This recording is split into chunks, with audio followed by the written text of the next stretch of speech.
Good morning. I'm Warren. The hyperkinetic fellow here is Charlie.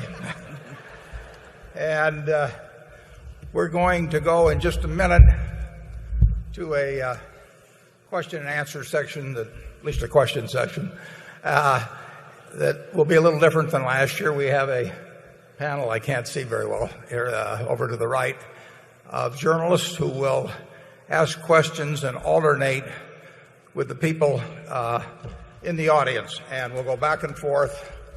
Got a little checklist here that we'll use as we go back and forth. Here we are. And we should have a pen here someplace to check things off. But first, even though we'll have the formal meeting later on, I would like to introduce our directors. And if they would stand as I announce them and then remain standing until the end, and if you'll just hold your applause until the end or even later if you wish, we'll recognize them. We'll have a meeting later on to elect them. But if you'll stand up, like I say, you can't see very well here with the lights, but there's me and Charlie. We start off. And then Howard Buffett, Susan Decker, Bill Gates, Sandy Gottesman, Charlotte Guyman, Don Keogh, Tom Murphy, Ron Olson, and Walter Scott. Those are the directors of Berkshire Hathaway.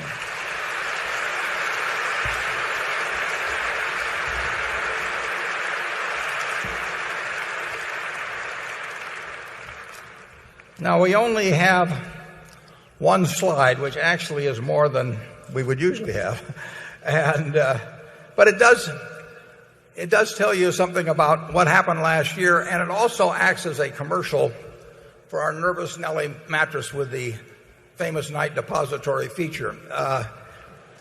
Last year, and we got that up on the slide, last year we wrote a ticket on December 19th, and we sold 5 million of Treasury bills. I hope you can see that. We've got the December 19th circled up there. And those Treasury bills came due, or were to come due, on April 29th of this year. So they were going to come due over 4 months later. And the remarkable thing is, and this tells you something about what an extraordinary year it was, is that we sold those 5 million of Treasury bills, which we're going to pay off at 5 million on April 29th of 2009. In December of 2008, we sold them for $5,090.07. In other words, if the person who bought those from us and paid us $5,090 instead had bought the Nervous Nelly mattress and had put their money under the mattress, they would have been $90 better off at the end of the year, at the end of 4 months than by buying Treasury bills. If the U.S. Treasury had just sold 5 trillion of these, they could have made an easy $90 million, and Tim Geithner could have put the money under a Nervous Nelly mattress, and we all would have been better off. Negative yields on U.S. Treasury bills are really an extraordinary thing. You got less for your money from the U.S. Treasury than you got from sticking it under a mattress. I'm not sure you'll see that again in your lifetime, but it's been a very extraordinary year. We have with us the journalists. We have Carol Loomis of Fortune, we have Becky Quick of CNBC, and we have Andrew Ross Sorkin of the New York Times. They have received questions from shareholders all over the country. Andrew told me that he received a couple hundred just this morning. And they have selected what they think they're all Berkshire Hathaway related questions. We were having a problem in recent annual meetings where we sort of drifted away from Berkshire into the realm of what people's children had done in school recently and that sort of thing. And so we wanted to bring it back a little bit to Berkshire. So they have selected among the best of the Berkshire-related questions that they've received, and we will go from we will start with Carol Loomis, and we will go then to the audience. We have 13 sections, 12 in this room, 1 in an overflow room, and we selected the people in each of the audience sections by a raffle system half an hour ago. And we'll go back and forth, and with that, we'll start it off with Carol. Good morning. I come first because Loomis outranks the others alphabetically. But this gives me a chance to just have a few sentences to tell you that about the questions that we received. We conferred this morning. Andrew definitely got more than either Becky or me. We got almost 5,000 questions, which I think even will surprise Warren because I don't think he knew that it had run that high. And the main thing I wanted to say is that an awfully lot of them were very good. And we had a real problem trying to get them down to the number that we're probably going to be able to ask. We don't even know what that is for sure. But we want to apologize to anybody who sent us a Berkshire-related question, because we did have to cut out some because they weren't that, and whose question we didn't get asked, and maybe in another year it will work. So, my first question, Warren and Charlotte, Warren particularly, you have referred to derivatives, this is famous, as weapons, financial weapons of mass destruction. In the 1964 movie, Dr. Strangelove, Major T.G. Kong, nicknamed King Kong and played by Slim Pickens, rides a weapon of mass destruction out of the bomb bay of his B-52. As a long-term Berkshire shareholder, I'm feeling a little like Slim today. I understand that despite the dramatic decline in the stock market, there is a good probability we could make money on our derivatives, taking into account the return on our premiums. But given the amount of accounting equity and statutory capital, and I would argue market value, this is the questioner saying this, that these derivatives have destroyed, at least temporarily, do you think these large derivative positions are appropriate for a highly rated insurance company? And if so, do you think you will be adding to these positions? Yeah, I would say this. The questioner to some extent answers his own question that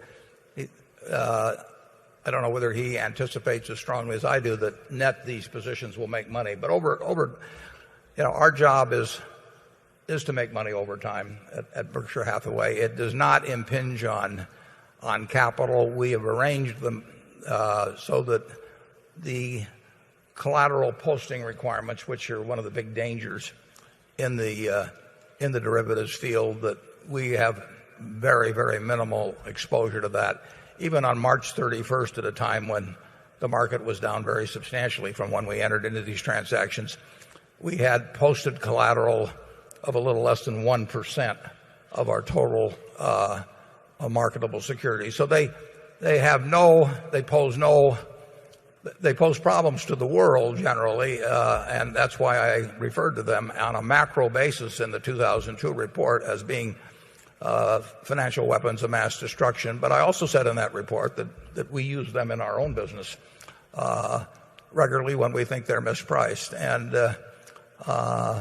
we think our shareholders are intelligent enough that if we explain the transactions as we try to do in the annual report and explain why we think we will make money, there's no guarantee we'll make money, but our expectancy is that we will make money. We think that as long as we explain them, that the financial consequences to our shareholders far outweigh any accounting consequences. We explained in earlier reports that because of a mark-to-market that these things can swing billions of dollars as an accounting liability. But the only cash that has taken place, for example, in our equity put options, we have received $4.9 billion roughly, and we hold that money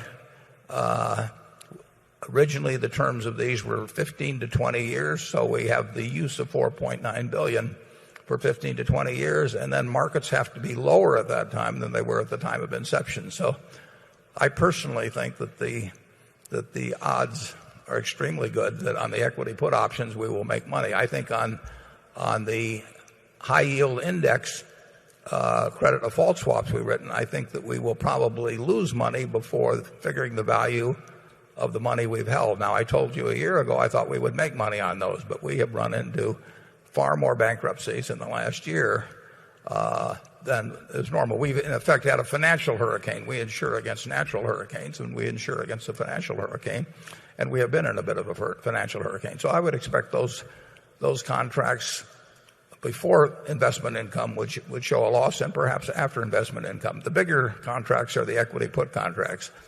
And I think the odds are very high that we make money on those. Now, it would be nice if we were writing them at current prices, but we probably couldn't write them without getting into collateral posting requirements now. So we have a very favorable position on those. In fact, in the last week, we modified 2 equity put contracts, one that had a strike price of 15.14. That has been reduced to 994 on the S&P 500. Now, we shortened it up 8 years, but it still has about 10 years to run. So merely for reducing the term of it from 18 years to about 10 years, we still have to use the money for 10 years. We reduced the strike price from 15.14 to 994. So I think those are going to be very advantageous contracts. I think our shareholders are intelligent enough to, if they're explained properly, to realize how advantageous they are, and we'll continue to hold them, and we'll continue to explain them. And they have no impact on our financial flexibility, and we are far more than an insurance company. I mean, we have earnings coming in from many areas. We have lots of cash sitting at the parent company. We have lots of cash in the subsidiaries. We have no significant debt maturities of any kind. So we're ideally suited to hold this sort of instrument. And Charlie, what would you say? Well, I would agree with the questioner that there's some limit to the amount of those things we should do, but I think we stayed well short of the limit. Okay, we'll go to Zone 1. Hi. My name's Scott Slaby. I'm from Denver, Colorado. First off, I'd like to thank Mr. Buffett and Mr. Munger for having us out here today. I appreciate you bringing us out here, so thank you very much. And thank you. It's great that you answer our questions. I'm a former teacher, or I'm a teacher. I shouldn't say former. Being a former teacher yourself, I see a problem with financial literacy with our future generations, and I'm curious what you think future generations should know, and if there's anything that needs to be in school curriculums to teach younger people financial literacy as we move forward. Yeah, I think there's a problem with financial literacy with our current generation, but there's Andy Hayward, who has helped us with the cartoon, he sold his company last year, but he has a new company, and he will have a program coming out that works on that question, and that I play a very small part in. ABC has a program coming up with a number of well-known personalities in it that will deal with the question of financial literacy, and it is a tough sell in a world of credit cards and world that depends on calculators rather than people sitting down and doing actual arithmetic and all of that to teach people. But in the end, I think we make progress over time. I mean, I hope our annual reports contribute to that sort of thing. But you're going to have people doing very foolish things with money. I remember on my honeymoon, I was 21 and my wife was 19, and we drove west. I'd never been west, and we went through Las Vegas. And it was 1952, and we stopped at the Flamingo, and people were better dressed in the casinos then, and there were a bunch of Omaha fellows that actually owned part of the Flamingo at that time. Terribly nice to us. But I looked around at that casino and I saw all kinds of well-dressed people who had traveled thousands of miles to do something very dumb. And I thought, this is a country where you're going to get very rich. If people are going to get on a plane in New York and fly a couple thousand miles to stand there and do things with a mathematical expectation that's negative on every action they take, it's a world of opportunity. So I recommend that you work with your students. I started teaching at the University of Omaha, when I was 21, and you work with your students to make them literate, and they will have a terrific advantage. Charlie? Well, a world where legalized gambling is now conducted by a great many states in the form of lotteries, where people are encouraged to bet against the odds, and a world where we have a vast overuse of high-cost credit card debt. It needs a lot more financial literacy. I would argue literacy. I think we've been going in the wrong direction.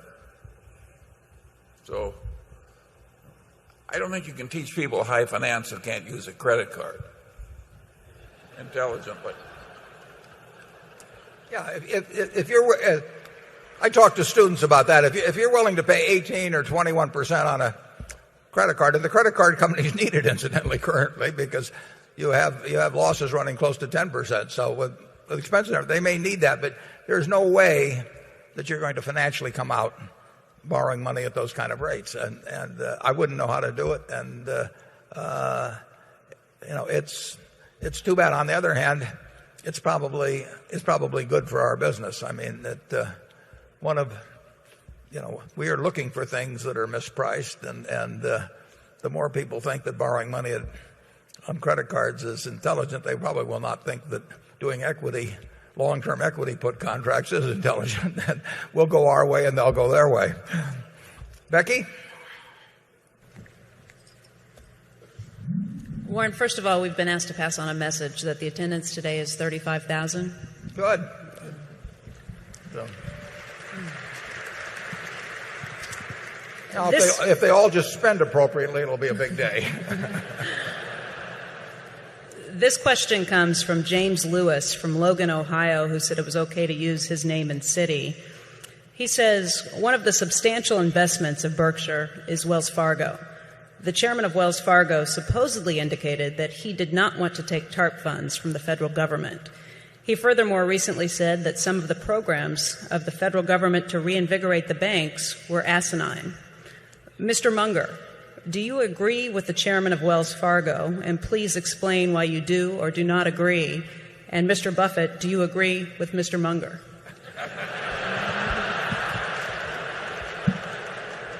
Yes.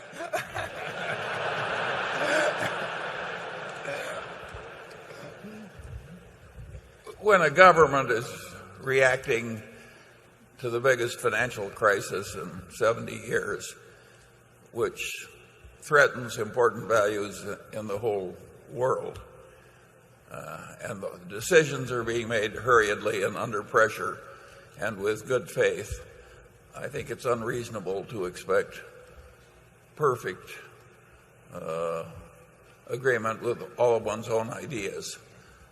I think the government is entitled to be judged more leniently when it's doing the best it can under trouble. Of course, there's going to be some reactions that are foolish, and I happen to share one of the troubles of some of the Wells Fargo executives in that I'm pretty blunt. I happen to think that the accounting principle that says your earnings go up as your credit is destroyed, because if you had any money left, you could buy your own debt back at a discount. I happen to think that's insane accounting, and I think the people who voted it into effect ought to be removed from the accounting board. So a man who talks like that has to have some sympathy with the people at Wells Fargo. He usually gets to hang them by their thumbs, but he held back this morning.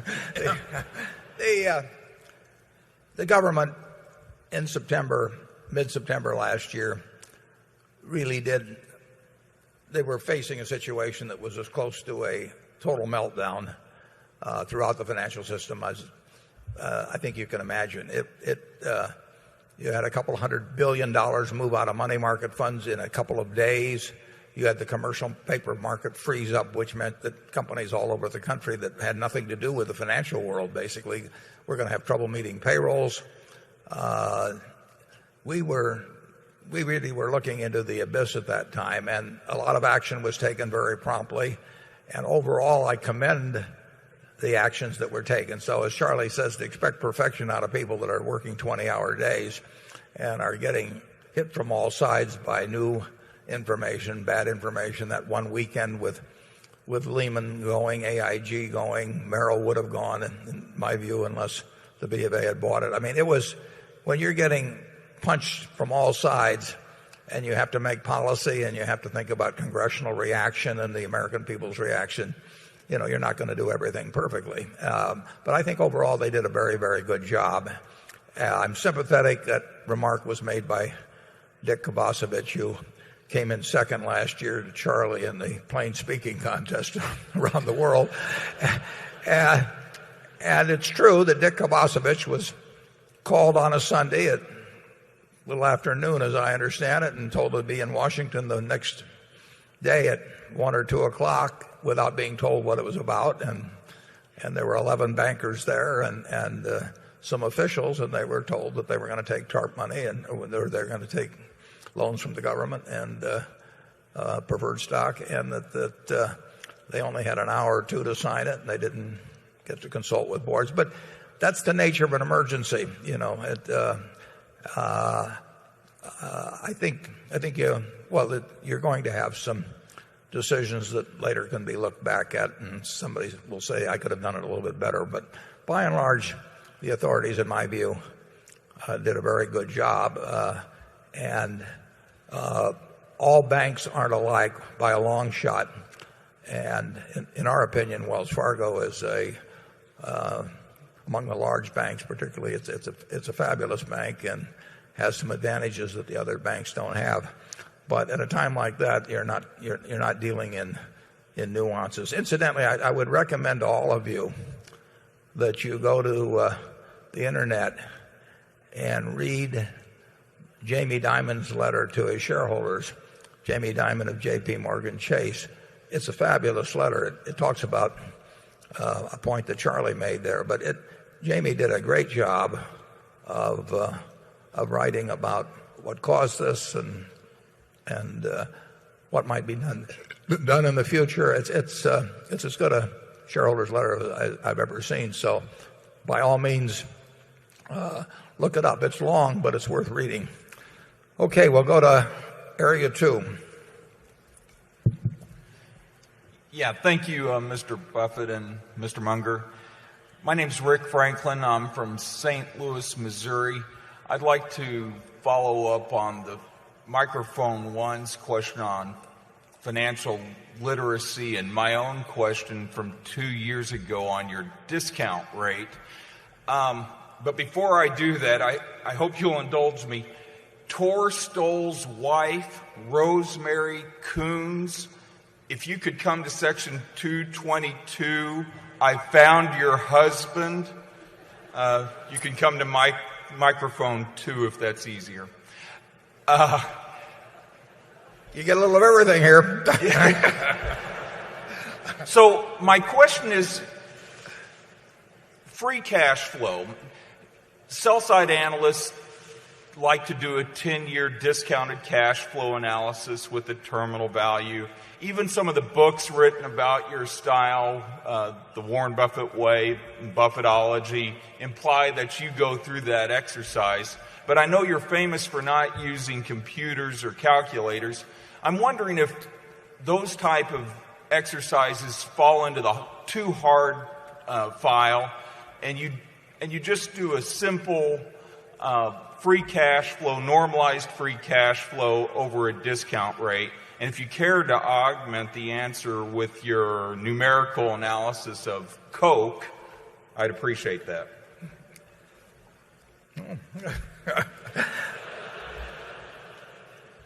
Well, the answer is that all investing is laying out cash now to get more cash back at a later date. Now, the question is, how much do you get back? How sure are you of getting it? When do you get it? It goes back to Aesop's fables, A bird in the hand is worth two in the bush. Now, that was said by Aesop in 600 BC now. And he was a very smart man. He didn't know it was 600 BC, but, I mean, he couldn't know everything. But that's what's being taught in the finance. You get a PhD now, and you do it more complicated, and you don't say a bird in the hand is worth two in the bush, because you can't really impress the laity with that sort of thing. But the real question is, how many birds are in the bush? You're laying out a bird today, the dollar. And then how many birds are in the bush? How sure are you in the bush? How many birds are in other bushes? What's the discount rate? In other words, if interest rates are 20%, you got to get those two birds faster than if interest rates are 5%, and so on. That's what we do. I mean, we are looking at putting out cash now to get back more cash later on. You mentioned that I don't use a computer or calculator. If you need to use a computer or calculator to make the calculation, you shouldn't buy it. I mean, it should be so obvious that you don't have to carry it out to tenths of a percent or hundredths of a percent. It should scream at you. So if you really need a calculator to figure out that the discount rate is 9.6% instead of 9.8%, forget about the whole exercise. Just go on to something that shouts at you. And essentially, we look at every business that way. But you're right. We do not sit down with spreadsheets and do all that sort of thing. We just see something that obviously is better than anything else around that we understand, and then we act. And Charlie, you want to add to that? Well, I'd go further. I'd say some of the worst business decisions I've ever seen are those that have done with a lot of formal projections and discounts back. Shell Oil Company did that when they bought the Belridge Oil Company, and they had all these engineers make all these elaborate figures. And the trouble with that is you get to believe the figures, and it seems that the higher mathematics with more false precision should help you, but it doesn't. The effects averaged out are negative when you try and formalize it to the degree you're talking about it. They do that in business schools because, well, they've got to do something.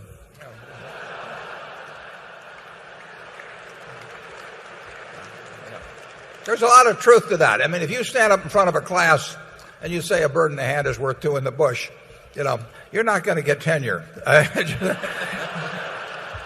So it's very important, if you're in the priesthood, to look at least like you know a whole lot more than the people you're preaching to. And if you come down and if you're a priest and you just hand down the 10 Commandments and you say this is it, and we'll all go home, it just isn't the way to progress in the world. So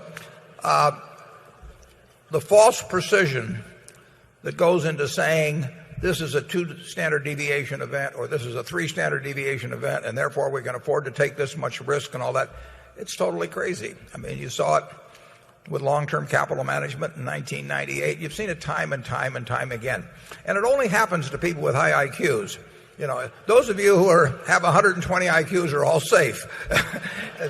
But if you have a very high IQ and you've learned all this stuff, you feel you have to use it. And the markets are not that way.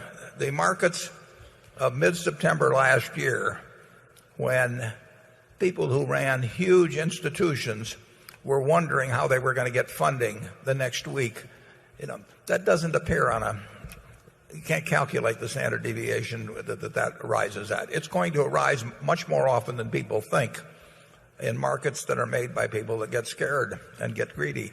And they don't observe the laws of flipping coins in terms of the distribution of results.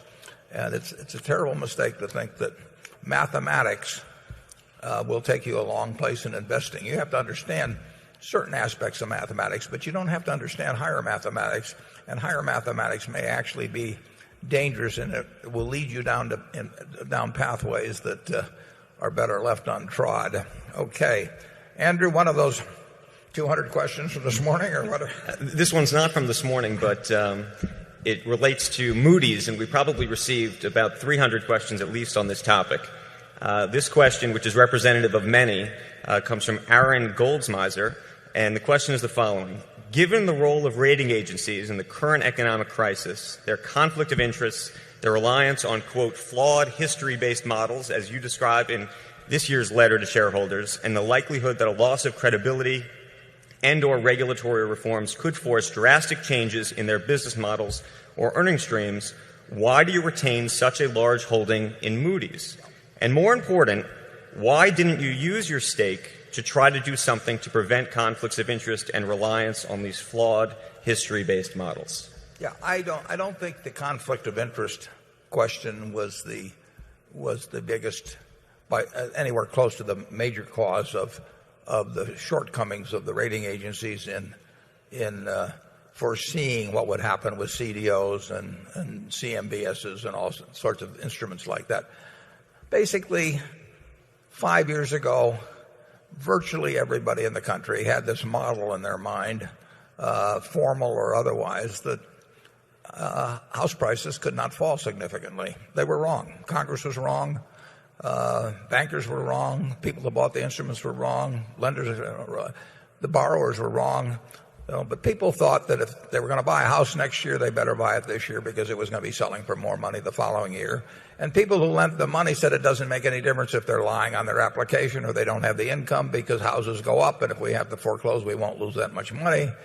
And besides, they can probably refinance next year and pay. So there was a almost total belief, and there was always a few people that disagreed, but there was almost a total belief throughout the country that house prices would certainly not fall significantly and that they would probably keep rising. And the people that the rating agencies, one way or another, built that into their system. And I really don't think it was primarily the payment system that created the problem. I think they just didn't understand the various possibilities of what could happen in a market or in a bubble, really, where people leveraged up enormously on the biggest asset that most Americans possess, their house. And so you had a $20 trillion asset class in a $50 trillion of total assets of American families, of $50 trillion that got leveraged up very high. And then once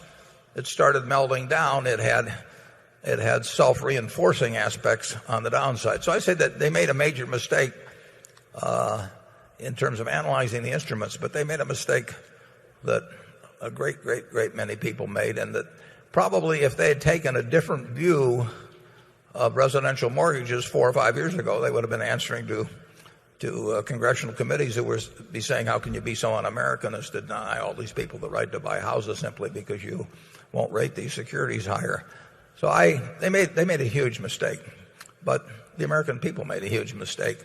Congress made a huge mistake. Congress presided over the two largest mortgage companies, and they were their creatures, and they were supervised by them, and they're both in conservatorship now. So I don't think they were unique in their inability to spot what was coming. In terms of us influencing their behavior, I don't think I've ever made a call to Moody's, but it's also true that I haven't made it to maybe made one or two to other companies in which we're involved. I mean, we don't tell the Burlington Northern what safety procedures to put in. We don't tell American Express who to cut off on credit cards and who they should lend to and who they shouldn't. We are when we own stock, we are not there to try and change people. Our luck in changing them is very low anyway. In fact, Charlie and I have been on boards of directors where we're the largest shareholders, and we've had very little luck in changing behavior. So we think that if you buy stock in a company, you better not count on the fact that you're going to change their course of action. And in terms of selling the stock, the odds are that the rating agency business is probably still a good business. It is subject to attack. And who knows where that leads, and who knows what Congress does about it. But it's a business with very few people in it, it's a business that affects a large segment of the economy. I mean, the capital markets are huge. I think there will probably be rating agencies in the future, and I think that it's a business that doesn't require capital. So it has the fundamentals of a pretty good business. It won't be doing the volume in the next, probably for a long time, in certain areas of the capital markets, but capital markets are going to grow over time. We have said in this meeting in the past many times that Charlie and I don't pay any attention to ratings. I mean, we don't believe in outsourcing investment decisions. So if we buy a bond, the rating is immaterial to us except to the extent that if we think that it's rated more poorly than it should, it may help us buy it at an attractive price. But we do not think that the people at Moody's or Standard & Poor's or Fitch or anyplace else should be telling us the credit rating of a company. We figure that out for ourselves, and sometimes we disagree with the market in a major way, and we've made some money that way. Charlie? Yeah, I think the rating agencies, being good at doing mathematical calculations, eagerly sought stupid assumptions that enabled them to do clever mathematics. It's an example of being too smart for your own good. There's an old saying, to a man with a hammer, every problem looks pretty much like a nail. And that's what happened in the rating agencies. Yeah, the interesting thing is about a lot of those AAAs is the people that created them ended up owning a lot of them. So they believe their own baloney themselves. The belief was enormous. So you had these people stirring up the Kool-Aid, and then they drank it themselves, and they paid a big penalty for it. But I don't think it was. I think it was stupidity and the fact that everybody else was doing it. I send out a letter to our managers only every couple of years, but the one reason you can't give at Berkshire, as far as I'm concerned, for any action is that everybody else is doing it. And if that's the best you can come up with, something's wrong. And so, but that happens in security markets all the time. And of course, when Charlie and I were at Solomon or someplace like that, it's very difficult to tell a huge organization that you shouldn't be doing something that people, well-regarded competitors, are doing, and particularly when there's a lot of money in it. So it's very hard to stop these things once you get sort of an industry acceptance of behavior. And we were very unsuccessful, Charlie and I, at Solomon, in saying, well, we just don't want to do this sort of thing. We couldn't even get them initially. When we got in there at first, they were doing business with Mark Rich, and we said, let's stop doing business with Mark Rich. That's like saying in the 30s, let's stop doing business with Al Capone or something. And they said, but it's good business. If he doesn't do it with us, he'll do it with somebody else. And they felt that way. I think we won that one, but it wasn't easy. Do you remember that, Charlie? I certainly do. Yeah. Okay, we'll go to Area 3.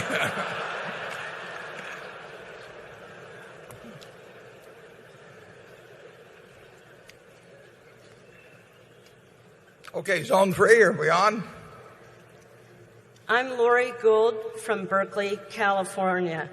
Where do you see the residential real estate market headed nationally, particularly in California, over the next year or two? Well, we don't know what real estate is going to do. We didn't know what it was going to do a few years ago. We thought it was getting kind of dangerous in certain ways, but it's very hard to tell. I would say this, from what I'm seeing, and I do see a lot of data. And California, incidentally, is a very big. I mean, there are many markets within California. Stockton is going to be different than San Francisco and so on. But in the last few months, you've seen a real pickup in activity, although at much lower prices. But I think you've seen something in the medium to lower price houses, and medium means a different thing in California than it does in Nebraska. But you've seen in maybe $750,000 and under houses, you've seen a real pickup in activity, many more bidders. You haven't seen you haven't seen a bounce back in price. Prices are down significantly and it varies by the area. But it looks as if you had a foreclosure moratorium for a while, and so you get into distortions because of that. But what it looks like, looking at our real estate brokerage data, and we have the largest real estate brokerage firm in Southern California, in Orange County, Los Angeles County, and San Diego County, and Prudential of California, that's owned by Mid-America. We see something close, I would say, to stability at these much reduced prices in the medium to lower group. If you got a $5 million house or $3 million house, that still looks like a very erratic. It's a market in which there still isn't a lot of activity. But in the lower levels, there's plenty of activity now. Houses are moving. Interest rates, of course, are down, so it's much easier to make the payments. The mortgages being put on the books every day in California are much better than the mix that you had a few years earlier. So it's improving, and I don't know what it'll do next month or 3 months from now. The housing situation is pretty much this way. You can look at it this way. We create about 1,300,000 or so households a year. It bounces around some, and it tends to, in a recession, it tends to be fewer because people postpone matrimony and so on to some extent. But if there's 1,300,000 households created in a year and you create 2 million housing starts annually, you are going to run into trouble. And that's what we did. We just created more houses than the fundamental demand was going to absorb. So we created an excess of houses. How much excess is there now? Perhaps 1.5 million units. We were building 2 million units a year. That's down to 500,000 units a year. Now, if you create 500,000 units a year and you have 1,300,000 households created, you are going to absorb the excess supply. It will be very uneven around the country. South Florida is going to be tough for a long, long time. So it isn't like you can move a house from one place to another if there's demand in one place and not another. But we are eating up an excess inventory now. And we're probably eating it up at the rate of 700,000 or 800,000 units a year. And if we have 1.5 million excess, that takes a couple of years. There's no getting away from it. You have three choices. You could blow up 1.5 million houses, and if they do that, I hope they blow up yours and not mine, but that's it. We could get rid of it. We could try to create more households. We could have 14-year-olds start getting married and having kids, or we can produce less than the natural demand increase. And that's what we're doing now. And we're going to eat up the inventory.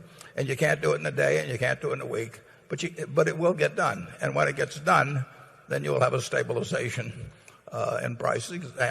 And then you will create the demand for more housing starts. I mean, then you can go back up to 1.25 million. And then our insulation business and our carpet business and our brick business will all get better. Exactly when that happens, nobody knows. But it will happen. Charlie? Well, I think in a place like Omaha, which never had a really crazy boom in terms of housing prices, with interest rates so low if you've got good credit, that if I were a young person wanting a house in Omaha, I would buy it tomorrow.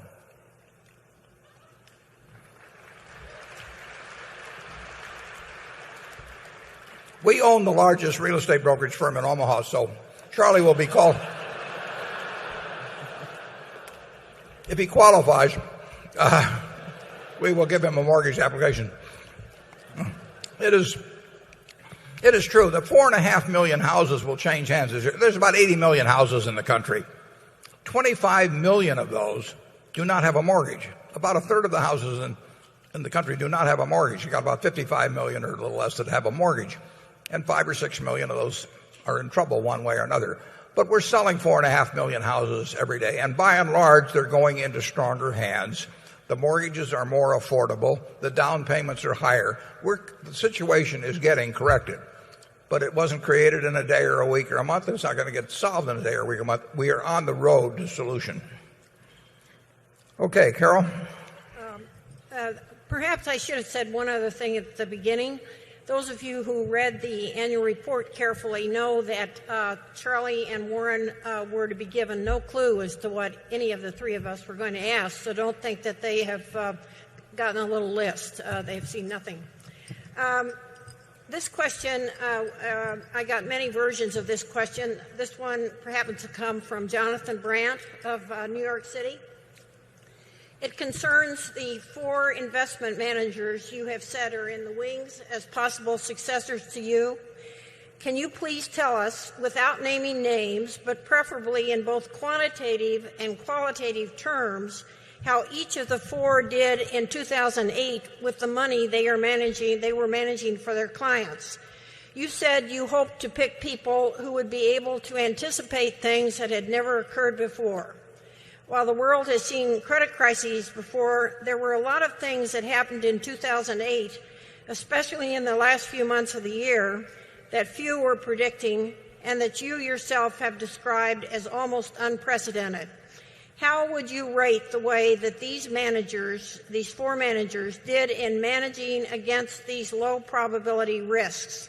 Are all 4 still on the list? Well, the answer is all 4 are still on the list. And let me just make one point first, too, because it got misreported a little bit. We have 3 candidates for the CEO position, and this is always a major subject of discussion at our directors' meetings. All of them are internal candidates. You should know that. That's been said before, but it got misreported here once or twice. And it got confused, I think, because of the 4 possibilities for the investment job, and you could have all 4 come to work for us in that case. We won't have 3 CEOs or 2 CEOs, but we might have multiple investment managers after I'm not around, or we might just have 1. That would be up to the board at that time. They are both inside and outside the organization, and we don't preclude anything in terms of where they come from. So we could have a whole big list from outside the organization. That will not be true about the CEO position. The person that follows me will come from within Berkshire Hathaway.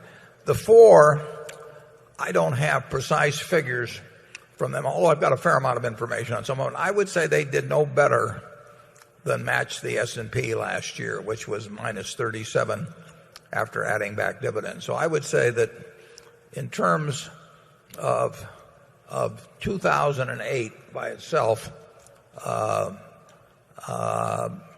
you would not say that they covered themselves with glory, but I didn't cover myself with glory either, so I'm very tolerant of that in 2008.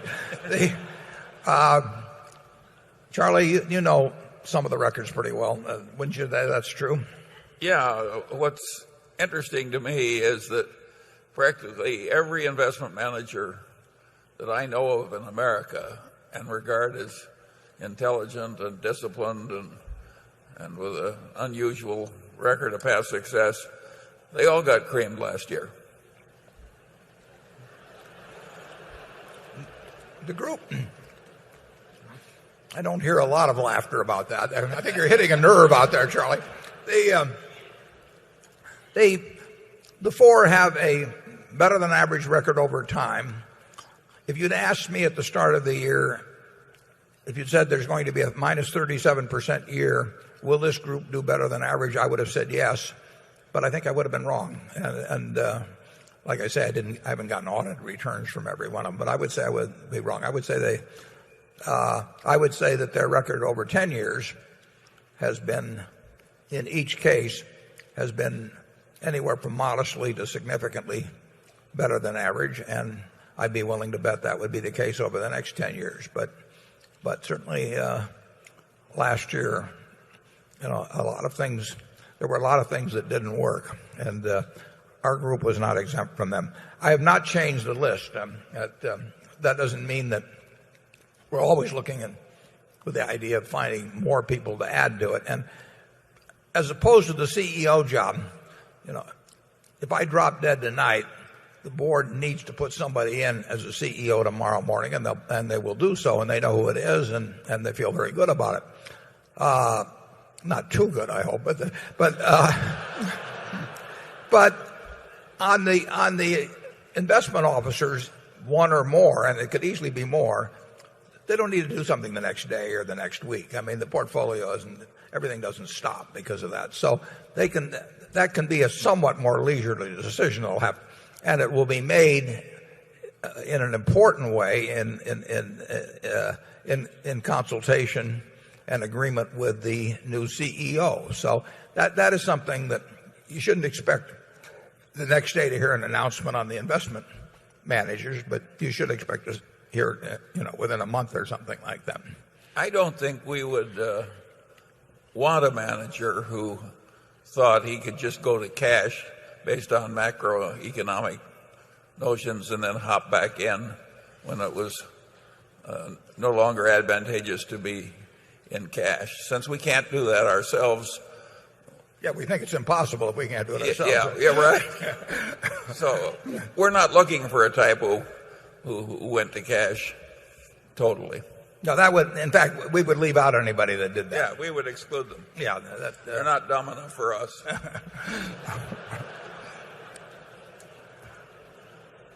Okay, let's go to zone 4.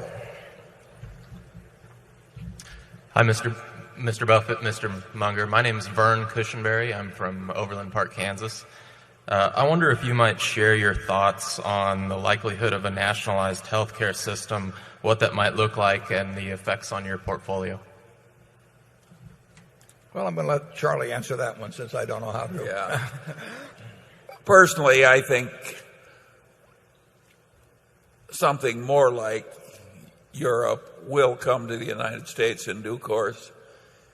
And I think it'll be supplemented by a private system, which is the equivalent of private school competition for public education. And although I'm a Republican, I'm not horrified by that probable development. Personally, I wish they'd put it off for a year while we solve the economic problems.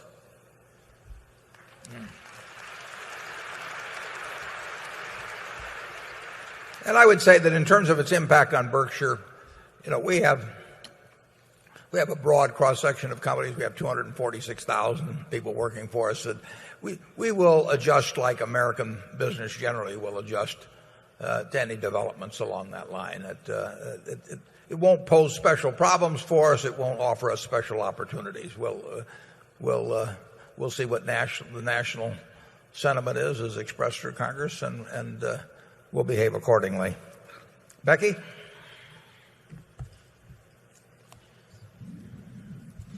This is a question that follows up on the succession question. This one is in particular, though, addressed to the 3 candidates for CEO.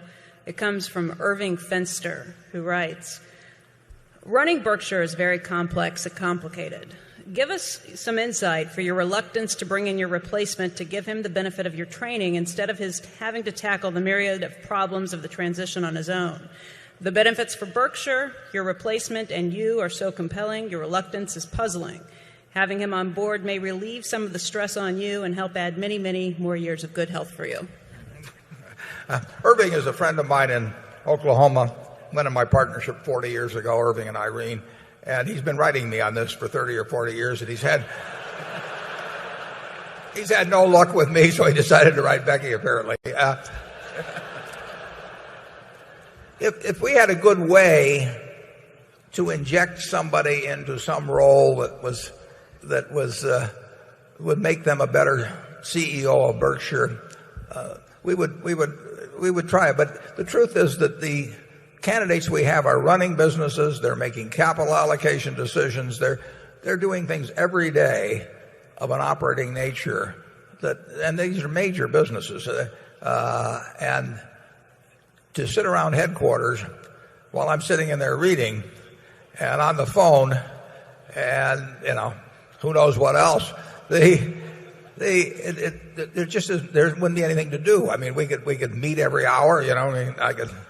I could say, here's what I'm thinking about now. What do you think about this? And it'd be ridiculous. It'd be a waste of talent. It'd be ridiculous. And Irving has this notion that somehow, that they would be absorbing all these things that I'm doing. I'd just throw the Wall Street Journal to them over after I'm done reading, and I throw them the New York Times, and I throw them the FT,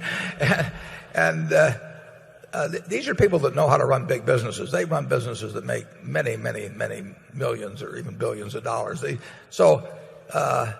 are ready for the job right now.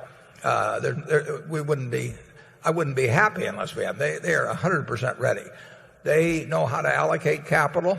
The biggest job they'll have is the fact that they will have to develop relationships with potential sellers of businesses, with the world generally, with you, the shareholders, with the other managers. That takes some time, not an extraordinary time, but they will have to become acquainted with people, but different constituencies. But there's that is nothing that really does to be hastened along. It's nothing terribly important. I mean, they know how to run businesses, and they would do many things much better than I would. Probably the biggest challenge, because we have all of those talented managers that you saw during the movie, and those people have different styles, and they have different needs to some degree. They have different ways of operating. They're all successes, but some of them bat left-handed, some of them bat right-handed, some of them stand deep in the box, some of them crowd the plate. I mean, they all have a little bit of variation, but they all hit terrifically.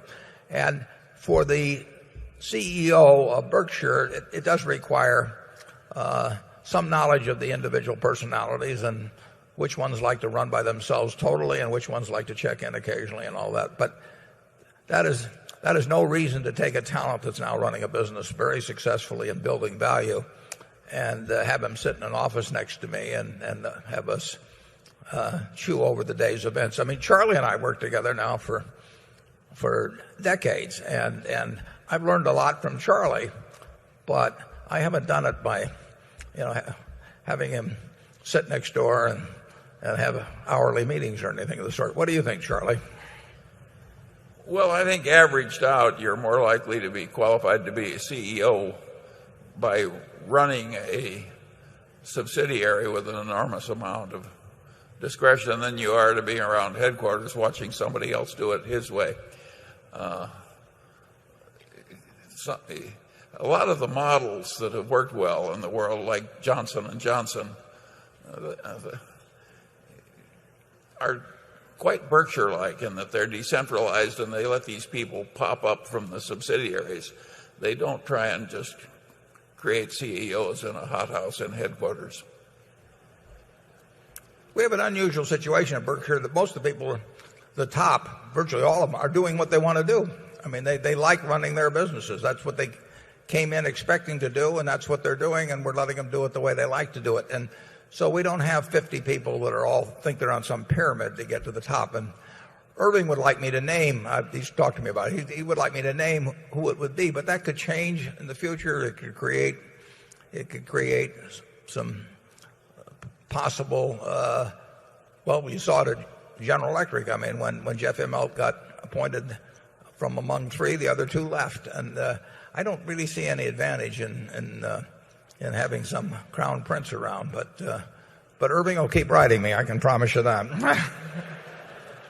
Okay, zone 5. Hi, Warren. That's a little loud. Sorry.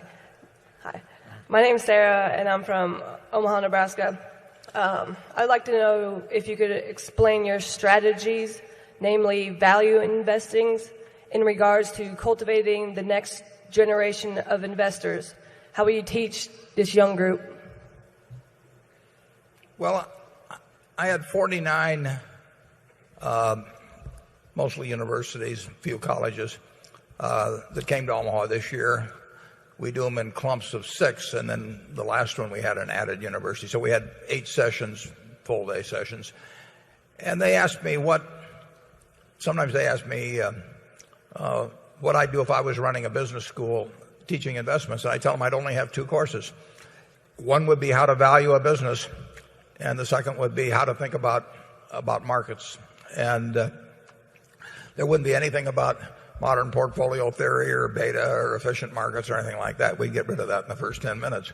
But if you know how to value a business, and you don't have to know how to value all businesses. On the New York Stock Exchange, I don't know, there's 4,000 or 5,000 probably businesses, and whole lot more on NASDAQ. You don't have to be right on 4,000 or 5,000. You don't have to be right on 400. You don't have to be right on 40.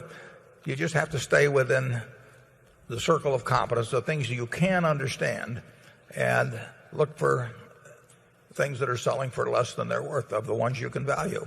And you can start out with a fairly small circle of competence and learn more about businesses as you go along, but you'll learn that there are a whole bunch of them that simply don't lend themselves to valuations, and you forget about those. And I think if accounting helps you in that, you need to understand accounting to know the language of business, but accounting also has enormous limitations, and you have to learn enough to know what accounting is meaningful and when you have to ignore certain aspects of accounting. You have to understand when competitive advantages are durable and when they're fleeting. I mean, you have to learn the difference between a hula hoop company, and Coca-Cola. But that isn't too hard to do. And then you have to know how to think about market fluctuations and really learn that the market is there to serve you rather than to instruct you. And to a great extent, that is not a matter of IQ. If you're in the investment business and you have an IQ of 150, sell 30 points to somebody else because you don't need it. I mean, you need to be reasonably intelligent, but you do not need to be a genius at all. In fact, it can hurt. But you do have to have an emotional stability. You have to have sort of an inner peace about your decisions, because it is a game where you get subjected to minute-by-minute stimuli where people are offering opinions all the time. You have to be able to think for yourself. And I don't know how much of that's innate and how much can be taught. But if you have that quality, you'll do very well in investing if you spend some time at it, learn something about valuing businesses. It's not a complicated game. As I said many times, it's simple but not easy. It is not a complicated game. You don't have to understand higher math. You don't have to understand law. There's all kinds of things that you don't have to be good at. There's all kinds of jobs in this world that are much tougher. But you do have to have sort of an emotional stability that will take you through almost anything, and then you'll make good investment decisions over time. Charlie? Yeah, you do have the basic problem that exactly half of the future investors of the world are going to be in the bottom 50%.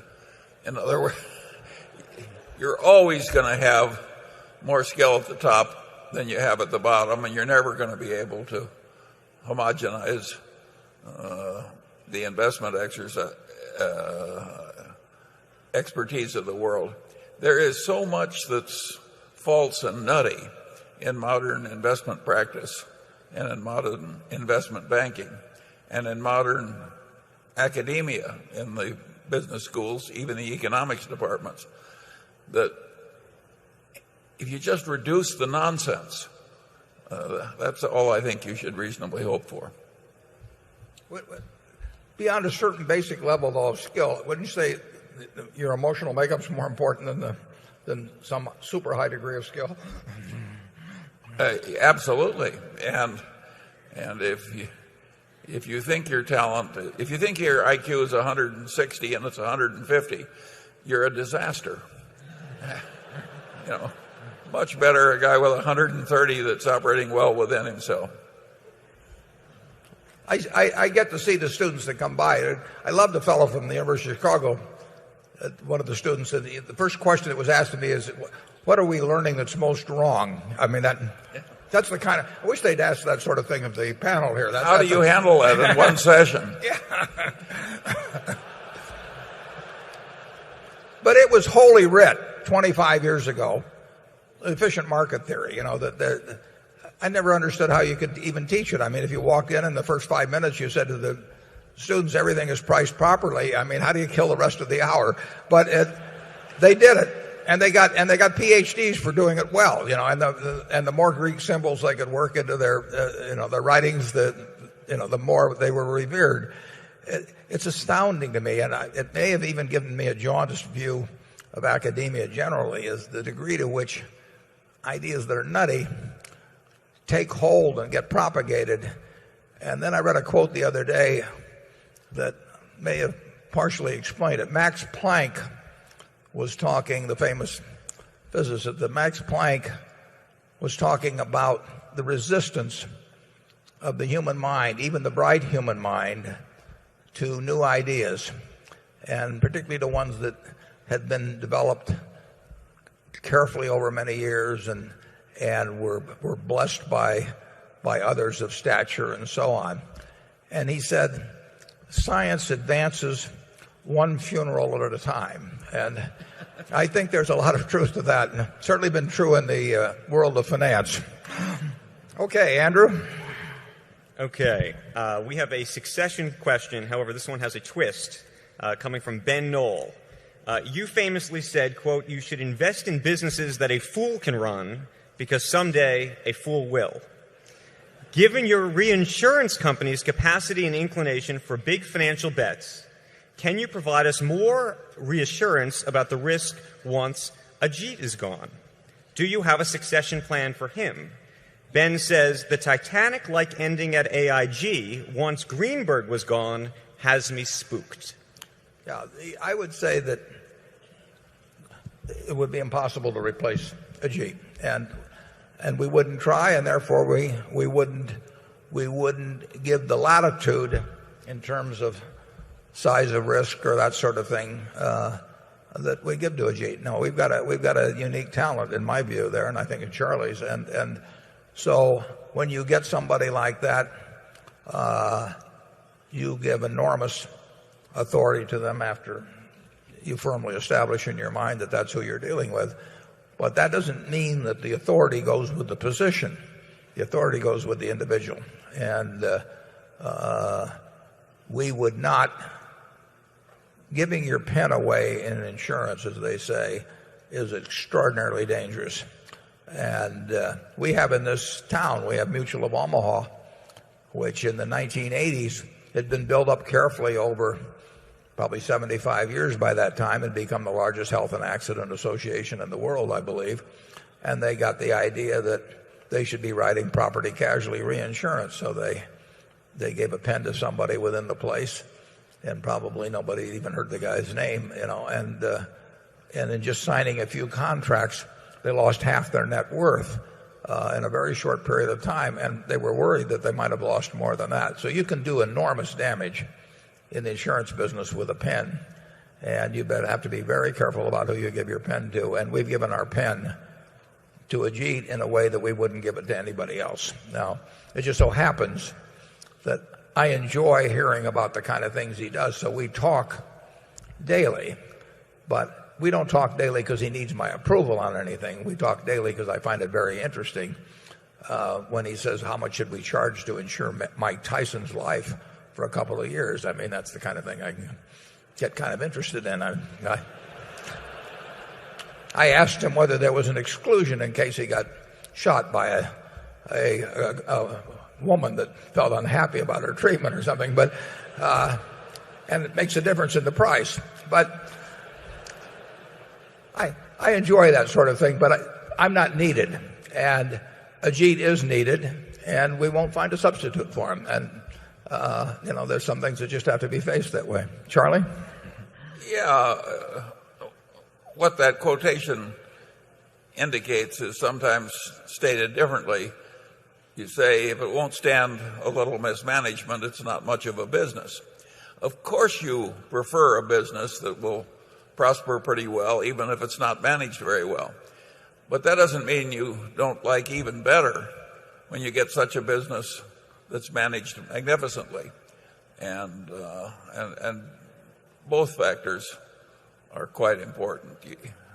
We're not looking for mismanagement. We like the capacity to stand it if we stumble into it, but we're not looking for it. Yeah, we will not do things that we think are we will not assign tasks to people that we think are beyond their capabilities. And it just so happens that Ajit has enormous capabilities. So he gets assigned some very unusual things. But you don't see that prevailing throughout our insurance operation. And our managers don't expect to operate that way.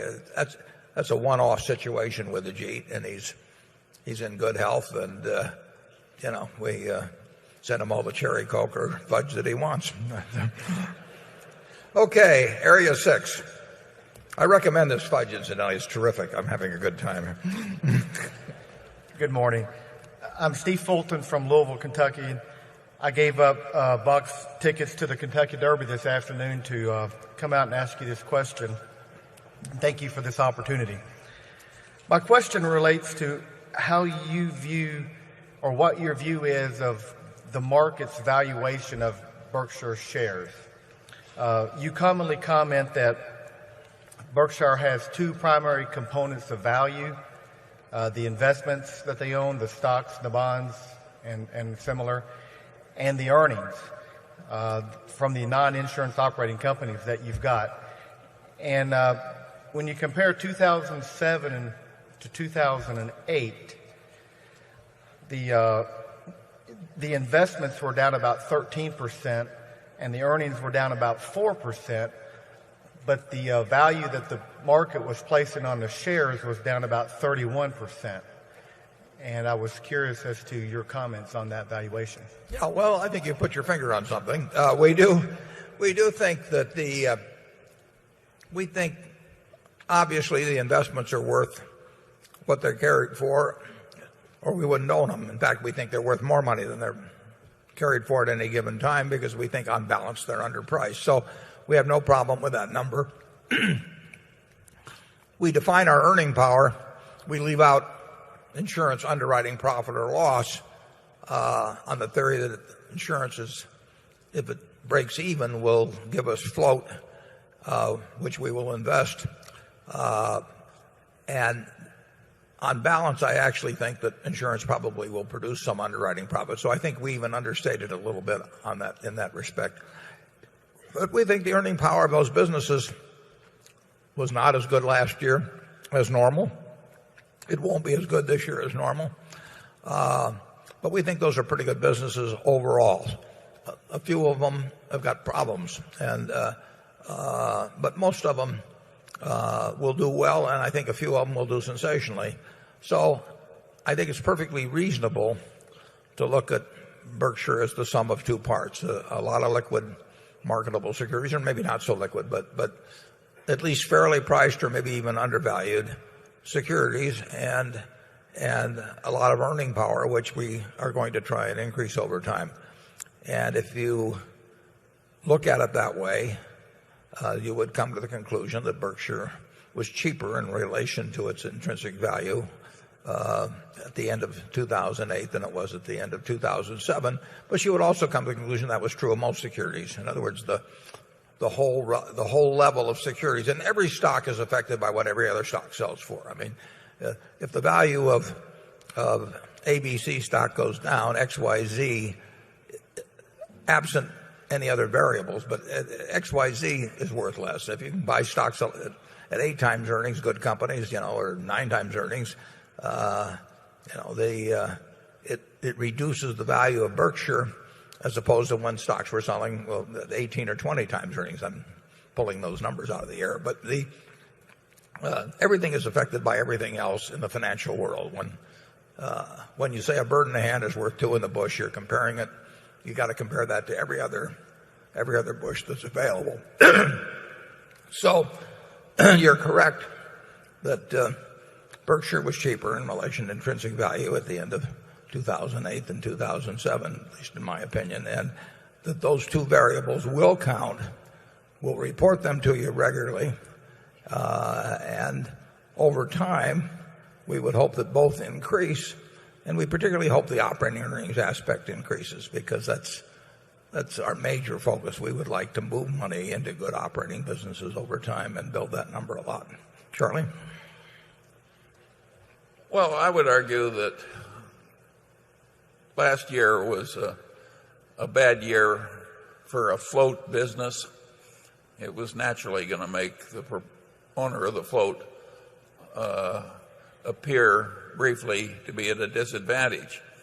But long term, having a large float, which you're getting at a cost of less than zero, is going to be a big advantage.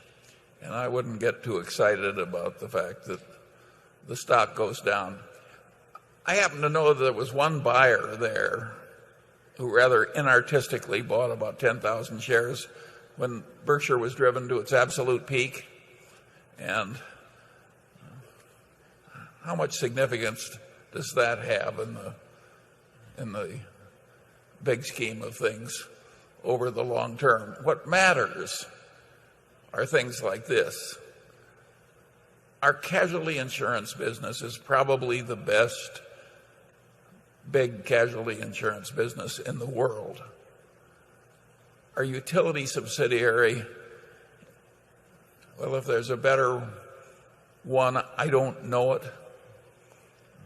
And if I had to bet on one carbide cutting tool business in the world, I'd bet on ISCAR against any other comer. And I could go down the list a long way. I think those things are going to matter greatly over the long term. And if you think that it's easy to get in that kind of a position, the kind of position that Berkshire occupies, you are living in a different world from the one I inhabit. Yeah. Yeah, our insurance business now, it is a remarkable business, and it's got some remarkable managers. There's one interesting thing that's happened. In September, when we had a financial meltdown, and really almost the ultimate, it was almost the China syndrome type thing, Americans started behaving differently. Probably people around the world, but I certainly know in terms of our businesses, it was like a bell had been rung. And one manifestation of it was kind of interesting. Whereas it hurt very much our jewelry business, our carpet business, it hurt NetJets, it hurt all the businesses. Hurt American Express, for example. The average ticket went down almost 10%. I mean, it just was like that people's behavior changed. But one of the things it did was it also caused the phones to start ringing even more at GEICO. And we didn't change our advertising particularly. Our price advantage relative to other companies didn't change that much. But all of a sudden, it was remarkable. Thousands and thousands and thousands of more people came to our website or phoned us every week. So all of a sudden, saving $100 or $150 or whatever it might be became important. Not only the people that were watching our ads that day, but just with the people who was lurking in the back of their minds. They went to geico.com.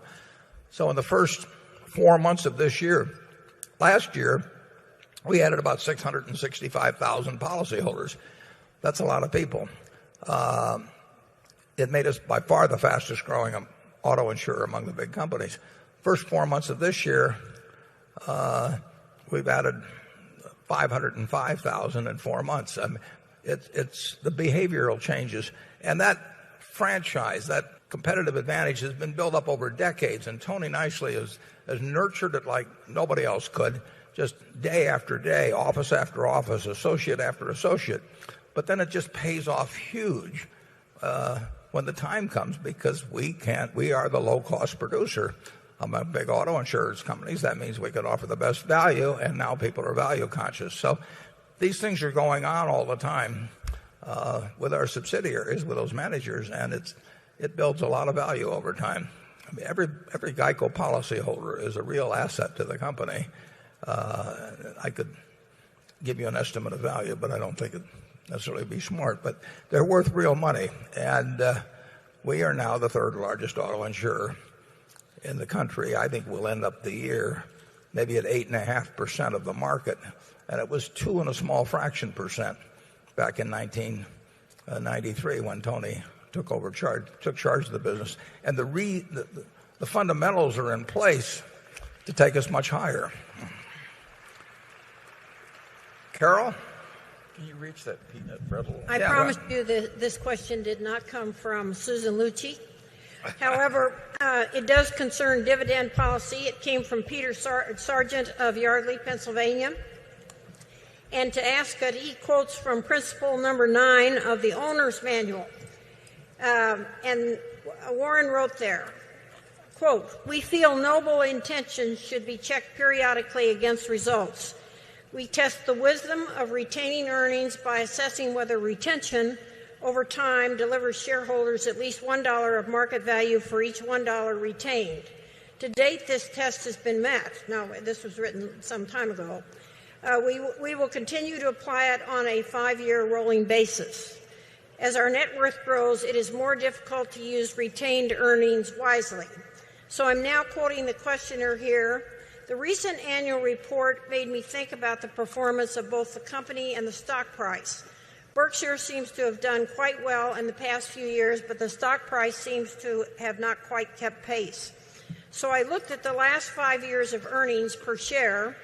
They're on page 26 of the annual report, and they add up in total to $29,207. As you probably know, the closing price of Berkshire on December 31st, 2008 was $84,250. If you add the $29,207 per share of retained earnings to this, you come up with a, quote, minimum market value of $113,457. Since Berkshire closed on 12/31/2008 at $96,600, I've read something wrong here. The closing price of Berkshire on 12/31/2003 was $84,250. And since Berkshire closed on 12/31/2008 at $96,600 and has been lower than that since and is now around that now, it would seem that the market value has not increased for each $1 retained.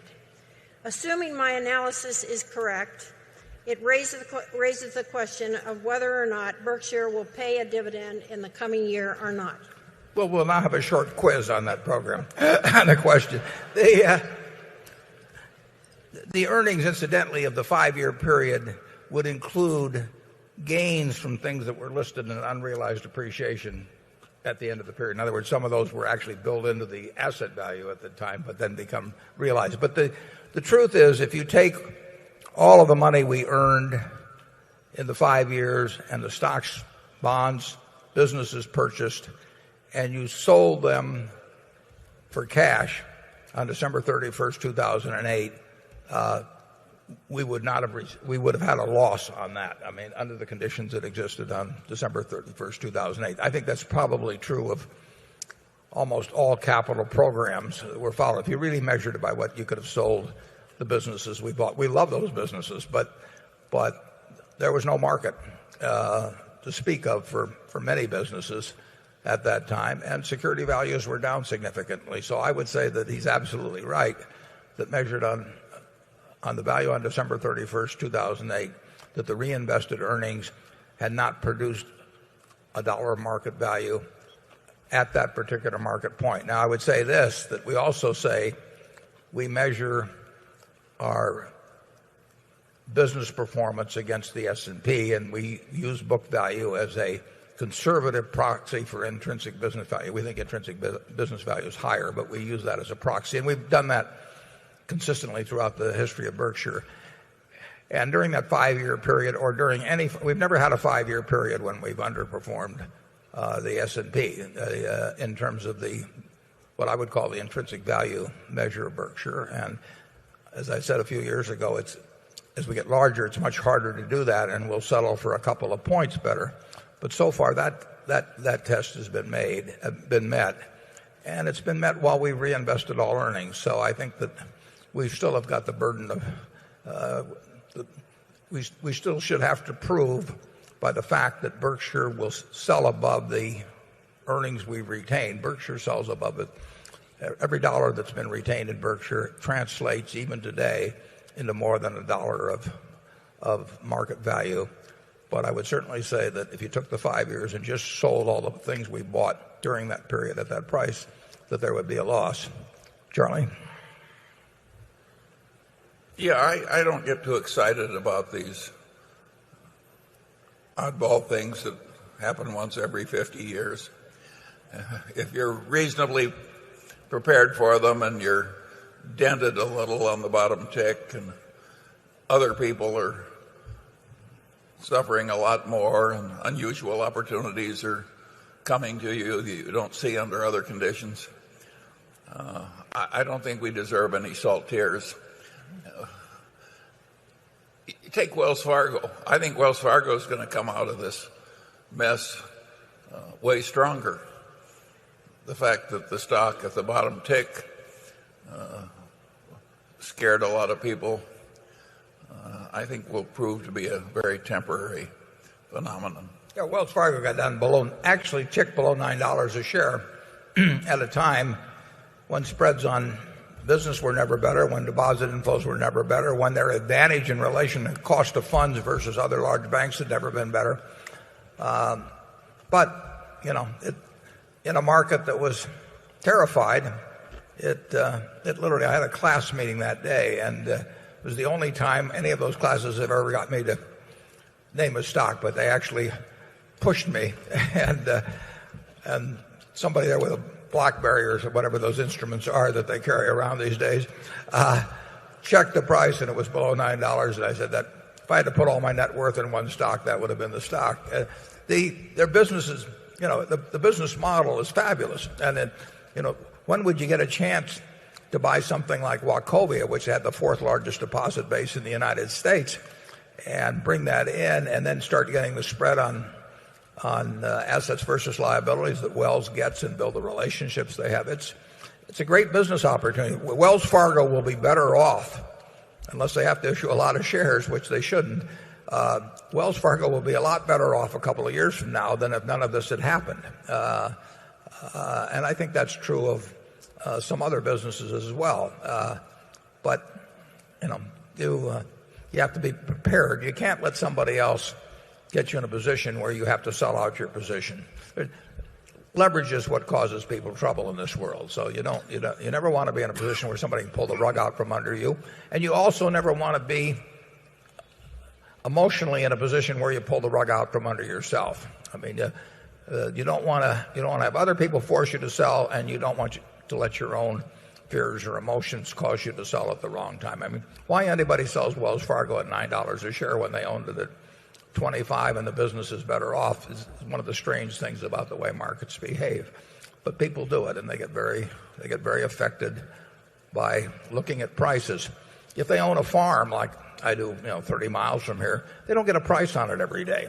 I bought that farm 25 years ago, and you look to the production of corn, you look at the production of soybeans and prices and cost of fertilizer and a few things, and you look to the asset itself to determine whether you made an intelligent investment. You have your expectations about what the asset will produce. But people in stocks tend to look at the price, so they let the price tell them how they should feel. Or that's kind of crazy in our view. We think you should look at the business just like you'd look at the apartment house that you bought or the farm you bought. They let the fact that a quote is available every day turn into a liability rather than an asset. And all I would say there is you better go back and read Chapter 8 of The Intelligent Investor, where it tells you how to think about the market, and it will do you more good than learning what modern portfolio theory is all about. Okay, number 7. My name is Jim Powers. I'm from West Newton, Massachusetts. My question has to do with the stimulus bill by the federal government. I've read that only 8% of the money is intended to go to infrastructure.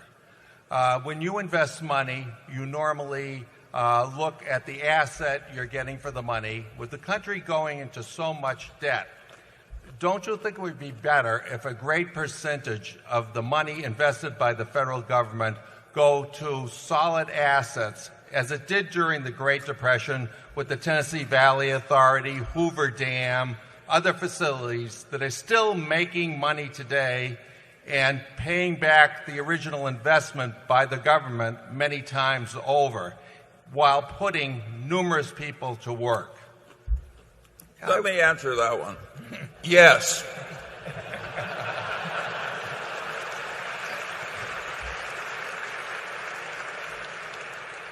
I would certainly agree. I mean, the 30s, a lot of really wonderful things were done with the money that was used then to stimulate the economy, and that should be the goal and the model.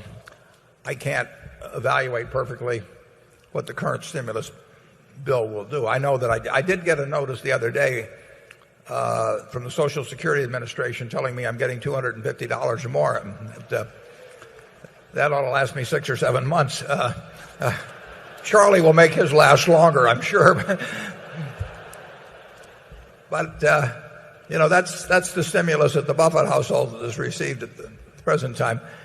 Obviously, you want to use the money as intelligently as possible. Obviously, also, anytime the federal government does anything on a massive scale, anytime, any big organization, a church, a business, or anything, throws all kinds of resources at something. Usually, there's a fair amount of slop, and I think that the intent. But by the time it gets through Congress and everything, I can't guarantee how the result comes out. But I think the intent is to get the money into action quickly and to end up having it utilized in intelligent ways. But if the day after Pearl Harbor happened, if you'd attached 5,000 or 6,000 earmarks to the declaration of war, it would not have been a pretty sight. I mean, we have a system now that doesn't seem to be perfectly effective, I would say, in detaching the interests of particular legislators away from the common goal. I mean, I get distressed when I look at what gets attached to some of these bills, and that certainly was the case in point. So I'll go along with Charlie on the answer, but I think the intent of the administration is the right thing. When the American public pulls back like they have, government does need to step in. It will have consequences. We are doing things on a scale. We're doing the conventional things, but we're doing them in unconventional amounts, and we will see consequences from what we are doing now. I think we should be doing it, but I don't think we should think it's a free ride.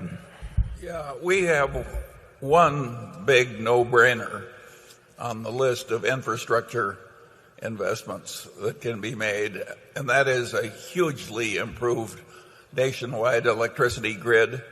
The chances that that won't help us are zero, and that, when it happens, will enormously benefit Berkshire's utility subsidiary, but that isn't the reason I'm raising it. I would be making this argument if we didn't have a utility subsidiary. We might make it a little more strongly if we have the utility subsidiary, however. Becky? This question comes from Rita Addison, who says, how does Berkshire's strong balance sheet and credit rating help take advantage of buying opportunities when even weak financial companies can now borrow more cheaply than Berkshire by using U.S. government guarantees of their debt? Yeah, well, as I pointed out in the annual report, we are at a significant disadvantage in any financing type business where we are competing against people who are getting their funding and their financing with a government guarantee. Our raw material costs us a lot more money, and that's particularly applicable at Clayton, where we have $10 or $11 billion of really mortgage paper on mostly manufactured homes, and it's exceptionally good quality portfolio. Kevin Clayton and the people at Clayton Homes have done a great job in terms of lending responsibly. Our borrowers have behaved very well, but the raw material to fund that portfolio, money, costs us a whole lot more than some bank that's in trouble. And that's a real problem for us, and it's forcing us to try to come up with various other sources of funding that portfolio, where one way or another we get people with government guarantees involved in the program.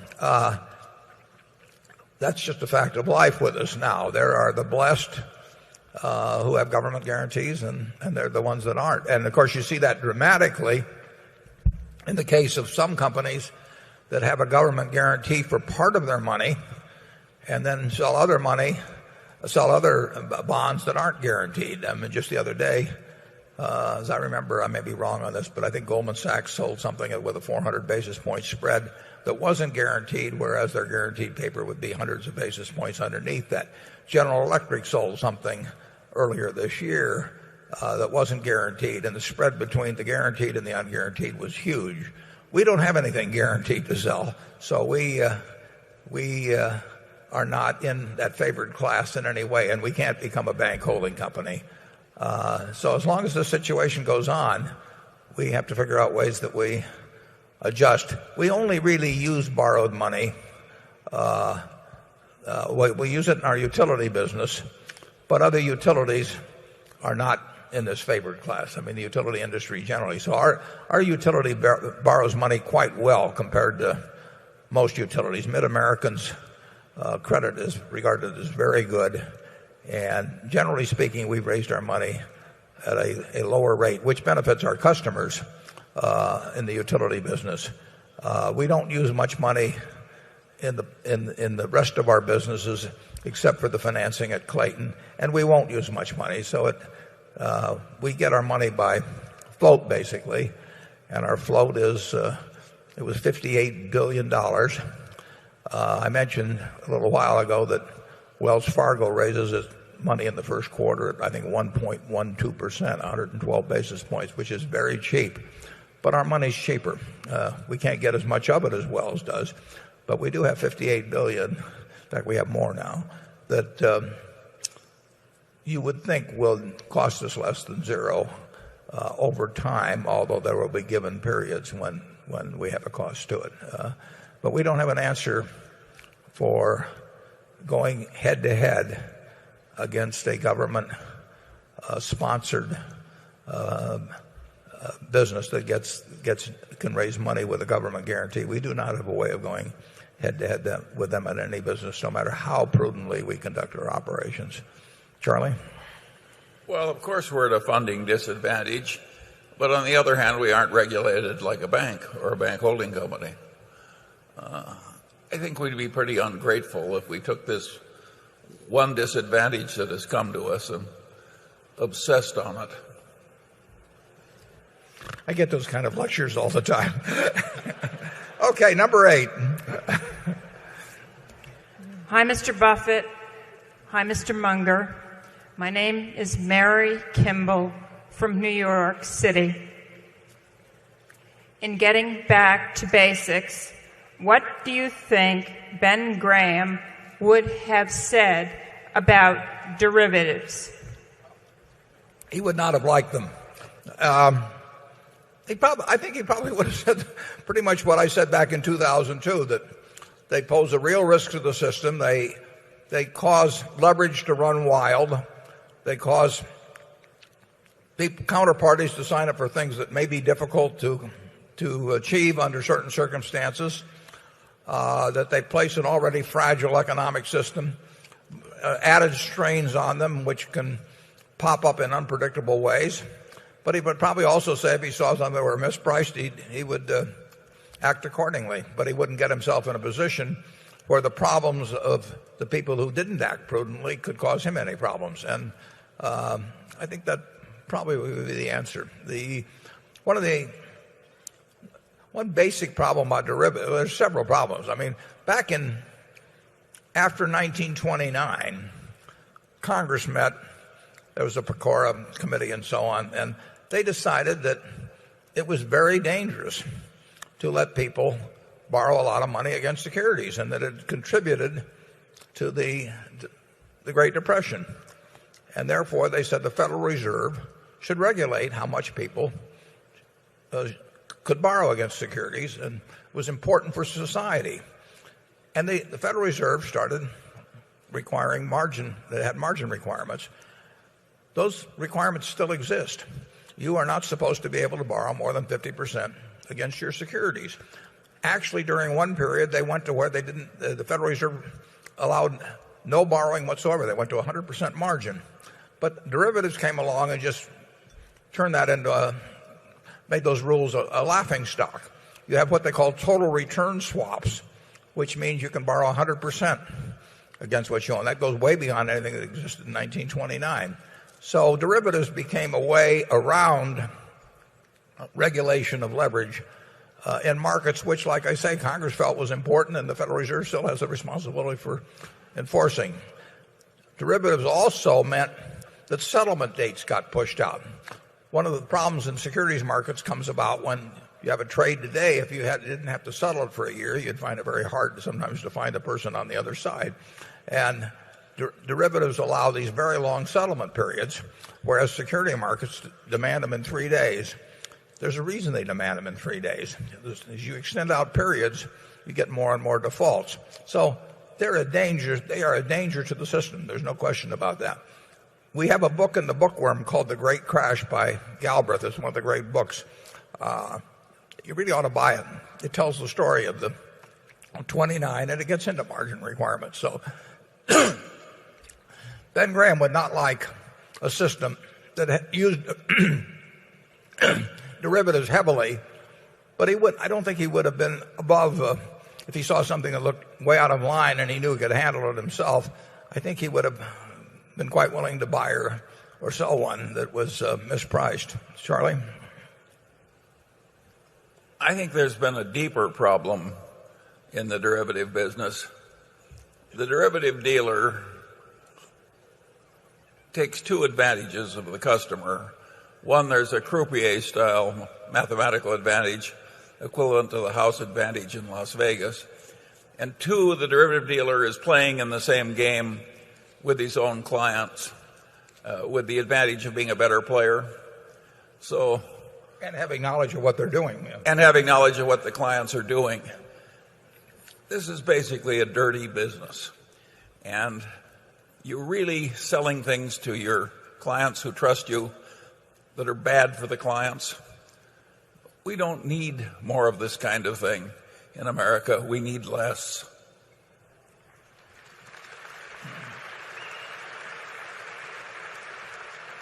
Andrew? Well, this question came in this morning, and it's a timely philosophical one, given the results of the stress test will be coming out next week, and it relates to your stakes in Wells, U.S. Bancorp, and Goldman Sachs. And the question is the following. The government's proposed restructuring plans for Chrysler and GM require creditors as well as common shareholders to bear losses. Yet with the banks, the government's actions to date have not required concessions from holders of preferred stock and debt. The government has merely required the dilution of common stockholders. To what extent should holders of preferred stock and debt share losses in the bank rescue plans or in the resolution of a major bank holding company? And do you expect to be diluted in any of your holdings? Yeah, I would say this, that's very institution specific. With Freddie and Fannie, the preferred was gone. I mean, there was no equity, and the preferred in effect, it's gotten wiped out along with the common stock. With U.S. Bancorp or Wells, those are companies making lots of money. There's lots of equity there, so there's no reason to go up to senior securities and say that they should give up anything when there's lots of common equity underneath. It'd be like if I have a mortgage on my house and it's 70% against its current value, saying just because other people are having trouble in the neighborhood paying their mortgages because they got much higher mortgages or something, saying my mortgage holder with 70% mortgage that he should give up something and increase my equity even further. There's lots of equity there, which there is at Goldman, U.S. Bank, Wells Fargo. There's lots of equity, lots of earning power. There's really no reason for senior debt to give up anything. You can make an argument at Freddie and Fannie about the subordinated debt, whether they should have suffered as well as the preferred stock and the common. But I don't see it as applying to earning institutions with lots of future earning power. I would love to buy all of U.S. Bancorp, or I'd love to buy all of Wells if we could do it. We're not allowed to do it because it makes us a bank holding company. But those businesses, there's no reason for the creditors to suffer. Now you get into Chrysler or something of that sort, there is no, they're losing money all of the time, and they have They do not have a competitive advantage. Whether they've got a sustainable business model under any circumstances is open to question. Whether there's any common equity there is not open to question. There isn't any common equity. Nobody would pay $1, if they had to take on Chrysler and all its debts. Lots of people would pay billions of dollars to take on U.S. Bancorp or Goldman Sachs, with all their debts. So those are different situations. If you get into a situation where the common equity is wiped out, then you get into a question of, then you get into the proper allocation of things within the capital structure, who gives up so much, and the senior debt may give up something, and so on. But I don't see it as applying at all to businesses that are worth a lot of money, where the equity is worth a lot of money. Charlie? I have nothing to add. Okay, number 9. Hello, Mr. Buffett. Sorry about that. Mr. Buffett and Mr. Munger. My name's Kelly Cardwell from Warrenville, Illinois. Guys, if either of you were starting a smaller investment fund today, let's say in Warrenville, Illinois, $26 million fund called Central Square Capital, hypothetically. Well, you'll get billed for a commercial later on. With the smaller asset base, what would you do differently, both in terms of the number of positions and frequency of turnover? For example, if you owned a portfolio of 10 stocks and 5 of them doubled in a short time period, would it make sense to actively manage the portfolio and take profits in the 5 that had doubled and redeploy the proceeds into your positions into the ones that had not moved higher, where presumably more upside exists and the odds are more dramatically stacked in your favor? Or would you favor the strategy of sitting on your hands in the name of long-term investing? We would own the half a dozen or so stocks we like best, and we wouldn't have anything to do with what our cost on them was.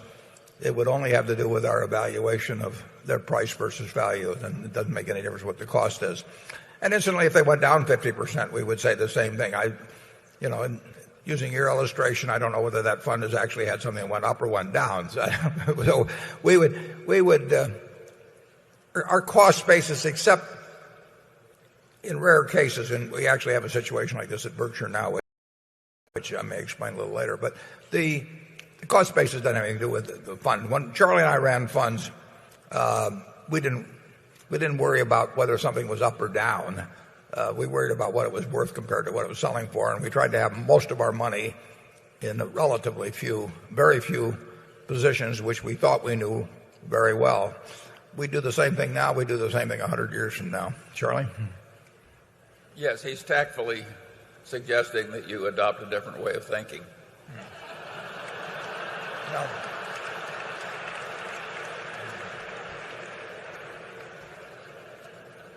Carol?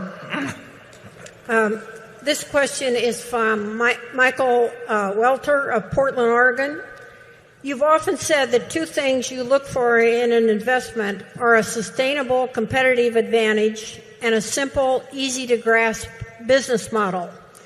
Berkshire's sustainable competitive advantage is arguably you, Warren and Charlie. And that obviously is not sustainable over the long term. I reject that defeatism. I knew you would. While at this point, Berkshire does not have a simple, easy-to-grasp business model. So if the 2 of you were outside investors, is it possible that no matter what combination of intrinsic value and price Berkshire offered, you would not invest in it today? No, our sustainable competitive advantage is we have a culture and a business model which people are going to find very, very difficult to copy, even semi-copy. We have an unusual group of shareholders. We have a business that's owned by people where the turnover on our stock, even allowing for all the double counting and everything like that, maybe something like 20% a year, when virtually every stock in the S&P 500 turns over 100% a year. So we have a different shareholder base. We have people that understand their business differently, and we have a business that can offer to people who own private businesses the chance to keep running their businesses as they have in the past and get rid of the problems of lawyers and bankers and all kinds of things like that. And I don't see any other company in the United States that has the ability to do that now, or probably the ability to adopt that model in any big way. So I would say we have sort of an ultimate, and it's not peculiar to me and Charlie. We may have helped create it, but it is a deeply embedded culture which any CEOs that follow are going to be well versed in when they come into the job, dedicated to, and able to continue in the future. And you can't do, I don't want to name names about other companies, but you can't do that elsewhere. So I think anybody wanting to copy Berkshire is going to have a very hard time. And I think the advantages we have are going to be very, very long lasting, and they're not peculiar to the fact that Charlie and I are sitting up here anymore. They may have been originally, but no longer. Our culture, our managers join that culture. Our shareholders join that culture. It gets reinforced all the time. They see that it works. You know, it's something that I don't know how I would copy it if I were running, some other company. And it's meaningful because there will be businesses, just as there was with ISCAR a while back, just as the management at GEICO felt back in the mid-90s in terms of what they wanted to do. There will be people that want to join up with us, and they really won't have a good second choice. There'll be plenty that don't, too, but that's okay. We just need to have the right ones, some of the right ones join us, and it can go on a long, long time. Charlie? Yes, I might state that a little differently. A lot of corporations in America are run stupidly from headquarters as they try and force the divisions to come up with profits for every quarter that are better than the profits in the same quarter in the previous year. And a lot of terrible decisions and terrible practices creep into those businesses. In the Berkshire model, that doesn't happen. So while Warren and Charlie will soon be gone, not too soon in my case, but I'm a little worried about Warren. The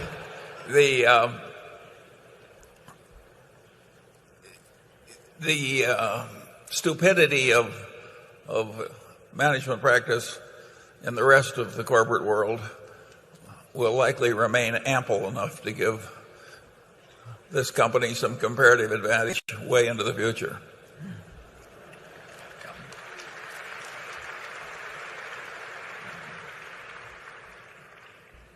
Okay, we'll go to. It's very important, isn't it, to watch what you eat, as you, in terms of preserving longevity. So we watch it for hours up here at a time. Number 10. Hello, Mr. Buffett, Mr. Munger. My name is Osnor Midov. I'm from Fame Studio Organization, San Francisco. And my question is from one of financial blogs. How do you justify holding stocks forever when the fundamentals have permanently changed? Well, the answer is we don't.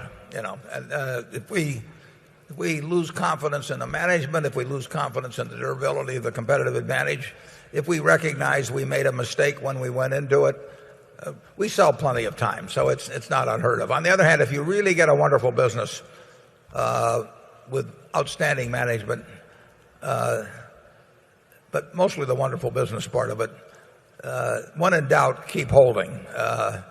But it's no inviolable rule. Now, among the businesses we own, not just securities we own, we have an attitude which we express in our economic principles that when we buy a business, it's for keeps. And we make only two exceptions: when they promise to start losing money indefinitely, or if we have major labor problems. But otherwise, we are not going to sell something just because we get offered more money for it, even than it's worth.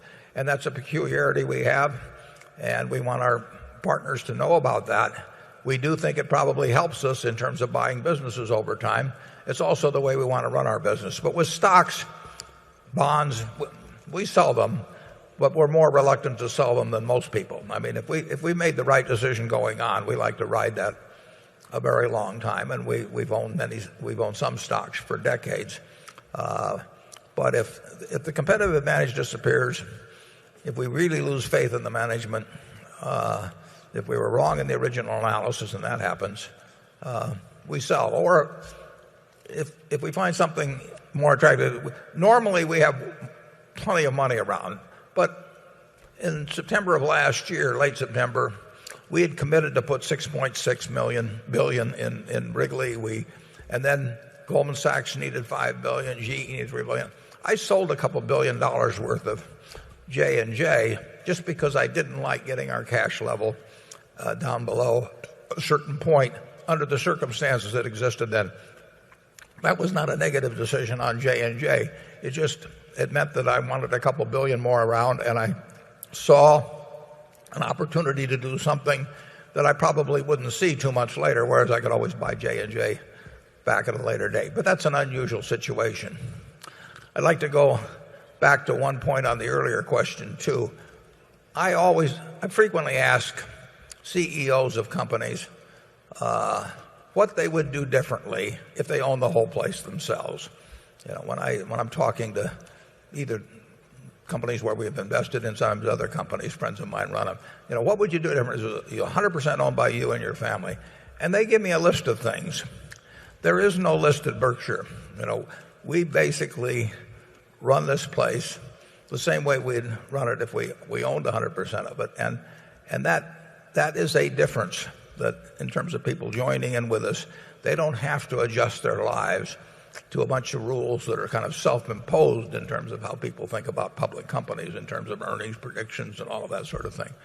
And there are certain people that would prefer to be associated with an enterprise like that, and also, following through on this rule I just explained, know that they've made one decision on where that business that they built up over decades and cherish and everything, they make one decision on where it's going to go, and they're not going to get surprised later on. They're not going to get some management consultant come in and say, you ought to have a pure play, or Wall Street saying, so you ought to spin this off or sell it or anything like that. And they know we're not going to leverage it up. So they know they're really going to get to do what they love the most, which is to continue to run their business, not bothered by bankers or lawyers or public expectancies or anything of the sort. And that isn't, like I said earlier, that's a real advantage. Charlie? Yeah, in the show business, they say the show has legs if it's going to last a long time. I think Berkshire Hathaway's system has legs. Okay, with that, we'll go to Becky. This is a question from Human to Madden in Seattle, Washington. He's got a two-part question, but he says, from time to time, you purchase shares of public companies. Presumably, you feel that those shares are a better investment than Berkshire shares at the time, since you never buy back Berkshire shares. If Berkshire shareholders can purchase shares in the same companies for the same price as you, why shouldn't they sell their Berkshire shares and buy what you are buying? And secondly, he wants to know why, because he, like thousands of other shareholders, is unable to attend the annual meeting. How come Berkshire does not webcast the meeting? I am aware of the irony that I will not hear your answer. Yeah. Well, our meeting does get written up, at least it gets written up a lot with various blogs and everything else. It gets written up pretty well in its entirety by Outstanding Investor Digest. And there are others that prepare extensive reports on it, and they pop up on the internet. So he will, in all likelihood, find out the answer. We could webcast. I get asked the same question about webcasting the meetings I have with students. Why not do that? It's so much easier and everything. I think there is something gained by personal contact. I certainly know that when I was studying and all of that, I gained a lot by personal contact, even though I'd read Ben Graham's books, just going and being with him. And I follow that practice in teaching, and I think that I like the turnout we get. I like our partners to show up and see the products we sell and all of that. This is not something where we're going to go and hide and hold our meeting, in some hamlet, in western Nebraska or something to discourage attendance.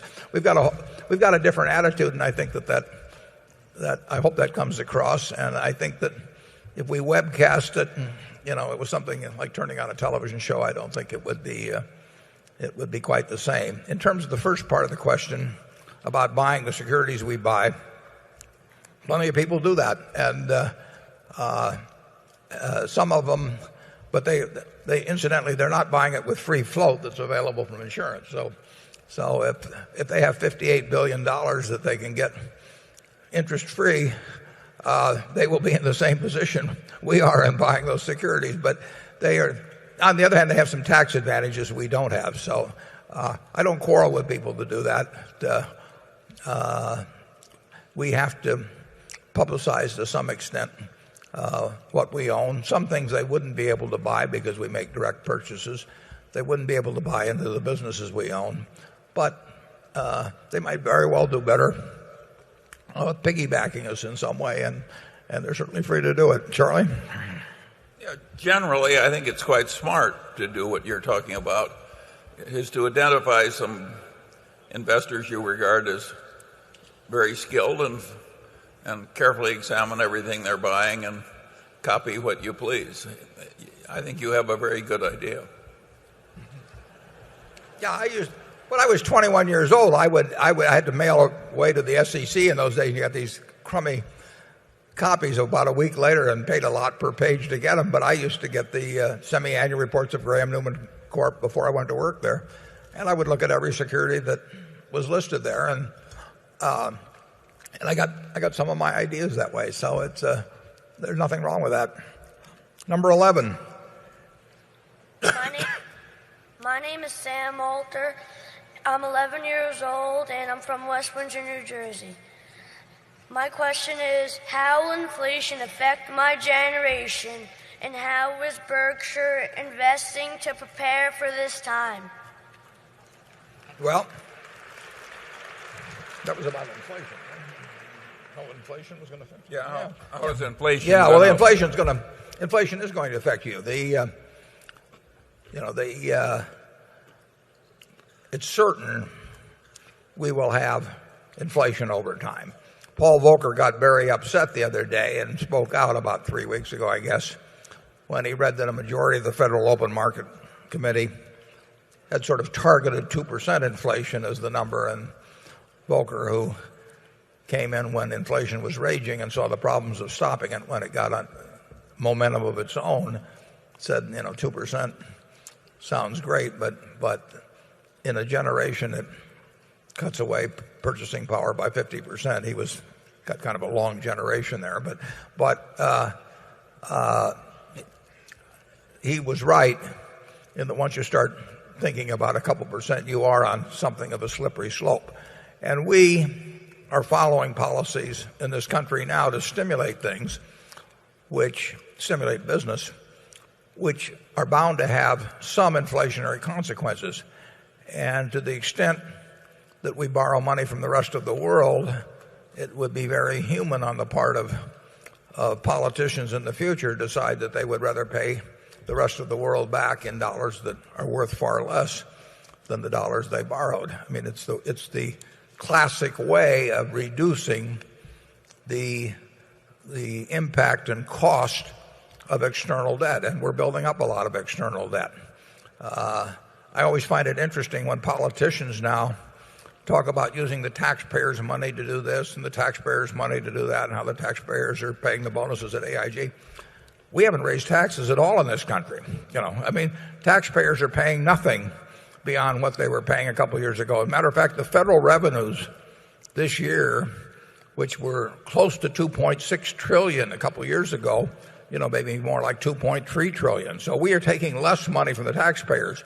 The people who are really paying for the things we're doing now will probably be the people who are buying fixed dollar investments, much of it from the U.S. government, and who will find the purchasing power when they go to redeem those investments to be far less. So you might say that the AIG bonus is probably the Chinese are the people that are ultimately paying the most in terms of the loss of purchasing power they will have with their holdings of government bonds, U.S. government bonds, many years down the road. But it sounds better to say the taxpayer than to say the Chinese are paying for it. It's an interesting situation. I read that comment every day about how the taxpayers are doing this and that. And I haven't had my taxes raised. You haven't had your taxes raised. They're giving me $250 back here pretty soon.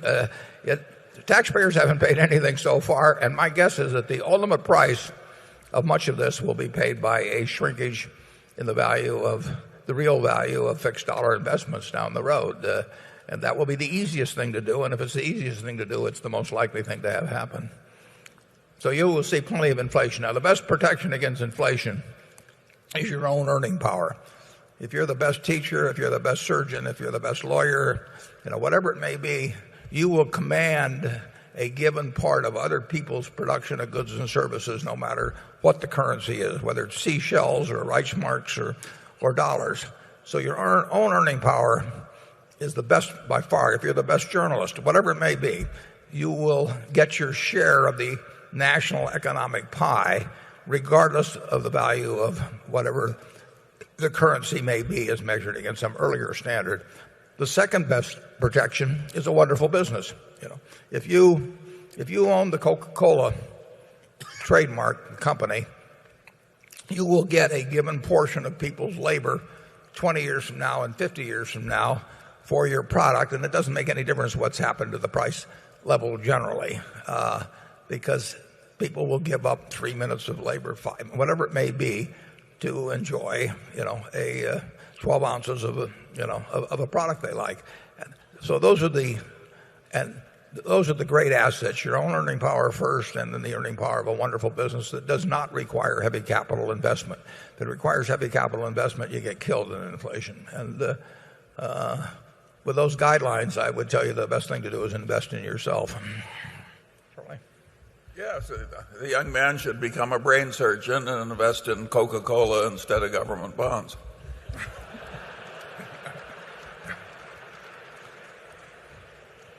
I get paid by the word, he doesn't. Andrew? Okay, this question comes to us from Dennis Wallace in Waldorf, Maryland. We got a lot of these, and I'm selfishly interested in the answer. Given the current economic conditions in the newspaper and publishing business, can you please provide some of your thoughts on its impact on Berkshire?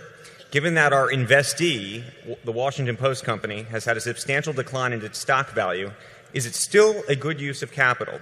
And given the, quote, cheap trading prices of newspapers in the current climate, would Berkshire consider purchasing additional newspapers to add to the Buffalo News and Washington Post properties? At what price does it become compelling to invest in the newspaper business, or is there no price at which it becomes compelling in today's environment? I would say it isn't today's environment. I mean, it's an evolutionary development, but so the current economic environment has accentuated the problems of newspapers, but it is not the basic cause. Newspapers are, to the American public as a whole, Charlie and I read 5 a day. Charlie probably reads 5 a day. We'll never give them up, but we'll also be the last guys reading a newspaper while having a landline phone, by our side. And so you don't want to judge consumer preferences by what we do. The newspaper, no. The answer is, for most newspapers in the United States, we would not buy them at any price. They have the possibility, and in certain places they've already hit it, but they have the possibility of just going to unending losses. And they were absolutely essential to a very high percentage of the American public. 20, 30, 40 years ago, they were the ultimate business. It was a business where only one person won, basically, in almost every town in the country. There were 1,700 papers in the United States, and about 50 of those 20 years ago existed in a city where there were multiple papers. So they were a product that had pricing power, that was essential to the customer, essential to the advertiser, and they've lost that essential nature. They were primary 30 years or 40 years ago if you wanted to learn sports scores or stock prices or even news about international affairs, and then that nature, what Walter Annenberg used to call essentiality. I don't know whether it's in the dictionary or not, but it started eroding, and then the erosion has accelerated dramatically, and they were only essential to the advertiser as long as they were essential to the reader. And nobody liked buying ads in the paper. It was just that they worked, and that is changing. It's changing every day, and I do not see anything on the horizon that causes that erosion to end. At the Buffalo News, Stan Lipsey would greet me 10 years ago and he would say, Warren, you should, on an economic basis, you should sell this paper. And I said, I agree 100%, but we're not going to do it. And, we could have sold the Buffalo News for many hundreds of millions of dollars some years back, and we couldn't sell it, for remotely anything like that now. And that's one of the policies. The union has been very cooperative. Unions, a bunch of unions, have been quite cooperative with us in recent months in trying to have an economic model that will at least keep us making a little money. And as I put in the annual report in our economic principles, that as long as we don't think we face unending losses or have major union problems, we will stick with the businesses, even though it would be a mistake if you were acting as a trustee for a bunch of crippled children or something of the sort. And that's just our policy at Berkshire. The Post has a very good cable business. It has a very good education business, but it does not have answers on the newspaper business, as Don Graham wrote in the annual report, nor does anyone else. Now, we all keep looking around for somebody that will find a model, but I think there are about 1,400 daily papers now in the United States, and nobody yet has found the model. We are as well positioned in Buffalo, believe it or not, I think, to play out the game as anyone else. But whether we find something before the lines get so that we're inexorably in the red, or whether the situation gets so we're inexorably in the red, I don't know, but we will play it out as long as we can. It's not what they teach you in business school, but it's the way we run Berkshire. Charlie? Well, I think that's all 100% right, and it's really a national tragedy. These monopoly daily newspapers have been an important sinew of our civilization. And by and large, they were impregnable from advertiser pressure, and by and large, they were desirable editorial influences, and by and large, they kept government more honest than it would otherwise be. So as they disappear, I think what replaces it will not be as desirable as what we're losing. But this is life. Number 12. Good morning, Mr. Buffett and Mr. Munger. I'm Mark Rabanov from Melbourne, Australia.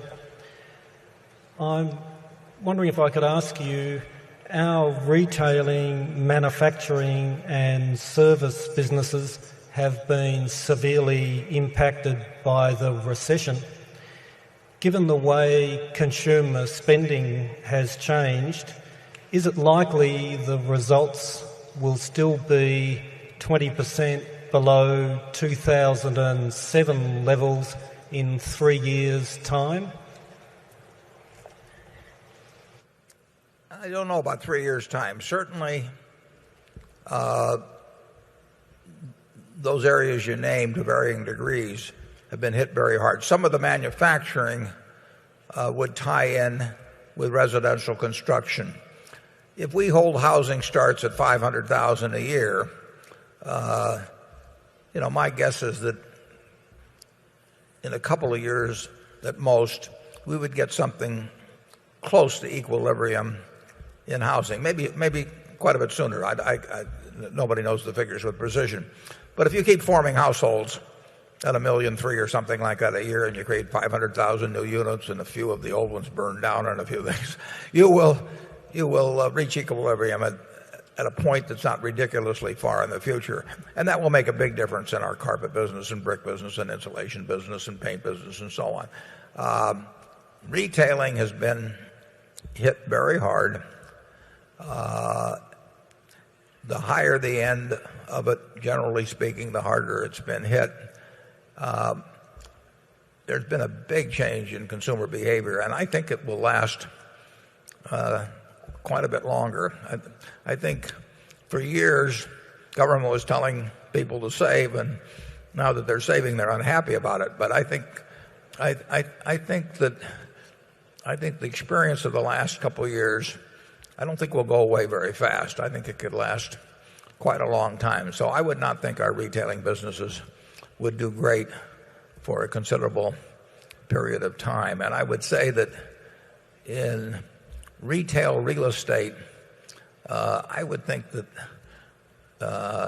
that would be a tough field to be in for quite a period. I think the shopping centers will be seeing vacancies that will be hard to fill. I think that their retailers will be struggling in many cases.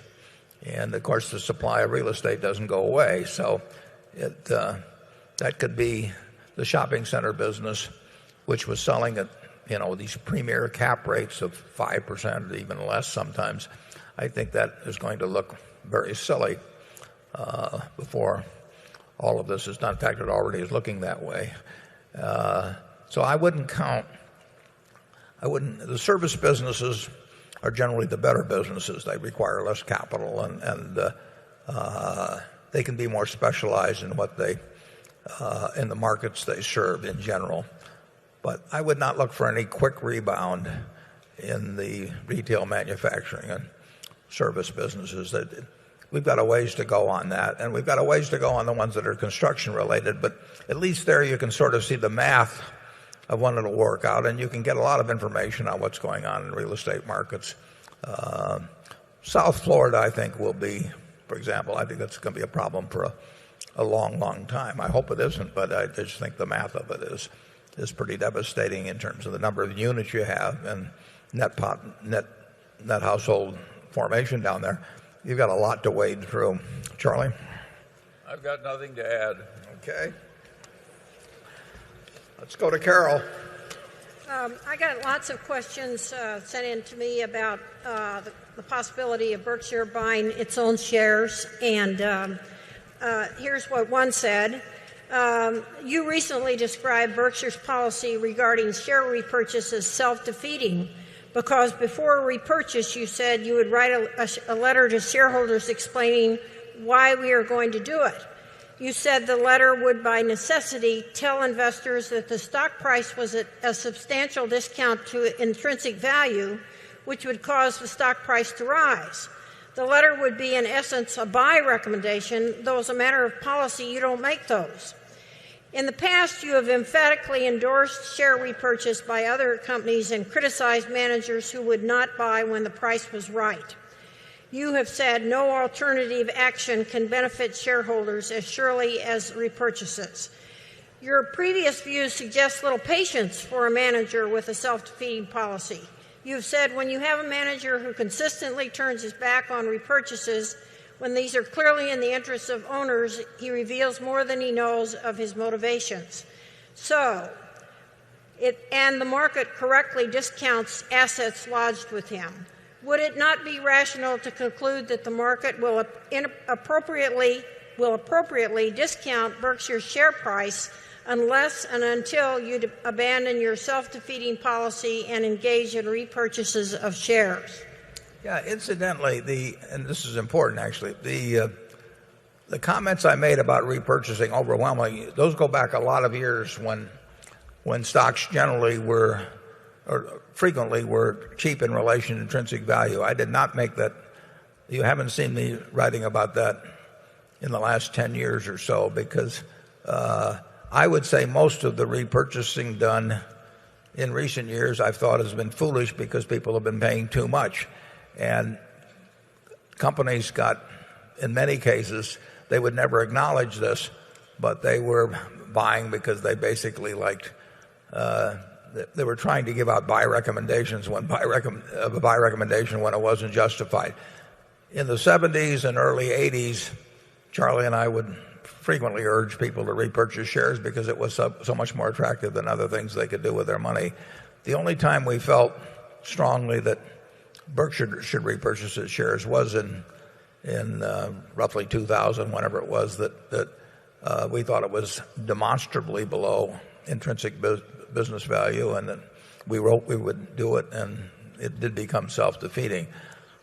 There's clearly a point where if we thought it was demonstrably below conservatively estimated intrinsic business value, and we notified the stockholders we were going to do it, we would do it. I think it, again, would largely be self-defeating. I don't think that situation exists now. I think I won't give any buy or sell recommendations, but I think it ought to be quite compelling. like I say, I think probably 90% of the repurchase activity I've seen in the last 5 years, I did not think was serving the cause of the shareholder. I thought it was being done because management thought it was the thing to do, and their investor relations department told them it was the thing to do, and they were actually buying stock at kind of silly prices. And that was not the case when Charlie and I looked at Teledyne or the Washington Post or Cap Cities Broadcasting doing it many years ago. But I haven't seen situations like that in recent years. Charlie? I've got nothing to add to that either. It's interesting how many companies were buying in their stock at twice present prices that aren't buying it now. I mean, there are lots of those. We will never buy in our stock at a silly price. We may make a mistake by not buying it at a cheap price, but we'll never make a mistake, I don't think, by buying it at a silly price. And we think a significant percentage of corporate America has done that in recent years, including a few stocks that we've owned ourselves. Number 13. Jack Benvent from Haworth, New Jersey. First, I'd like to thank you. I've been to about a dozen meetings. This is probably the best one. So thank you very much for the new format, and thank you very much to the journalists who really helped out a lot.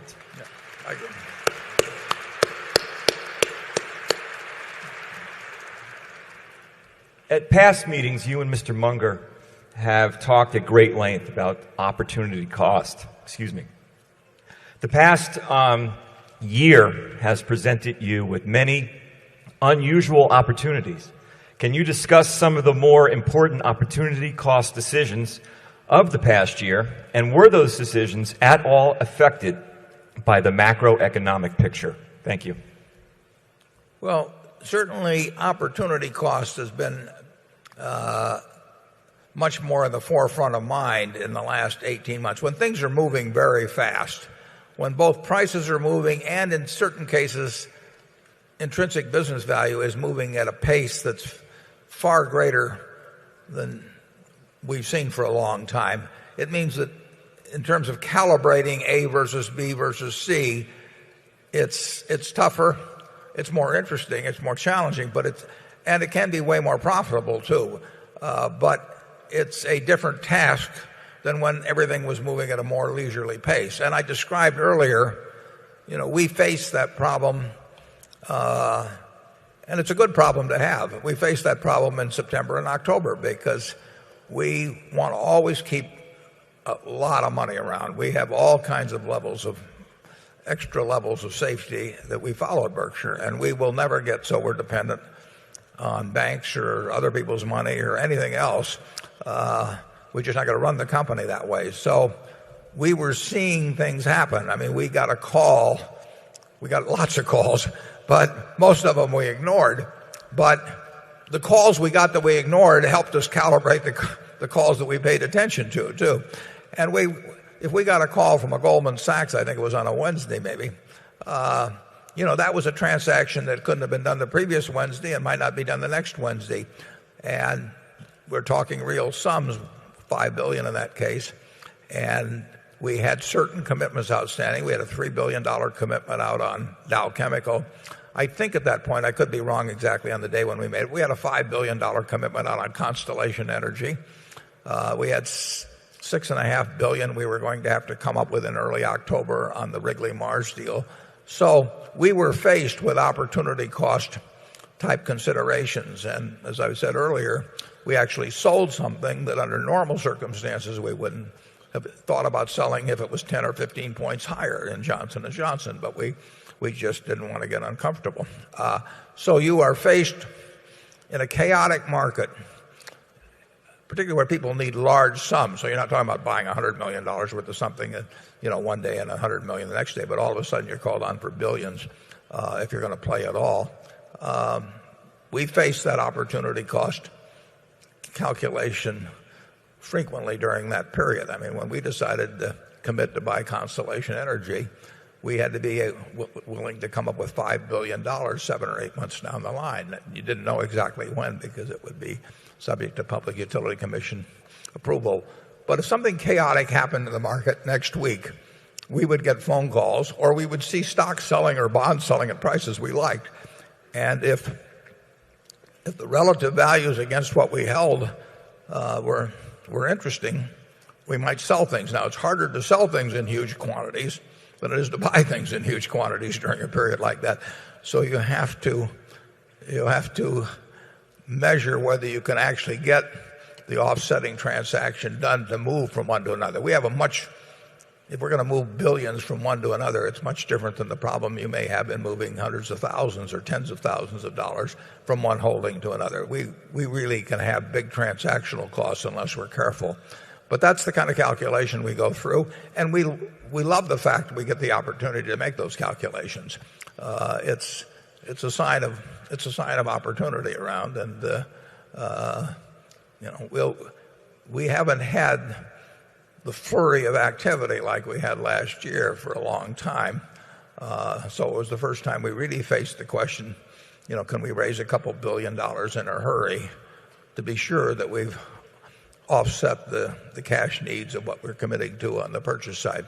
On the Johnson & Johnson we sold, we actually made a deal where we had a floor price on what we would sell that for, just because the markets were so chaotic that we wanted to be absolutely sure that we would not end up a couple $1 billion less than comfortable when we got all through. Our definition of comfortable is really comfortable. I mean, we want to have billions and billions and billions around, and then we'll think about what we do with the surplus. Charlie? Again, I've got nothing to add. Becky? This is a question from someone named Yim in Columbus, Ohio. That narrows it down. Yeah. Very company specific. It says Geico has been spending around $400 to $600 million on media advertising a year in the last few years. What are the deciding factors into how much to spend, and how could one estimate the net return on such spending? Well, that's a question people have been asking themselves since the beginning of advertising. And, I'm not sure whether it was Marshall Field or John Dorrance at Campbell Soup or something. One of those fellows said that, when asked whether they didn't waste a lot of money on advertising, he said, yeah, we waste half of it, we don't know which half. And that is the nature of advertising. Although we can measure it better with Geico than most companies. We will spend about $800 million on advertising. We spend far more, even though we're the third largest company, we spend far more than State Farm or Allstate. And we will spend more and more and more. I mean, we will never stop. We were spending $20 million a year, a little over that, when we bought control of it in 1995. But we want everybody in the world everybody in the United States. We're not going to be selling insurance in China or someplace very soon. But we want everybody in the United States to have in their mind the fact that there's a good chance they can save money by picking up the phone or going to geico.com and checking it out, and important money. And when we get that message in people's minds, you never know when it's going to pay off later down the line, because as I mentioned earlier, starting in around September 30th, we saw a big difference in the propensity of people to come to us to save $100 or $200, whereas they might not have cared about saving that before. So here's auto insurance. Everybody has to buy it. Nobody likes to buy it, but they like to drive. And if you like to drive, you need auto insurance. And so it's going to sell. And you're going to buy it from somebody. And if you care about saving money, you're going to check with us. And we want to make sure everybody understands that. And we will spend more money, I will guarantee you, 3 years from now. Now, we're getting more for our money in buying advertising this year. So $800 million this year buys more than $800 million that would have bought a couple of years ago. So we're getting more exposure for the money. But we love spending money on advertising at Geico, and we want to be in everybody's mind. Coca-Cola is in everybody's mind around the world. They started in 1886, and they just kept associating Coca-Cola with moments of pleasure and happiness, and billions and billions of people have that in their mind. And they don't have anything in their mind about RC Cola, or any. They just, you say RC Cola to somebody around the globe, and they give you a blank stare. You say Coca-Cola, and it means something. And a brand is a promise. We're getting that promise in people's minds that there's a good chance they can save money if they check with Geico, and we'll never stop. Charlie? Yeah, it's interesting.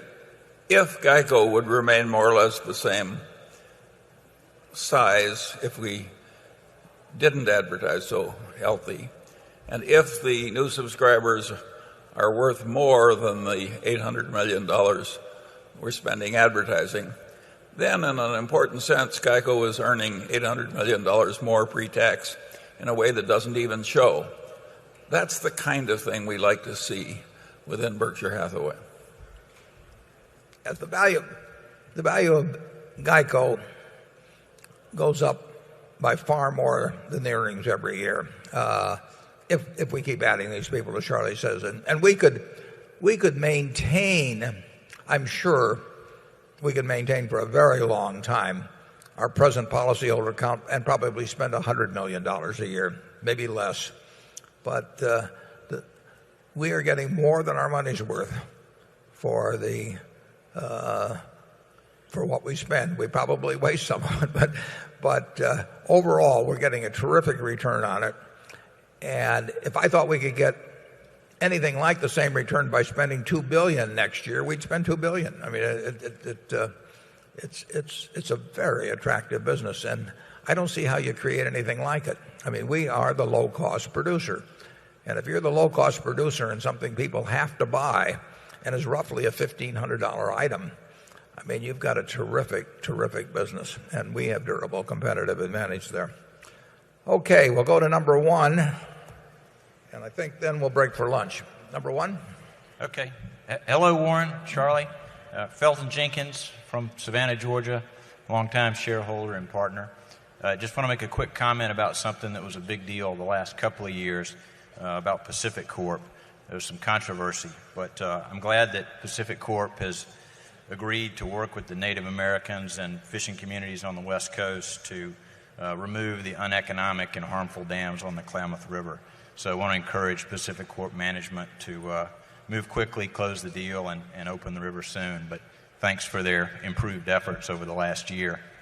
My question is, you mentioned Wells Fargo got to $9, and that was a great deal, it looks like, at that price. But what about Washington Mutual, AIG, Wachovia, Citigroup, Fannie Mae, even some Irish banks that I think you were involved with?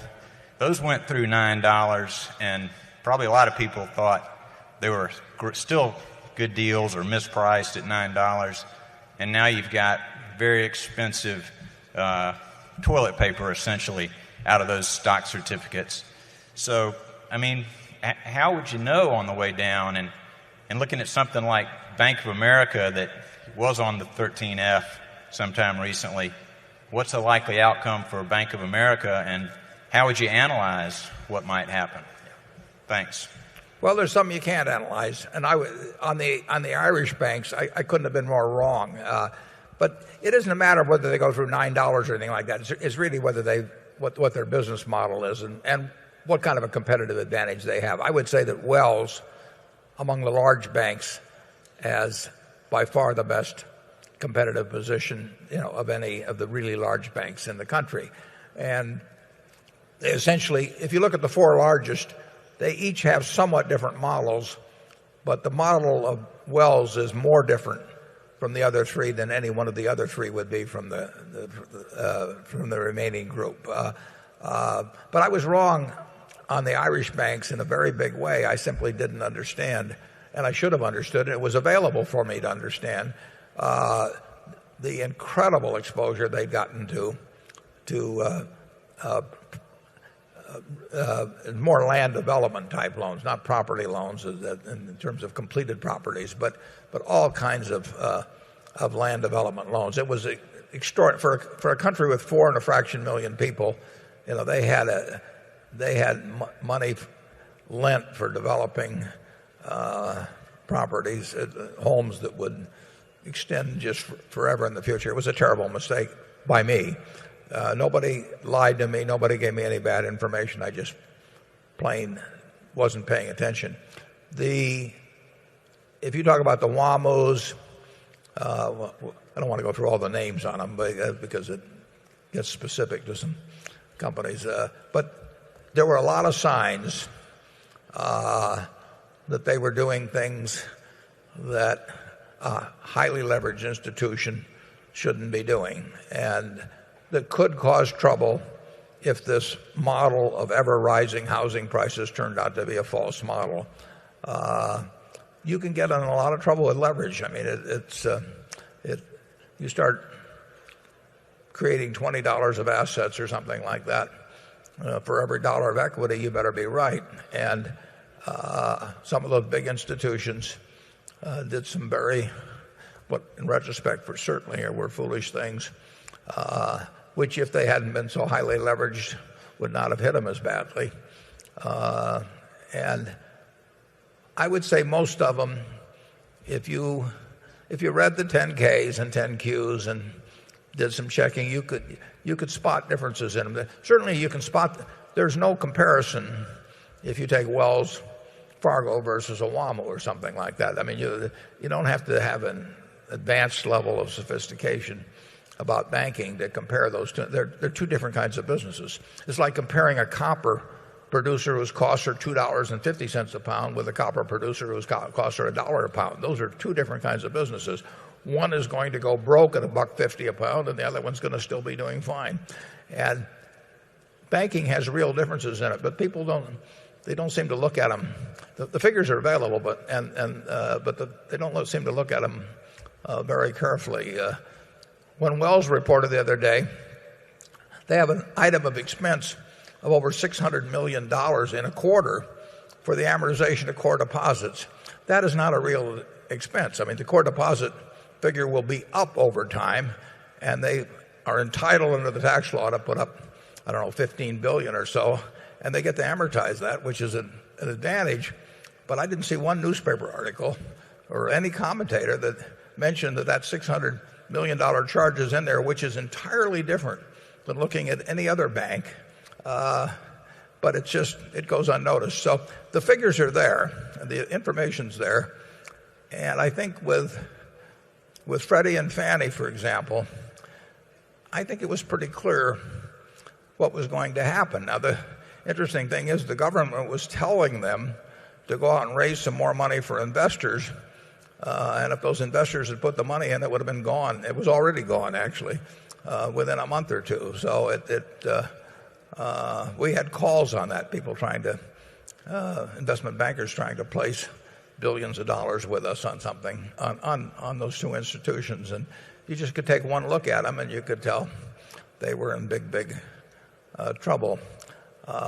You do have to know a little bit about, you have to know something about banking and what's going on in the various kinds of lending and everything. And I would say that generally speaking, for people that don't spend a lot of time on their investments, they're going to have trouble separating financial institutions. I think it's much easier to come to a conclusion on something like Coca-Cola or Procter & Gamble than it is for a person who is spending only a limited amount of time on investing to make a decision on whether to own Bank A or Bank B or Bank C. Charlie? Yeah, there's another problem. Generally accepted accounting principles allow a conservative, sensible bank to show vastly increased earnings if it changes its practices to make a lot of extremely dumb loans in large volumes. Generally accepted accounting principles should not be constructed to allow this result. That's what seduces so many of these bankers into this ghastly decision making. Yeah, when we bought Gen Re, they had a financial products division. It was named similarly to the AIG when it was called Gen Re Financial Products, AIG Financial Products. And it produced numbers regularly that were always satisfactory numbers, but when we looked at that, it looked like all kinds of trouble to us. It cost us over $400 million to get out of. And a black box like that can produce, that's why managements love them to some degree. They can produce numbers. They don't necessarily produce cash, and they sure as hell can produce all kinds of problems if you have to start posting collateral and doing things of that sort. And I would say it is tough for, you might say, the passive investor, the one who's not spending very much time on it. I would say it's difficult for them to discern when that's going on. So it's not a bad area to just say this one's too tough and go on to something else that's a lot easier. I think you can analyze a utility operation easier, or some premier consumer company or something of the sort. I don't think I would look for the tough situations to differentiate tough industries in which to differentiate things. But there are huge differentiations. And again, I urge you to read the J.P. Morgan Chase or Jamie Dimon's letter, because you'll learn a lot by reading that. But a lot of the new regulation that is coming wouldn't have even been needed if accounting had done a better job, particularly in banking. And yet I have yet to meet an accountant from any of the big firms who has said, I'm ashamed of my own profession. That's a mistake in accounting. If they don't have shame, they're not thinking right. Well, with that happy thought, we will go to lunch now. We'll reconvene about a 1:15. We'll start at that time with Andrew and move on to section 2 when we come back. And I hope to see you all then. And then we'll go till 3 o'clock, and at 3:15 we'll have the annual meeting. Thank you, and we'll be back at 1:15. Okay, let's get back to work. I should mention one thing, because it's appeared in the press recently a bit. Our goal is to issue every quarterly report on the last Friday after the close, prior to the expiration of the 40-day period after the end of a quarter that we have for reporting to the SEC. The SEC says 40 business days, or 40 calendar days, unless it ends on a weekend, 40 calendar days after the end of the quarter, you have to file. If it comes on a weekend, then it's the Monday following that. That usually means, because we hold the meeting usually on the first Saturday in May, it usually means that the last Friday possible will be the day before the annual meeting. This year, because the meeting is early on a calendar basis, because of Saturday falling on May 2nd, the last Friday will fall on May 8th. And that is our policy. We like to get it out on a Friday afternoon if possible, because we want people to have the whole weekend to read it before the market opens. It takes time I think it takes time anyway, to digest the report. And we don't want some headline to determine market prices. We want, as much as possible, a thorough reading of the report. So we will always, unless something comes that makes it unfeasible, we will issue our quarterly reports on the last Friday before the expiration of the 40-day period, and that's what we'll do this quarter. And so we have not changed anything. I can tell you some preliminary figures, which then we have to file an 8K on, because any information I give you has to be in the public domain before the market opens. But what I call our operating earnings, which would be the earnings before any gains or losses from securities or derivatives or any other transactions of that sort, the operating earnings will be about, after tax, about $1.7 billion against $1.9 billion last year. And as I told you, we're lucky to be in this particular period. We're lucky to be in the insurance and utility business. They're relatively unaffected by the recession, whereas most of our other businesses are anywhere from significantly to drastically affected by the recession. We had an underwriting profit in our insurance business that was a little larger than last year. Our float increased a couple of billion.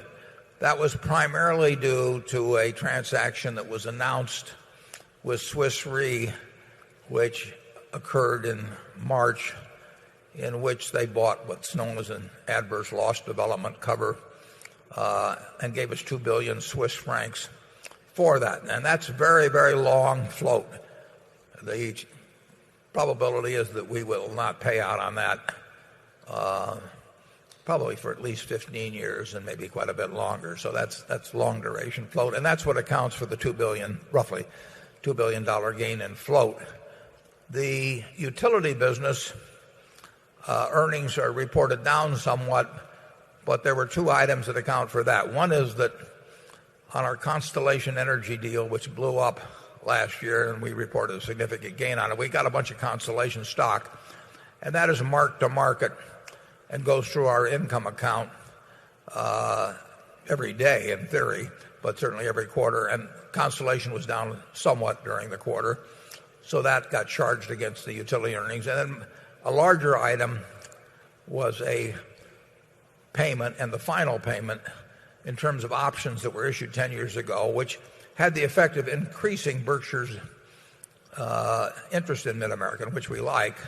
But we wrote a significant check with Mid-American to buy out the options. So, and that got recorded as an expense in the first quarter. But the utility earnings are more than satisfactory, but those two items hit it.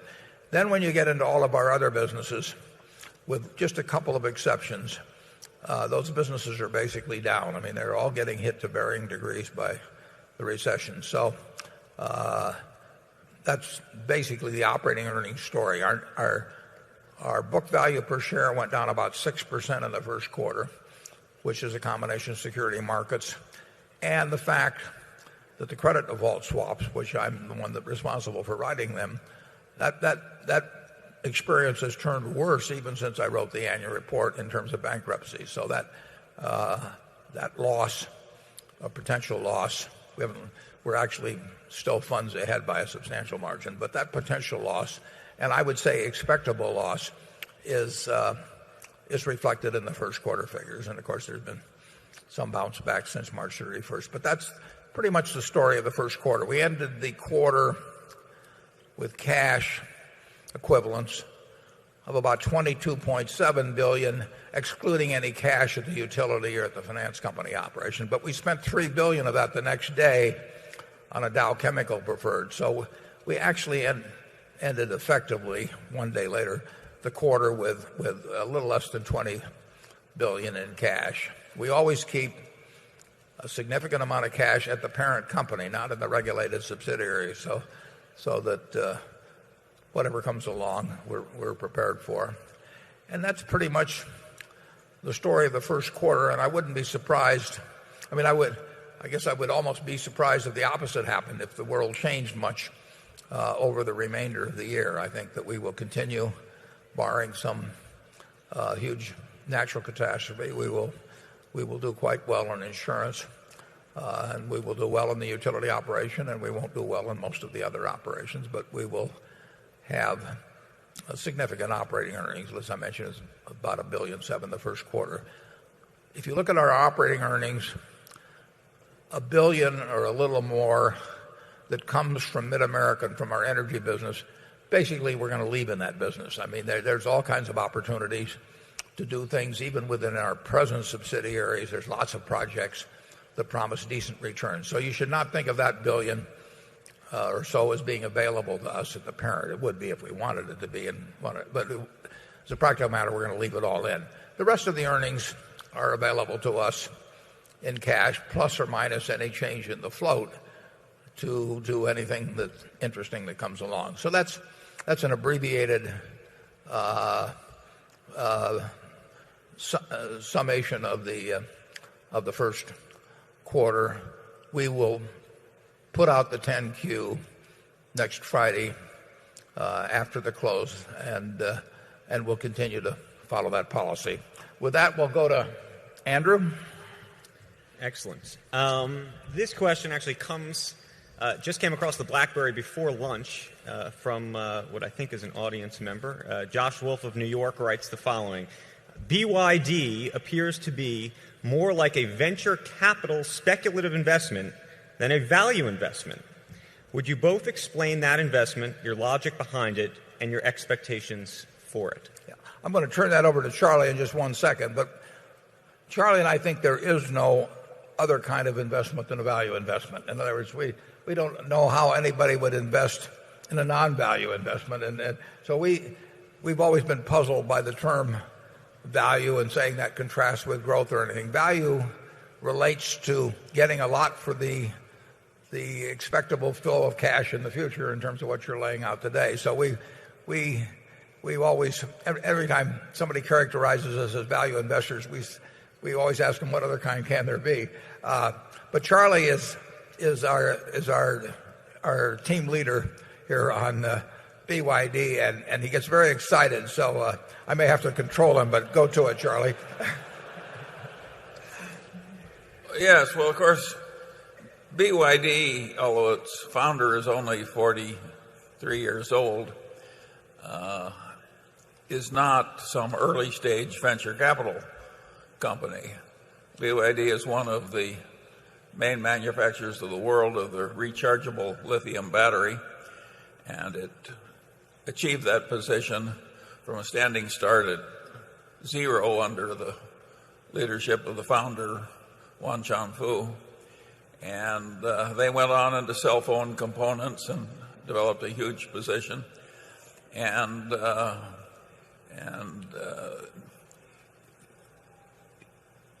then finally,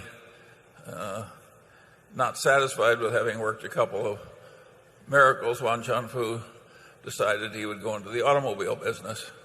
As nearly as I can tell, there was zero experience in automobiles, and from a standing start at zero and with very little capital, he rapidly was able to create the best-selling single model in China. And that's against competition that was Chinese joint ventures with all the major auto companies of the world, technological marvels with way more capital and so on. This is not some unproven, highly speculative activity. What it is a damn miracle. And I warned you. And of course, Wan Chunfu has hired 17,000 engineering graduates, and those engineering graduates are selected from 1,300,000,000 people in China, and he's hiring at the top of the classes, and so you get a remarkable aggregation of human talent. And then you've got the basic quality of the Chinese people, which, when unfettered from the wrong kind of government, for instance, the wrong kind of emperor, the Chinese people succeed mightily. When they came to this country as coolies, slaves, they would leave and soon be the most important people in the town. So this is a very talented group of people. And in a sense, this particular period may be Chinese, the Chinese day. And of course, these batteries, these lithium batteries, are totally needed in the future of the world. And we need them in every utility company in America. We need them in every utility company of the world. And we have to use the direct power of the sun, and we can't do that without marvelous batteries. And he's in the BYD is in the sweet spot on that stuff. And I know it looks like a miracle, and it looks like Warren and I have gone crazy, but I don't think we have. Well, one of us at most. And that car you're going to see in the annex, I think they make everything in that car except the glass and the rubber. There may be a couple of small exceptions. That's unheard of. Whoever went into the automobile business and made every part and made it and made the automobile a best-selling thing. This is not normal. I mean, this is very unusual, and I regard it as a privilege to have Berkshire associated with a company that is trying to do so much that's so important for humanity when you get right down to it. Because it may be a small company, but its ambitions are large. And I don't want to bet against 17,000 Chinese engineers led by Wan Changfu, plus 100,000 more talented Chinese in a brand new area constructed the way they want it. I will be amazed if great things don't happen here. I don't think, given the size, it can be all that important to Berkshire financially. But I have never in my life felt more privileged to be associated with something than I feel about BYD. BYD was Charlie's last year. The Irish banks were mine. So he's the winner. BYD, incidentally, does $4 billion a year of business. I mean, so it is not a small business, and it will probably get a lot larger. Let's go to the area 2. Hello, Mr. Buffett and Mr. Munger. My name's Dan Lewis. I'm from Chicago. My question has to do with the U.S. dollar versus other major currencies. You spoke a little bit already about the government policy and its effect on inflation in the future. And just by itself, you'd think inflation would hurt the dollar. But obviously, there's a lot of other factors at play. So I'm kind of interested in knowing your latest outlook on the dollar. I know you've been bearish, but given everything has been thrown up in the air in the last 6 months, how you think these various things will come together, trade deficit, budget deficits, and how it will affect the dollar. Yeah, it's pretty unpredictable, but I will guarantee you that the dollar will buy less, 5, 10, 20 years from now, and it may buy very, very substantially less, but I don't know that, obviously. But we are doing things that will hurt the purchasing power of the dollar. On the other hand, the same thing is happening in countries around the world. So it's very difficult to say whether the dollar versus the pound or the dollar versus the euro, et cetera, how that will behave, because the British will run a deficit this year of 12.5% of GDP, and even the Germans, with their that long-time fear of inflation, will probably run a deficit of 6.5% of GDP. So you've got governments around the world all electing to run, and I think properly so, electing to run very material deficits, in some cases, close to unprecedented, except in wartime, electing to do that in order to offset this contraction of demand by their citizenry. And how that plays out in relative exchange rates, I can't tell you. How it will play out in terms of the value of their currencies, purchasing power in the future versus now, I think is fairly easy to say, and that's that it's going to cause units of currency to buy a lot less over time. That isn't going to happen in the next year or two, but that doesn't mean that markets won't start anticipating it at some point. And it's going to be a very, very interesting future. I mean, we are doing things that we haven't seen in the past. And policymakers do not know the outcome of that. I don't know the outcome of it. You do know it will have consequences, and you can bet on inflation. Charlie? Well, I was raised here in Omaha, and I well remember the 2-cent first-class stamp and the 5-cent hamburger. And so in my life, there's been a lot of inflation. And in my life, I think I've had the most privileged era of all history in which to live. So a little inflation is not going to ruin the lives of any of us. The trick is to avoid the runaway inflation. And that is a problem Warren and I are going to quit claim to the younger people. Here is a product, though. 6.5 ounces of this product 100 years ago cost a nickel plus a 2-cent deposit, and it's hardly gone up in price at all. It's very interesting. Wheat hasn't gone up that much, or oats, or things of that sort. And on the other hand, a newspaper that cost a penny 100 years ago costs $1 now, and they lose money turning it out. So that it gets very uneven in terms of its impact. Carol? Warren and Charlie, this question, I got a good many of these.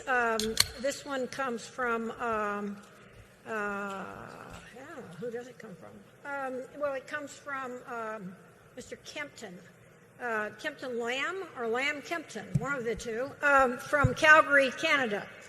And the question is, how would you quantify the financial impact and damage of Berkshire losing its AAA credit rating, which increased the cost of capital of Berkshire, which was surely a competitive advantage for the company?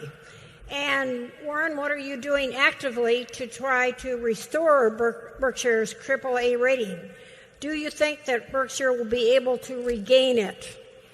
Well, it won't regain it soon because I don't think rating agencies will turn around like that, even if they should. We have a AAA from Standard & Poor's, but it's provisional, and they're going to look at it in about, I think they said about 12 months.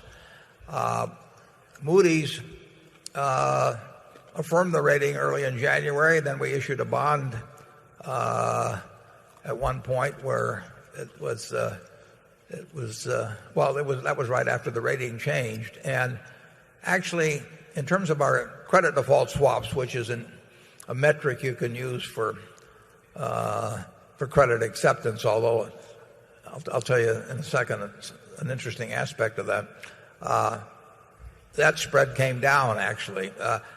It makes very, very little difference in our borrowing costs. I mean, very little. And it never has, incidentally. I mean, double A's versus triple A's, the spread has always been very small, and people would argue in finance classes and all that it wasn't worth paying the price to have a triple A because you didn't save that much on debt, and it cost you in terms of return on equity. I never subscribed to that, and I very much liked having a triple A from both Moody's and Standard & Poor's. I was disappointed when Moody's downgraded us. We didn't really think that was going to happen, but it did. And it doesn't have any material effect on borrowing costs. It does cause us to lose some bragging rights around the world in terms of our insurance promise, although nobody ranks ahead of us, that's for sure. But it will not change back in a hurry. I mean, people don't make decisions in committees that they reverse very quickly. It's just not human nature. We're still a AAA in my mind, and actually we're a AAA in Standard & Poor's mind until we hear something differently. We certainly think, and we run it in a way that there can be no stronger credit than Berkshire. It's difficult for a rating agency, if they have a checkbox system of ratios and such, to measure something like the attitude of management toward creditors. But I will assure you that Berkshire has a management that regards meeting its obligations as sacred and a lot more important than increasing earnings per share or anything of the sort. I mean, we have obligations to people in something like workers' compensation that go 50 years out in the future. I mean, this is somebody that's been injured severely, and they get a check every month from Berkshire, and that's a lot more important than whether we earn X or X plus a tenth or a couple of tenths % on equity. And we conduct ourselves, or we certainly try to conduct ourselves so that not only will people get those checks, but they'll never have to even worry about getting those checks. And that's very difficult for a rating agency to quantify that attitude on the part of the management of Berkshire. But believe me, it exists. And I would say that the AAA change at Moody's is not going to be material in the future of Berkshire, but it still irritates me. Charlie? Well, at least they showed a considerable independence. Yeah. Who knows? That may have entered into it, too. Yeah. My attitude is quite philosophical. I think the next change at Moody's will be in the opposite direction. And I think that will happen because we deserve a higher rating and they're smart. When Charlie and I disagree, and we do disagree a lot, we never argue, but we disagree. And Charlie, when he gets to the point where he really wants me to do something, like buy the BYD interest or something, he always says to me, well, he says, in the end, you'll see it my way because you're smart and I'm right.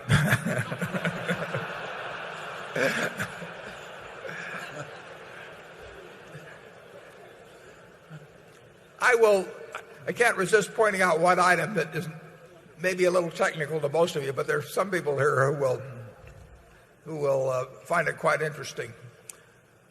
And it actually even enters into credit ratings to a great extent that credit default swaps enter into it. When we write let's take an equity put option, and we get paid for writing a $1 billion put, somebody pays us $150 million. We get the $150 million of cash that day, and we set up a liability for $150 million the first day for the value or our appraisal of what it's going to cost us to meet that obligation. I mean, that's the market price for it. The other guy takes $150 million out of his cash and sets up a $150 million receivable that day. Now, these receivables and payables change over time, but the first day, no profit, no loss, just cash changing hands. One guy sets up an asset, the other guy, we set up a liability. Now, as the world has developed in the last couple of years, the value of that asset to the other fellow has increased on a mark-to-market basis, and he reports that through earnings. So his asset goes up, our liability goes up, and we report that through earnings as a loss. But we've got the cash, and he's got an asset from us that comes due in 15 years or something like that. And in the last couple of years, his auditors, his credit department has said, gee, you've got a receivable from Berkshire that comes due in 15 years, and they don't have to post collateral, so you have to go out and buy a credit default swap to protect yourself against that receivable going bad. Now, that has two effects.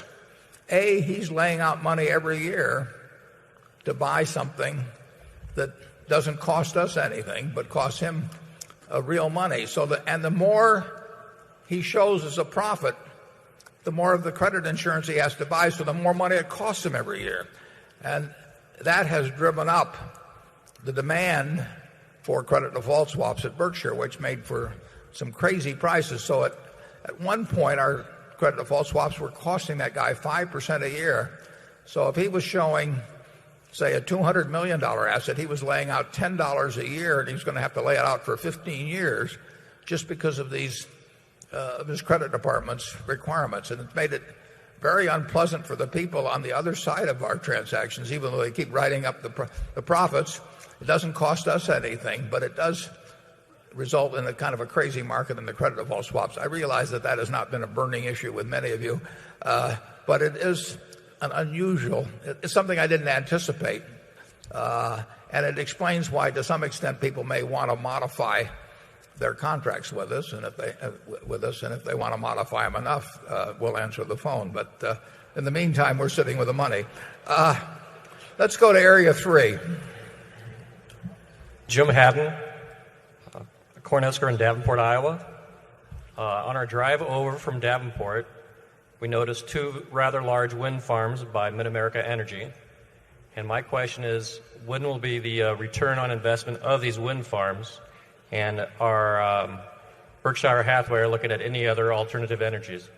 Yeah, we're the largest in terms of owned capacity in wind in the country, I believe, of any utility. And Iowa has the greatest percentage of its electricity generated by wind.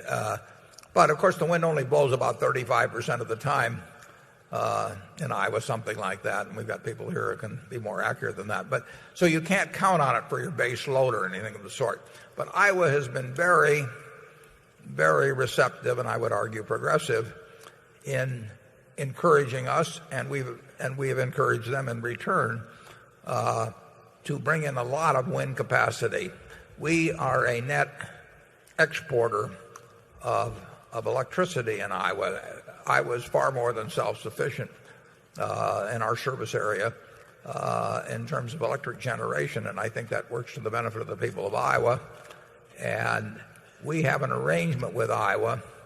As you may know, we have not increased our rates at all, but for more than a decade now.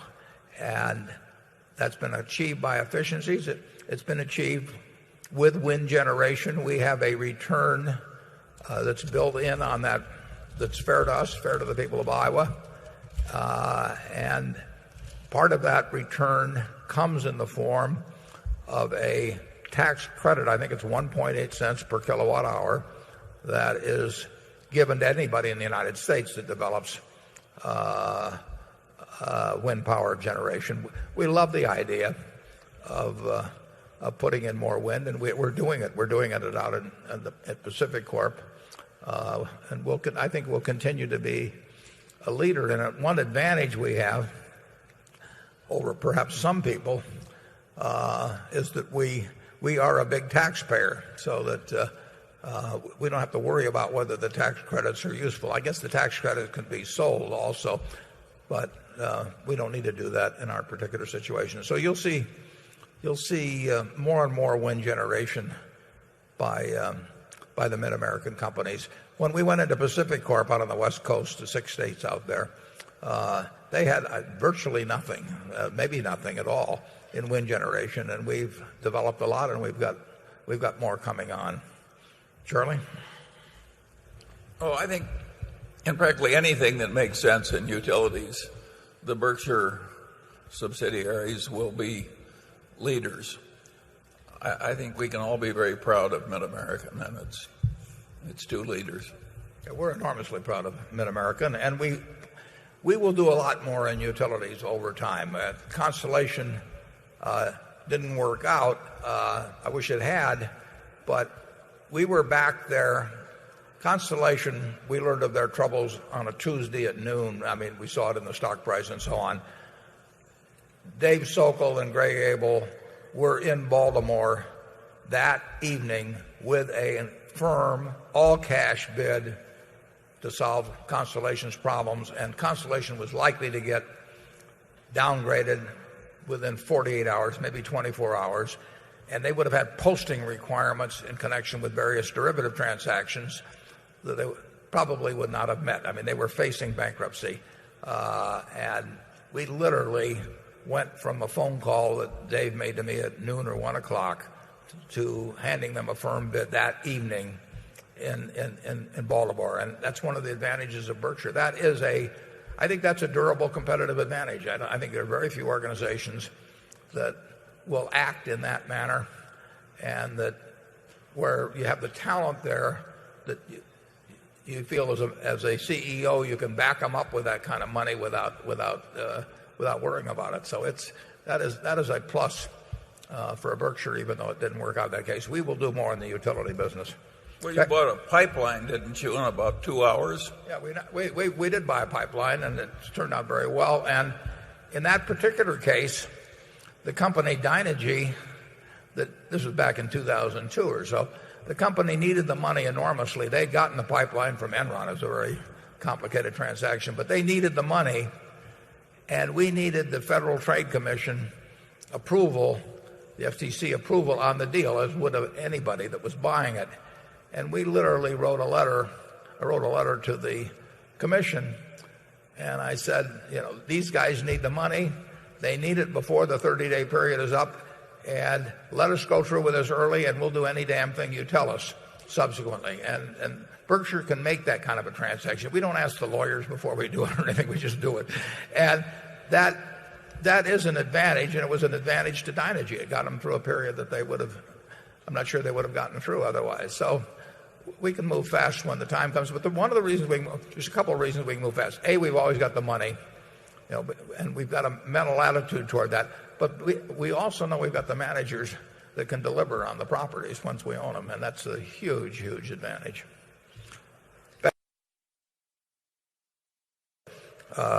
China, we would be restricted by that ownership limitation, but it's very hard to imagine that we won't find more things to do in China over time. I mean, it's a huge market.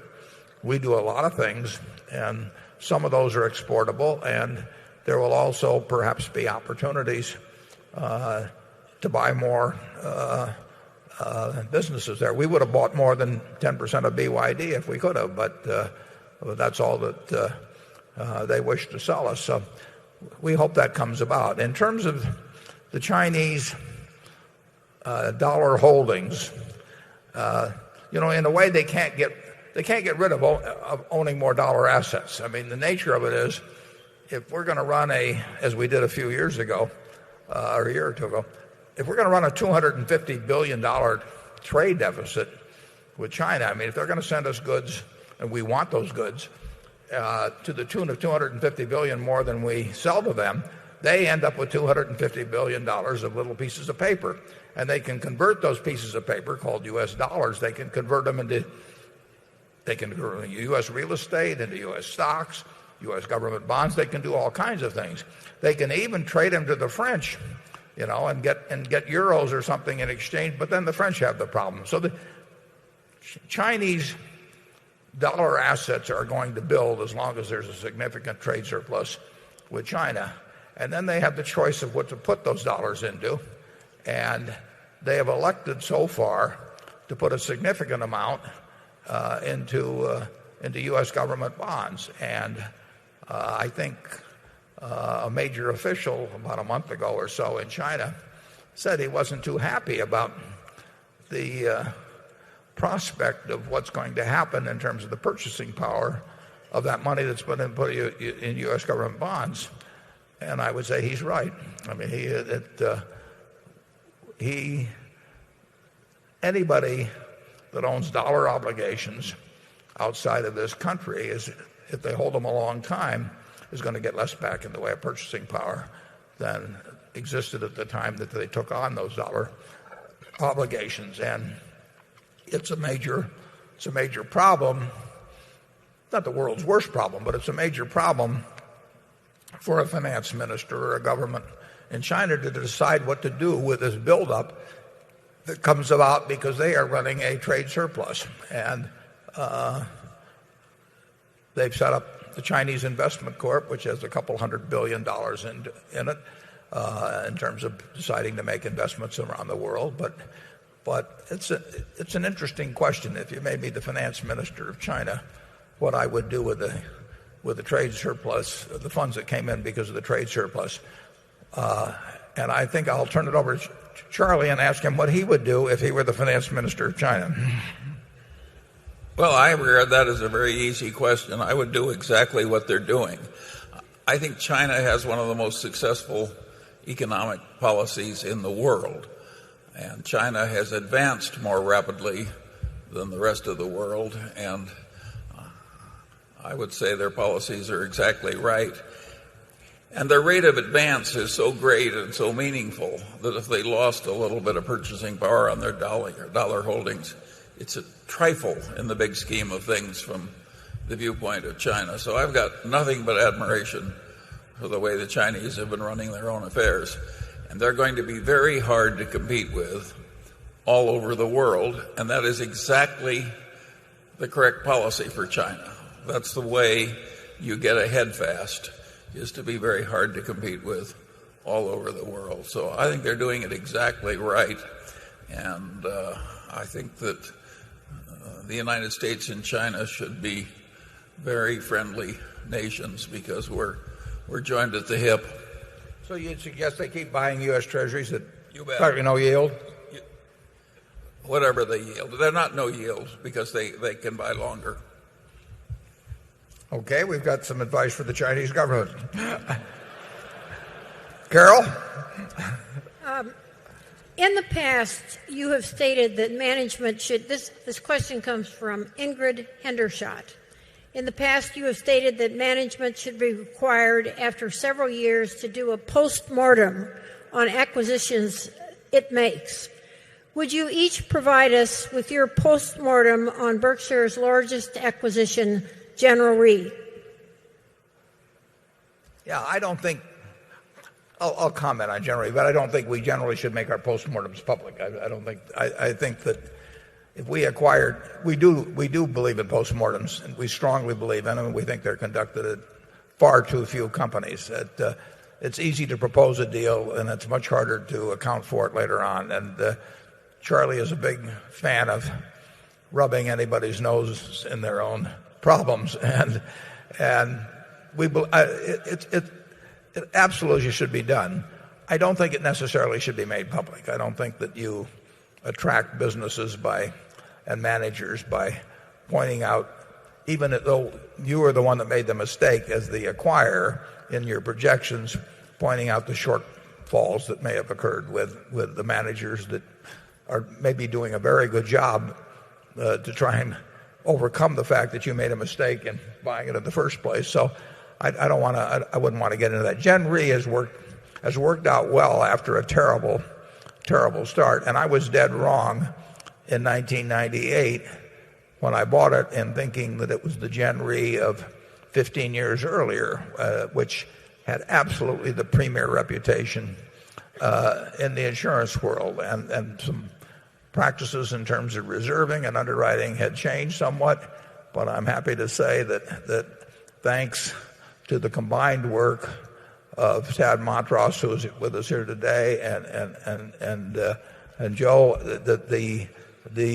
Joe Brandon. Yeah, Joe Brandon, of course. But Joe and Tad, when they took over in September of 2001, actually, right about the time of the World Trade Center problem, they took after all of the problems.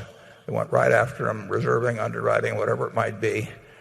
And Gen Re is the company now that I thought it was when I purchased it in 1998. So we're proud of them. It was a very tough job. It wasn't one that was going to get done by itself. And that to some extent, when you tighten up on an organization that has fallen into some lax ways, it can, that is not an easy job. Both of them, or each of them, they could have left for some other place and made just as much money, maybe more money, not had to face the problems that they faced at Gen Re, but they hung in there, and now we have an organization that we feel terrific about and has a great future. Charlie? Well, I think that's right, but it's very important that you have an ability to turn your lemons into lemonade. And we were very, very lucky to have Joe and Ted to help us in the process. It wasn't pleasant, and it wasn't pretty, and it was very successful, and it wasn't something that ordinary managers would have been at all likely to do. You had to be very tough-minded to fix General Re, and they really did fix it. When we do the postmortems, we, in a sense, are looking at our own handiwork. I mean, we make the decisions. It's not some strategy department someplace or vice president in charge of acquisitions or some management consultant that comes in and tells us we ought to buy this or that. We're looking at our own decisions, and that's very important, and we talk about that. And we've made some dumb decisions, and most of them have been mine because I'm the guy that's sitting in Omaha making most of the decisions. But it would really be a mistake to discuss in public my dumb decisions, which might reflect, on some of the managers in some of the arenas. So we will not disclose those, but we will tell you that there are dumb decisions made around Berkshire. The really brilliant decision in the General Re transaction was made by Joe Brandon. He was the one who decided that Berkshire should buy General Re, and he caused the transaction. And it wouldn't have happened, I think, if he hadn't been there. Would you agree with that? Yeah, that's true. Mm-hmm. And Joe was the steward for the General Re shareholders. We got a decent result, and they got a fabulous result. So if capitalism has any heroes in that transaction, why, Joe's the hero. Okay, let's go to number 6. Yes, sir. Mr. Buffett, Mr. Munger, I'm Chuck Hosmer from California. And you mentioned earlier the union cooperation at the Buffalo newspapers. Without the introduction of unions, how do you view contracts for other employees of BRK subsidiaries? I'm just trying to think whether we have any contracts. I hope not. Yeah, we are not big believers in contracts. We hand people hundreds of millions or billions of dollars in some cases to sell us their business. And the decision we have to make is, are they going to have the same passion for the business after they hand us the stock certificate and we hand them the money? Are they going to have the same passion that they had beforehand? And if we're wrong on that, no contract is going to save us. We don't want relationships that are based on contracts. So I can't really think of a formal contract that we have. We have understandings about bonus arrangements and that sort of thing, and that's not that complicated with various managers. I mean, we have the comp of the top person at each company is basically my responsibility, and we have all kinds of different arrangements because we have all kinds of different businesses. Some of our businesses, capital is an important factor, and so you have to put that in the comp arrangement. Some of it, capital doesn't mean a thing. Some of our businesses are very easy and very profitable. Some of them are very tough, and it takes a genius to get a so-so result. So we have a whole bunch of different arrangements on that, but we don't try to hold people by contracts, and it wouldn't work. And we basically don't like engaging in them. So you're looking at a company that. Can you think of any contracts we have, Charlie? No. Our model is a seamless web of trust that's deserved on both sides. That's what we're aiming for. The Hollywood model, where everyone has a contract and no trust is deserved on either side, is not what we want at all. Yeah, we do not want to negotiate the size of the executive bathroom. I mean, that is not our game. Becky?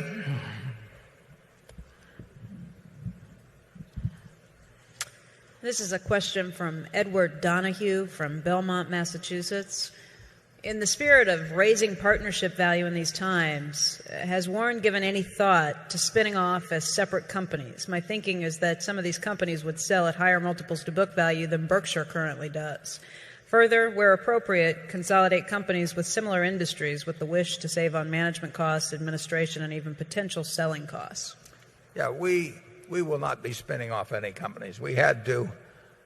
We were a bank holding company, believe it or not, at one time. We became one in 1969, and we were given 10 years to dispose of our bank, which was in Rockford, Illinois, and we did have in effect, a spin-off of that.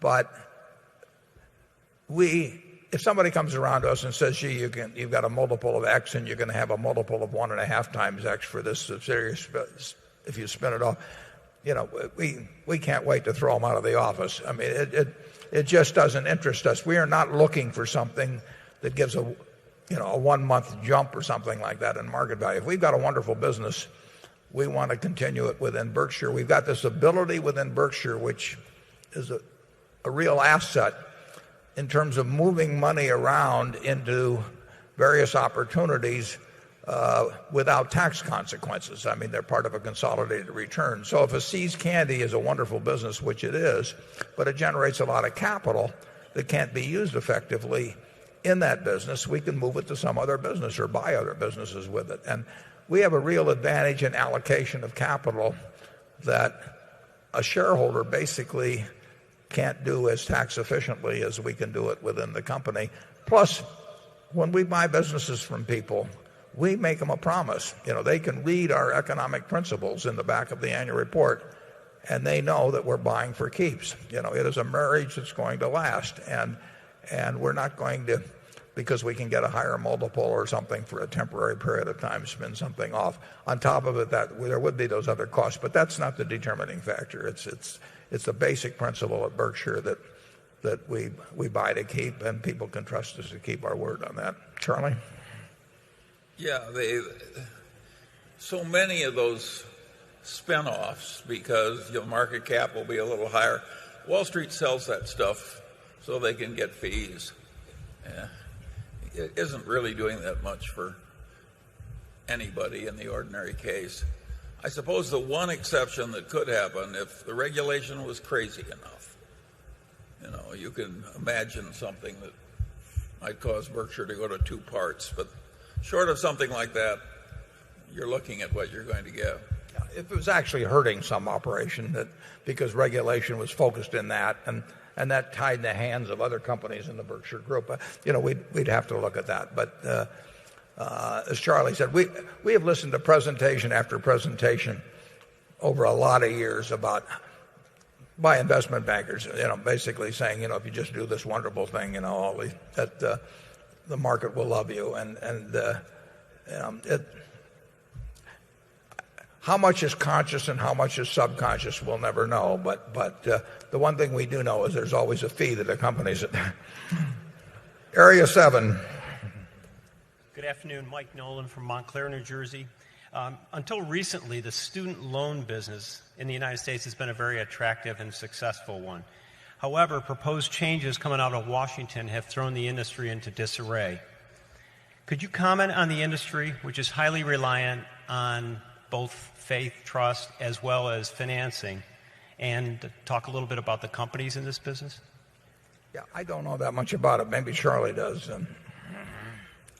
No, I don't know this much about it either. There's been a fair amount of scandal in terms of the sales methods. Some of the companies in the field got awfully cozy with some of the university administrators and so on. It's been a long time since Charlie and I thought about getting a student loan, so we haven't checked the regulations too carefully on that one. But we don't know a lot about it. Yeah. I actually got approached, I guess it was about a year ago or a year and a half ago, on the deal that fell through on Sallie Mae, and I said at the time to the fellow that called me, I didn't understand it that well, and it turned out to be a good thing I didn't. Andrew? Okay, this question comes from John McDonald, and he asks, Warren, in your General Electric and Goldman Sachs investments, do you think you've picked attractive businesses or simply attractive securities? Ben Graham's security analysis suggests that the most frightening things an executive management can do is manage earnings, which it could be argued both of these firms do. What is your reaction to that? Well, I could say that I could argue that a very substantial percentage of American industry over the last 15 years at one time or another has managed earnings, and I've witnessed it and argued against it and gotten no place. So I don't regard that as a malady that's limited in its experience. I don't know anything. I would not get into the specifics of those companies. I felt good about those companies in terms of the quality of the businesses they had and the quality of the management. But it was the terms primarily that caused us to make those deals. I mean, those were made in a period when markets were in chaos, and you should have gotten very good terms for committing money. That very few people were either willing or in most cases able to commit major sums on short notice, and it took good terms in order for us to do it. And like I said, I'm not sure there was any second possibility in those cases. It was a really extraordinary period. We were happy to do it. I feel good about the deals, obviously, because we got a very good coupon. But considering the circumstances under which the deals were made, I don't think there was an alternative. So if they wanted $5 billion and $3 billion respectively on those deals, I think we were the low bid in effect. But I also think we made very decent deals. And could we have done something better with the money at that time? I don't know. As I measured at that time, I could not find anything that I liked better. It was the terms of the deals overwhelmingly, although we obviously like the businesses. I know the managers, the CEOs of both companies very well, and I think they are terrific people. I think they're smart people, and I think they've been very straight with us long before we made a deal with them. So we're very happy with those deals. Charlie? Yeah.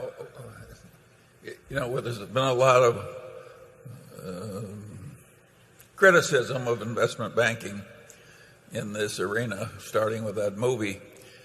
But Berkshire itself has had marvelous services from all of its investment bankers, which is interesting. Think of what we'd be saying if we'd been mistreated.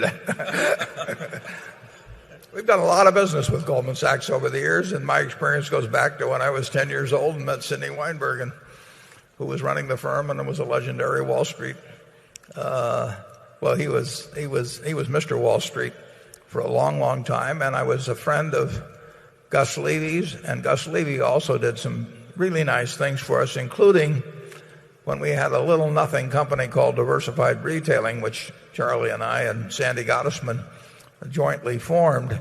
Gus came in on an underwriting of a $6 million issue brought by New York Securities, which he wouldn't have dreamt of coming in, in that kind of a deal under most circumstances. And he had Goldman Sachs join in at that time. So there have been a lot of things that have made for a very happy relationship with Goldman Sachs. I feel good about them. And of course, we do lots of business with General Electric. We've bought I don't know how many of those wind turbines from them. But GE, is a very, very important American institution. We'll sell them a lot of things, we'll buy a lot of things from them, and we'll make money on our investments. So that keeps me happy. Area 8. Hello. Mark Hoffman from San Diego, California. Just want to thank you for all your wisdom and advice over the years. Also like to thank the boys at the Blumpkins, the Furniture Mart. They gave us a great tour the other day.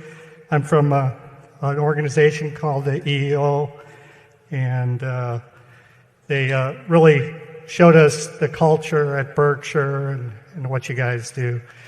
My question is, looking at the overall world economy, the Berkshire businesses are great, but my question is there underlying issues you see in the world economy, like going off the gold standard 40 years ago and fiat currency and countries making money like crazy? If the Berkshire businesses are great, but the underlying economy is a problem, where do we go from there? What are the questions you're asking yourself about the world economy? Thanks. Yeah, there's always a lot of things wrong with the world. Unfortunately, it's the only world we've got. I mean, so we live with it and we deal with it. But the beauty of it is, this system works very well. I don't have the faintest idea what's going to happen in business or markets in the next year or 2 years. But the one thing I know is that over time, people will live better and better in this country. We have a system that works. It unleashes human potential. I was just thinking, we have today about 35,000 people here. That was almost 1% of the population of the United States in the first census in 1790. Just 100 groups like this, and you were talking the whole country. If you look at if we'd had this room filled back in 1790 with 35,000 citizens of the United States, then they would have been just as smart as we were natively, their intelligence. They would have lived in a country with resources that obviously same fertile soil, the same temperature, the same minerals, all of that. So they were just as able as we are, but they weren't turning out anything like we turn out today. I mean, just look at how we live compared to those people several hundred years ago. So we have had a system that works. It unleashes human potential. And China went for a long time without a system that unleashed potential. Now they've got a system that's unleashing human potential. We haven't reached the end of that road by a long shot. I mean, we're just starting, basically. We will have bad years in capitalism. I mean, it overshoots in markets. It gets overcome by fear and greed and all of that sort of thing. But if you look at the 19th century, we had a civil war and we had 15 years or so of bad economic times spread out through that century. We had six panics, as they called them in those days. In the 20th century, we had a couple of great wars, and we had plenty of recessions, and we had the Great Depression. So we have these interruptions in the progress our society. But overall, we move ahead, and we not only move ahead, we move ahead at a pretty damn rapid rate when you think about it. I mean, when in the 20th century we had a 7-for-1 improvement in living, and we did that. You know, we had slavery for a long time. We had blacks counted as 3/5 of a person. We didn't let women vote for 130 years or thereabouts. I mean, we were wasting human potential, and we still are, but we were doing it more so for centuries. But we do keep moving forward in kind of fits and starts. And right now we're sputtering somewhat in terms of the economy. But there's no question in my mind that there is enormous human potential, and that at every period, every year we will meet, you can name a bunch of problems. I mean, it will happen, but the opportunities will win in the end. And you know, your kids will live better than you live, and your grandchildren will live better. And we will find more and more ways to find easier and better ways to do things that we haven't even dreamt of yet. Charlie? Well, now that I'm so close to the age of death, I find myself getting more cheerful about the economic future, which I'm not going to be here to enjoy. And what I find really cheerful is that we are plainly going to harness the direct energy of the sun, and we're going to have electrical power all over the world, and that's going to enable overpopulated countries to turn seawater into fresh, and it's going to eliminate a lot of the environmental problems and preserve more of the hydrocarbon resources for future needs as chemical feedstocks. What I see is a final breakthrough that solves the main technical problem of man, and you can see it coming right over the horizon. And of course, Mid-American and BYD will be participating in it.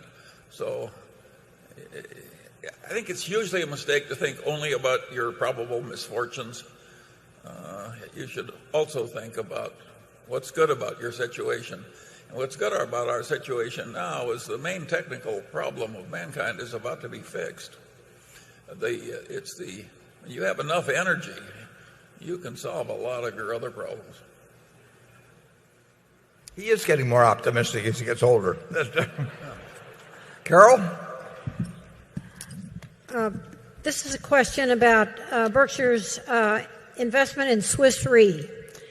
Given that you have no control over Swiss Re's underwriting, how can you be comfortable with $2.6 billion invested in a relatively junior security in addition to the relatively sizable common stock position you already have?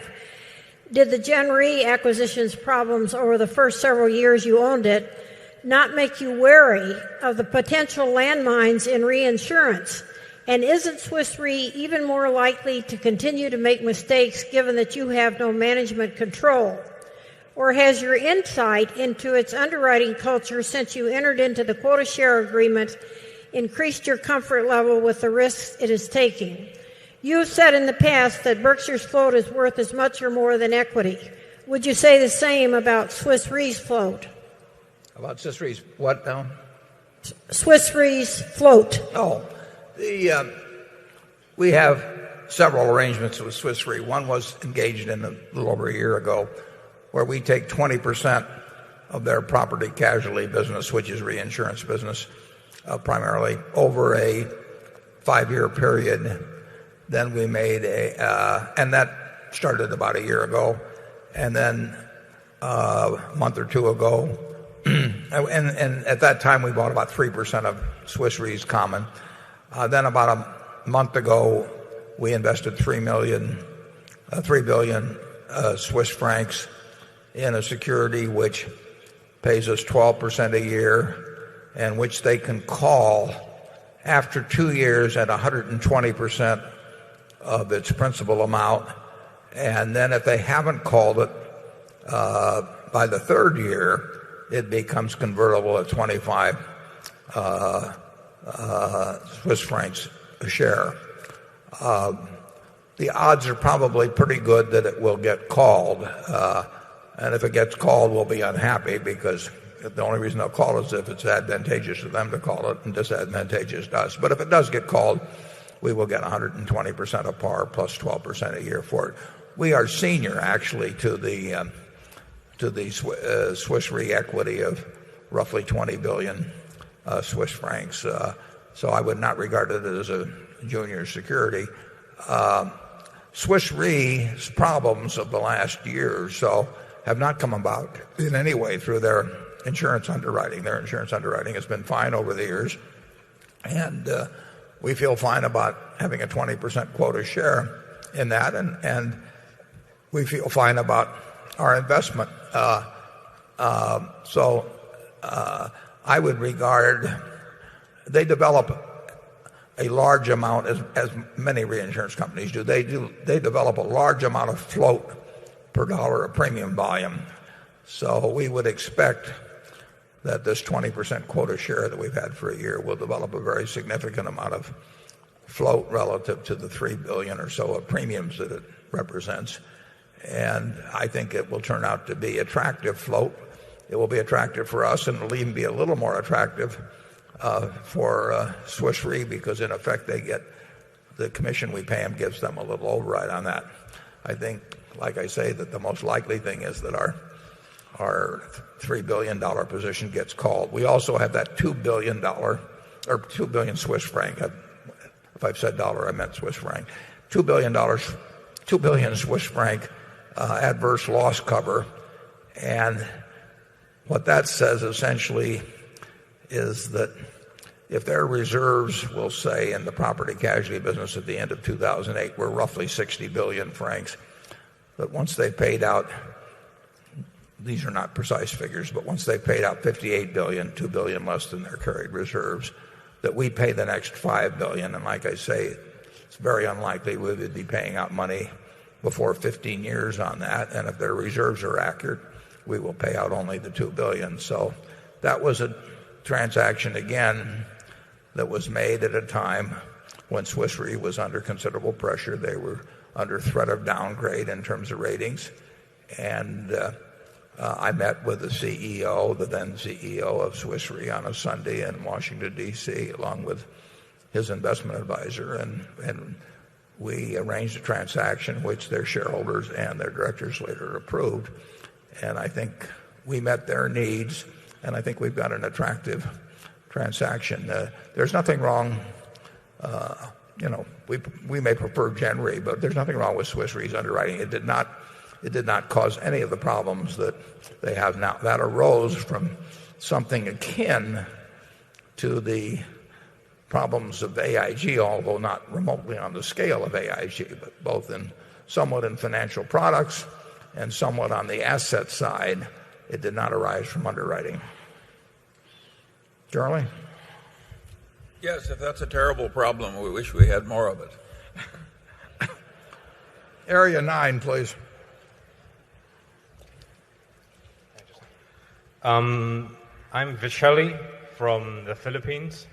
My question is about compensation in a capital-intensive subsidiary.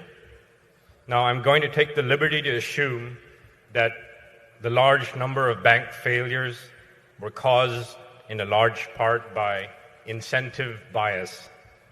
If a board of directors makes a mistake with compensation, then the board introduces incentive bias towards earnings manipulation. So bearing in mind rule number 1, which is don't lose money, and bearing in mind that it's okay to have losses in the short term if the moat is widened, then how do you develop a fair and intelligent compensation package for a manager of a subsidiary that requires a lot of capital? Well, it's a very, very good question. It's one that Charlie and I have both thought about, and we've been around so many crazy compensation systems that we spent a lot of time thinking about it and talking about it. In a capital-intensive business, you have to have something that you have to have a factor in the compensation arrangement that includes a capital cost element. We have dozens and dozens of subsidiaries, and we have different arrangements for different businesses because, as you point out, an arrangement for a business that needs no capital, like a See's Candy or a Business Wire or something of that sort, has to be materially different than something that requires a lot of capital. We think we've got rational compensation systems. We agree with you that incentives are very important. I would say that I think your question implied a little bit that the board sets these things.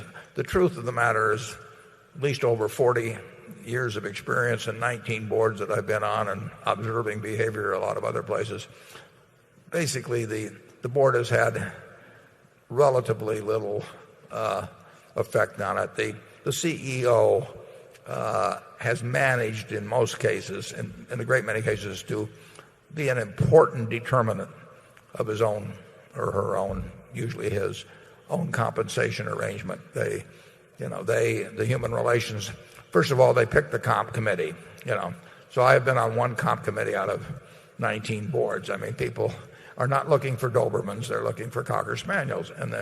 And they're looking for Cocker Spaniels that are wagging their tails very friendly. CEOs spend a lot of time thinking about who's on their comp committee. The audit committee is less important, but the comp committee they think about plenty.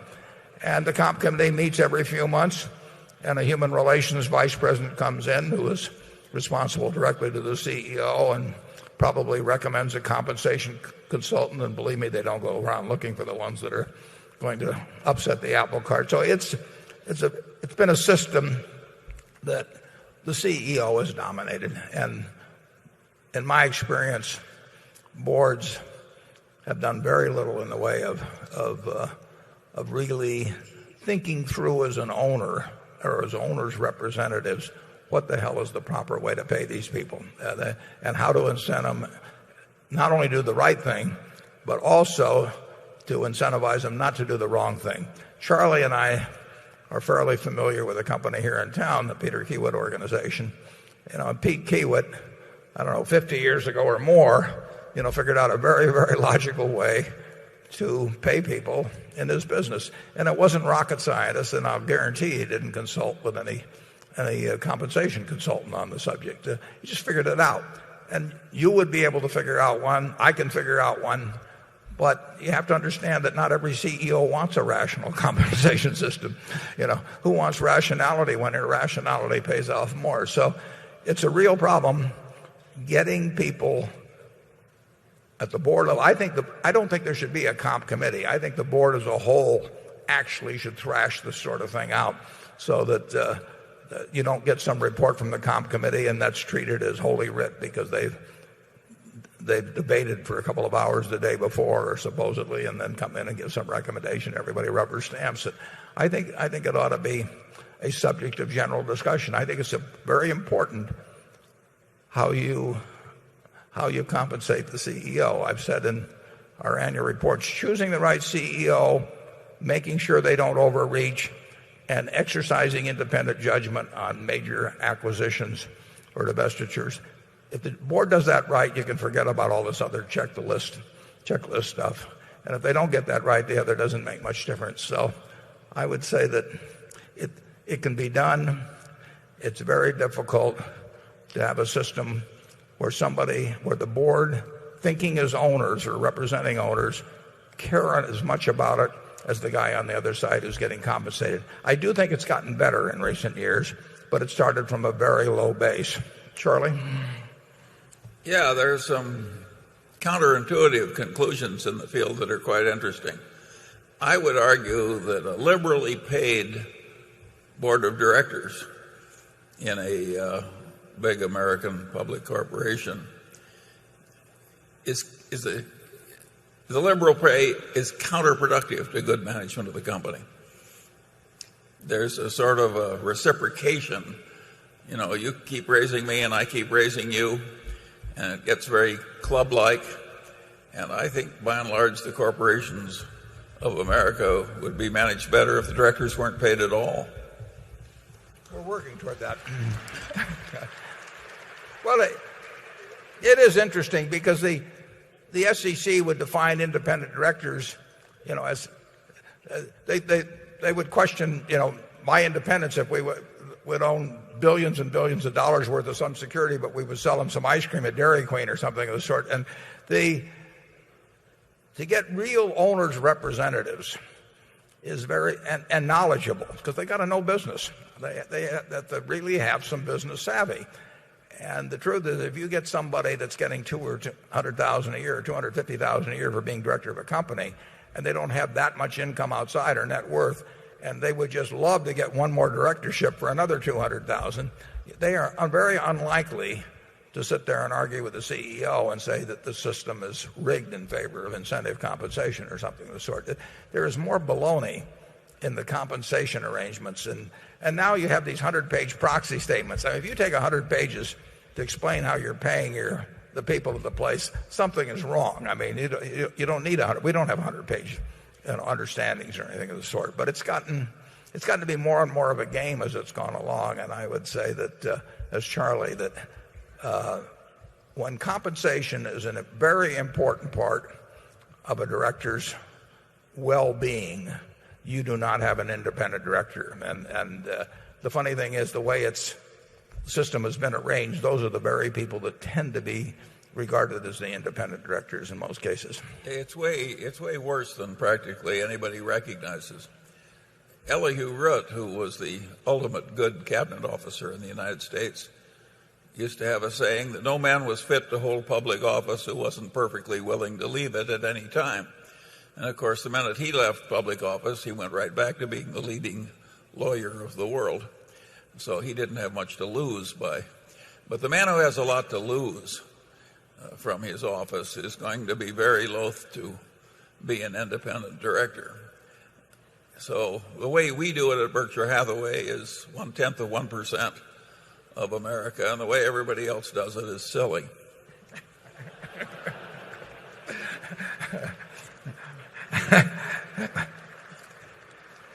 I love being up here with him.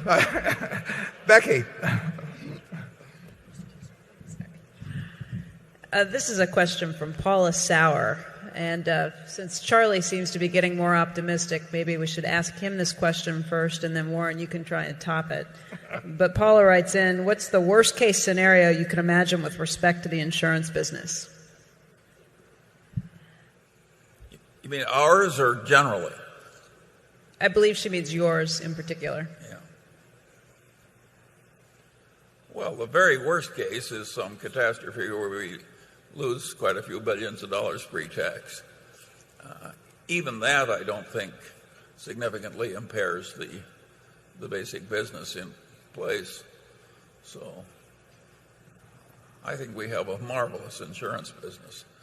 And I don't want to trade it for any other that I know. How about you, Warren? Yeah, no, it is a fabulous business. The worst, I used to say we would probably pay 4 to 5% of the industry loss from any mega catastrophe. I'm not sure where Katrina finally came in. I don't know whether it was 60 billion or something in that area, and we probably did play close to, we were in that 4 to 5% range. We're lower than that probably right now. We're not necessarily way lower, but if we had $100 billion catastrophe, we would probably play 3 to 4% of that currently, so you'd be talking 3 to 4 billion. The worst, I think the worst situation that could occur is if we ran into so much inflation that people got very, very unhappy with anything that they had to buy in their daily life. This applies in the utility business too, but certainly like auto insurance. And in effect that they expressed their outrage at inflationary increases and said, let's nationalize the whole thing. I mean, that would be a huge asset that would disappear if that occurred. I don't think that's a high probability, but if you're asking me to look at worst cases, That's probably the one I would come up with. Well, that happened. Auto insurance was nationalized somewhere, New Zealand or somewhere. It's not if you want the absolute worst case, you found it. Yeah, we nationalized to some extent the annuity business, when we went into Social Security. I think it was a good thing. But when people get outraged enough about something, you've heard talk about the banks. I mean, when the public gets outraged, the politicians will respond, and inflation would be wild inflation would be the most likely cause, it seems to me, of something like that happening. I don't think it's probable, but something like that happening in auto insurance. It's a bill that most people pay, every 6 months or even more frequently than that.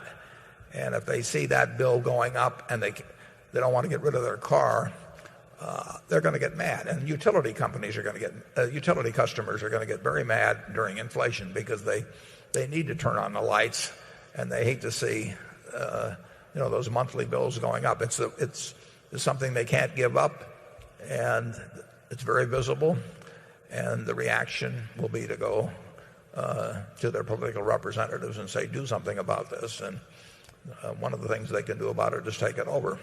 So very low probability event, but it's not non-existent. Area 10.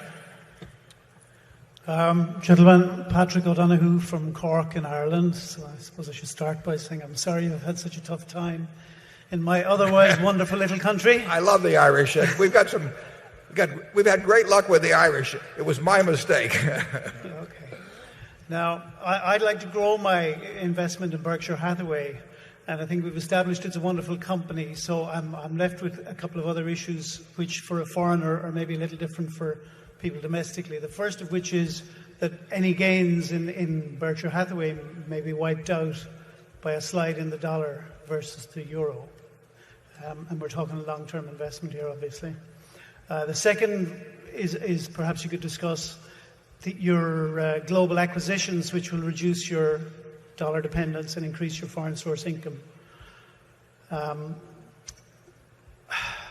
lost the third. If you could discuss those. Sure, and if it comes to you, it'll be fine. Predicting the euro versus the dollar, I'm no good at. You did pretty well. Yeah, we did make a couple billion, but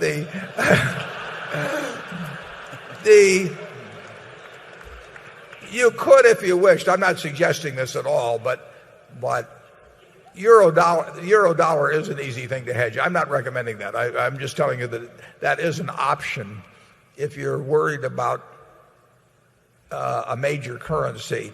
It's hard to do with smaller country currencies, but when you're talking the euro dollar thing, you can keep hedging that if you want to. But like I say, that we don't normally do that sort of thing, and that could be a pain in the neck to you.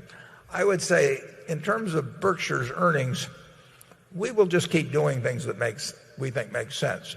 Now, if we own over 8%, for example, of Coca-Cola. Coca-Cola, makes 80% or more of its money outside the United States. We own a lot of Procter and Gamble. They make a lot of their money outside of the United States. Or Kraft makes a lot of money out of the United States. So we have a lot of indirect sources of earnings, and then we have a lot of direct sources of earnings outside the United States. ISCAR makes most of its money.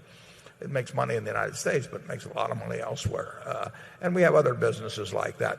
We do not have a predetermined or goal at all of developing X percentage of our earnings here or there or that place. We just keep, every day we go to work and we don't know whether the phone call will come from Israel or from Indiana in terms of a chance to invest some money. We want all of our subsidiaries to be looking at opportunities every place, and some of them will find them abroad and some of them won't. So we are not heading any place in terms of sources of earnings. There are a lot of countries we feel comfortable with, and we would be happy to put money into those countries, but we don't wake up in the morning saying that we would like to have more money in Germany or Spain or whatever, or that we would want to take money out of those countries. And Charlie, how many more?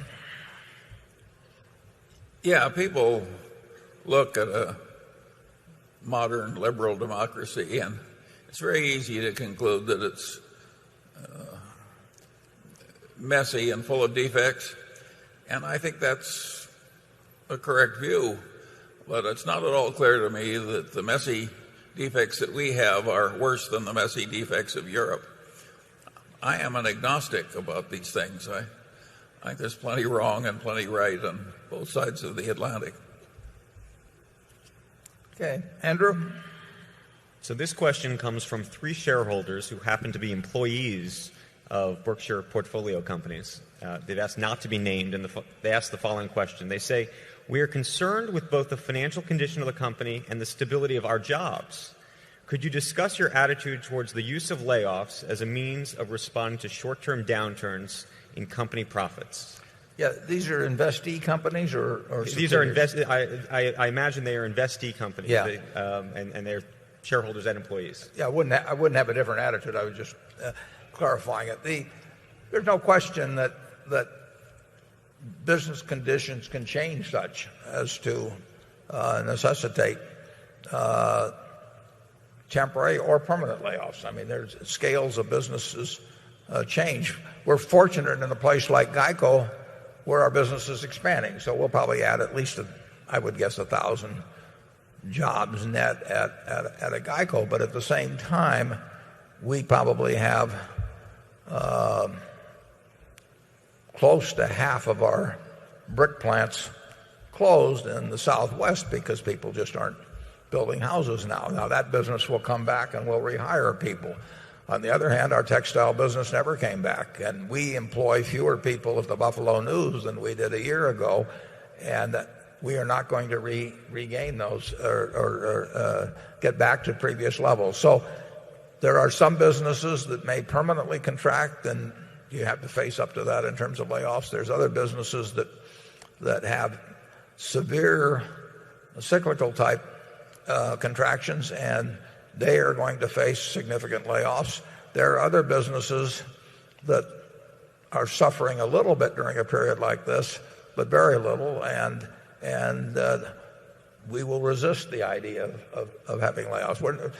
Nobody gets any joy out of it, and generally you do it probably a little too late even, because you keep hoping the business will bounce back up or something of the sort. But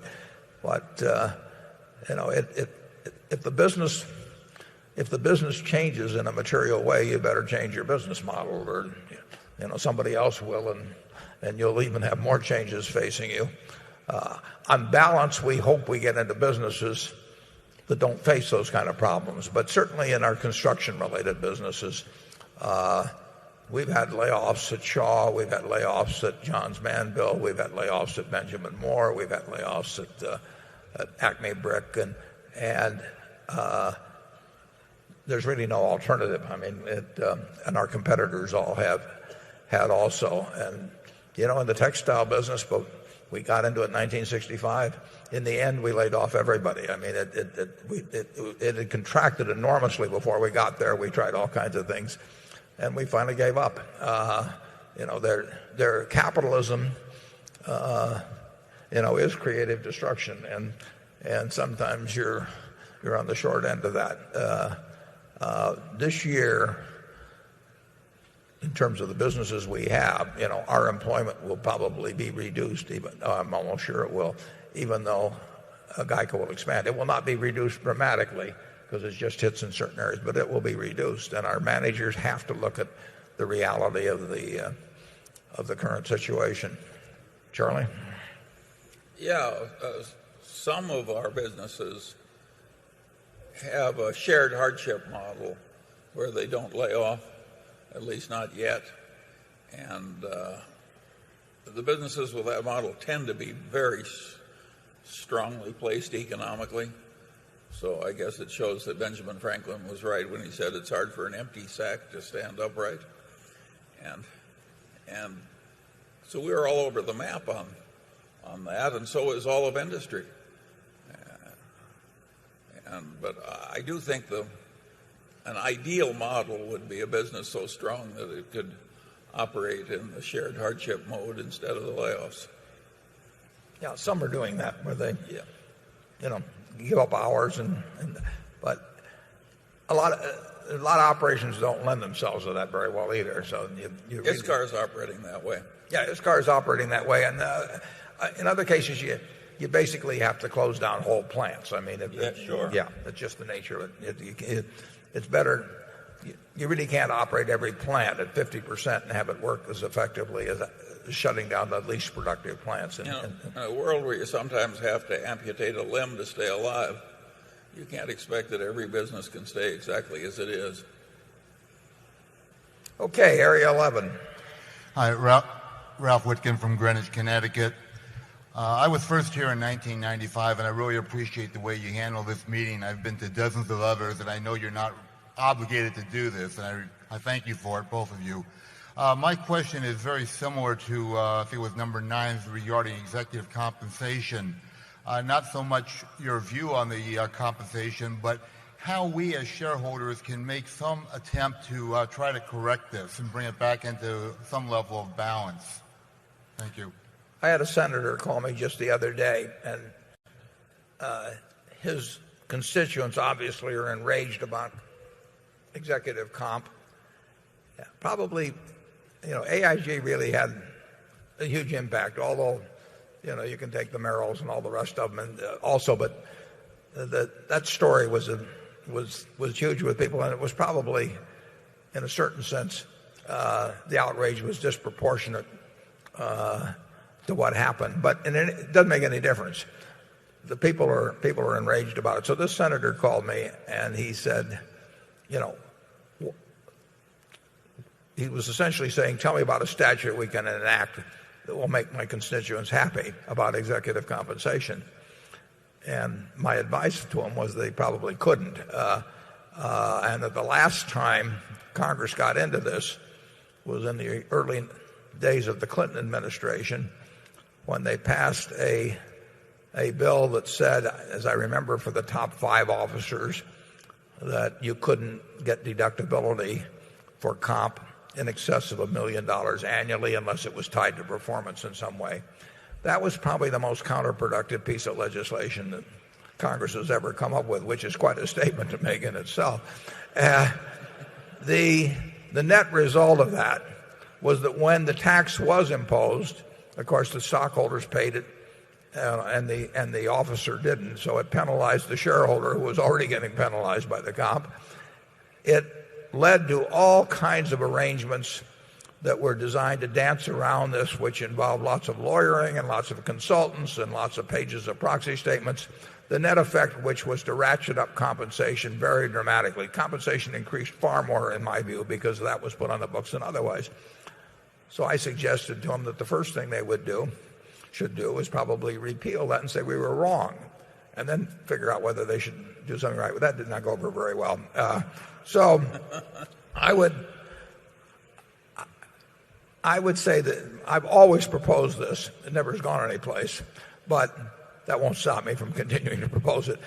All you need in this country is the top half dozen or so investment managers who manage, we're talking hundreds of billions, trillions in some cases of assets. If they would just speak out on the most egregious cases, there's a lot of stuff about say on pay and everything, but half a dozen of them, they get lots of publicity. They wouldn't have to worry about getting their views out. The way they get big shots to change their behavior is to embarrass them, basically. And the press has great opportunities to do that. But they need the cooperation of the big investors. So if you've got 3 or 4 of the biggest investors, when the XYZ company comes out with some crazy plan, to step up and just say this is outrageous, it would change behavior. And the directors don't like to look foolish. They don't like the names in the paper looking foolish. And you would see some real changes. I think that the legislation for it is going to be, I just don't know how to write the stuff. I mean, you read the case recently at Chesapeake Energy, $75 million for kind of a re-signing bonus. And there were some other things involved too. You wonder what people are thinking. you know what the CEO is thinking. And it just, I don't think you can write the statute that stops it. And like I say, the one they tried to write just screwed everything up royally. But I do think big institutions, if they spoke out, you'd only need 3 or 4 of them that spoke out jointly, and they don't have to do it on every corporation at all, just when it's egregious enough. But if they get a reputation for speaking out when it's egregious every now and then, it would act as, I think there would be some restraining factor that might set in corporate America, because the restraining factor is not there now. I mean, right now, every consultant comes in and brings along what the people at so-called peer companies are making, and nobody wants to say their CEO is in the bottom quartile or something, so they just keep comparing themselves to the higher quartiles, and then they ratchet up from there. And it's a game that works wonders. I call it the honor system. The shareholders have the honor and the executives have the system. Charlie? Yeah, well, I'm not too optimistic about fixing it from the big investor standpoint. The big investor groups contain many an investment manager making $20 million a year for insignificant contributions. He's like a man in a glass house that starts throwing stones. And the public pension funds are dominated in many cases by left-wing politicians and by labor unions who tend to have an agenda of their own that doesn't really relate to good management. So sometimes the cure is worse than the disease. Well, on that hopeful note, we'll move on to Carol. This is a question from Peter Poulson. He is spelled Poulson. He says, when you acquire companies, they come equipped with managers. And in general, Berkshire has done a great job putting the right leaders in the right roles. But occasionally you have to hire someone for an executive spot. Please describe an interview that you might have with a prospective Berkshire operating executive. What do you look for? How do you evaluate a person's potential to become a great manager? Well, usually we hire people that have already proven they're great managers. I mean, when we buy a business, a very high percentage of the time the management comes with it. When we buy an ISCAR, we get the group that's been knocking the ball out of the park for years and years and years. And the real question we have to ask ourselves is, will they be with us in the future? Will they be feeling the same way the day after the deal as they did the day before the deal? And we've made occasional mistakes on that, but overall that does come true. So we've had good luck with managers, not perfect. And the toughest part is, since we have no retirement age, is when managers lose the abilities that they had at an earlier age. And that it doesn't relate to, there's no yardstick you can use up and down the line for that. So it's people age, at least in business ability, they age in very different ways and at different paces. And Charlie and I have the problem of figuring out sometimes when somebody does not have the same managerial ability that they had at an earlier time, and then we have the responsibility for doing something about it, and we hate it. But by the way, we've been slow in those. We've been slow every time. We've been slow. If we really love the guy, we're really slow. We are far from ideal. Yeah, it's very well. We had a manager, a wonderful. I mean, a guy we both loved at Wesco, and he got Alzheimer's. I mean, and we didn't want to face it. We finally did, but it took us probably an extra year and a half, didn't it, Charlie? Sure. Yeah. It's the only part of my job that I don't like, basically. I mean, I hate it, but I pay a lot of money not to have to do it. But occasionally it happens. Fortunately, it doesn't seem to happen that often. We find people who love their businesses. I love Berkshire. I go to work every day and I'm excited about it. And you can spot that in people. I mean, I think most of you would probably realize that that's the way I feel about it. And I realize that's the way the managers of our subsidiaries feel about it. I mean, Tony nicely went to work at GEICO he was a teenager, and he's as excited every day about GEICO as I am. I mean, the first thing I saw him yesterday at lunch, and the first thing he does is hand me the figure, which he knows I'm waiting for. Josie, we were up 505,000, and he carries it out all the way. Policyholders, and I get excited about those numbers. He gets excited about them. We talk about state by state, whatever it may be, and you can't put that into somebody, but we do recognize it when it's there, and we do our best to make sure that we don't do anything that dampens that in any way. Okay, area 12. Good afternoon, Mr. Buffett, Mr. Munger. Jimmy Chong here from Dayton, Ohio. Mr. Buffett, in October of last year, you wrote in a New York Times op-ed piece that you were moving your personal portfolio to 100% U.S. equities. My question is that move complete? If not, are you still buying? And in addition to that, how would you rank the recent market downturn in terms of investing opportunities in stocks during your investment careers? Well, it's certainly not as dramatic as the 1974 period was. Stocks got much cheaper in 1974 than they are now, but you were also facing a different interest rate scenario, so you could say they really weren't that much cheaper. You could buy very good companies at 4 times earnings or thereabouts with good prospects, but interest rates were far higher then. That was the best period I've ever seen for buying common equities. The country may not have been in as much trouble then as we were back in September. I don't think it was, but stocks were somewhat cheaper then. In the recent period, I bought some equities, and then corporate bonds looked extraordinarily cheap. The spreads were very, very wide, so I bought some of those too. But the cheaper things get, the better I like buying them. I mean, if I was buying hamburgers at McDonald's, the other day for X, and they reduced the price to 90% of X tomorrow, not likely, but if they did, I'm happy. I don't think about what I paid yesterday for the hamburger. I think I'm going to be buying hamburgers the rest of my life, and the cheaper they get, the better I like it.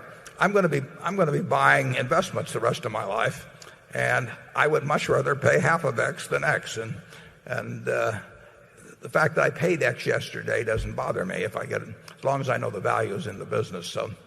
So on a personal basis, I like lower prices. I realize that that's not the way all of you feel, and when you wake up in the morning and look at quotes, but it just makes sense that when things are on sale, that you should be more excited about buying them than otherwise. And lately, when I wrote that article at the Times, I did not predict what stocks were going to do, because I never know what they're going to do. But I do know when you're starting to get a lot for your money, and that's when I believe in buying. Charlie? Well, if stocks go off 40% on average, they're obviously closer to an attractive price than they were before. And of course, interest rates have gone down a lot recently, at least short-term interest rates. It's nothing like 73.4. I knew when that happened that was my time and my only time. I knew I was never going to get another trip to the pie counter like that one. Unfortunately, I had practically no money available, which is... That's why it happens. That's why those times occur. Yeah. So, if I were you, I wouldn't wait for 1973-4. No, we don't try to pick bottoms, we don't have an opinion about whether the stock market's going to go tomorrow or next week or next month. So, to sit around and not do something that's sensible because you think there will be something even more attractive, that's just not our approach to it. Anytime we get a chance to do something that makes sense, we do it. And if it makes even more sense the next day, and if we've got money, we may do more. And if we don't, what can we do about it? So picking bottoms is basically not our game. Pricing is our game, and that's not so difficult. Picking bottoms, I think, is probably impossible. But when you start getting a lot for your money, you buy it. And as I say, after I wrote that, stocks did get cheaper. Corporate bonds, the corporate bond market got very, very, very disorganized, and we bought some fairly good sized pieces of bonds for Berkshire, and I also bought a few little things for myself. But I spend 99% of my time thinking about Berkshire. That's Warren, by now, don't we have our small life insurance companies pretty well full of desirable debt instruments at 10%? We certainly got a lot more of it than we had. Yeah, no, we got a chance to buy some corporate bonds very, very cheaply, at least in my view, a few months back, and we had money in life companies that can't be used in certain other areas, and for which this was an ideal time to just barrel in. And anytime we like to do something, we really like to do it. I mean, our idea is not to tiptoe into anything, so we buy them as fast as we can when prices are right. Yeah, that bond thing didn't last very long. No. But there were perfectly safe bonds that yielded 9% or more with very fancy call protection. Yep. And some of those bonds are up 20, 25%. Yep. So the opportunities are frequently under shell A when you're looking at shell B. Yeah, we try to look at all the shells. Yeah, we do. We look at all the shells. Right? Yeah. Becky? This question is from Jim Mitchell from Costa Mesa, California, who wants to know from both of you. He says, years ago you taught us to beware of capital-intensive businesses like electric utilities that may be overstating profits due to understating depreciation.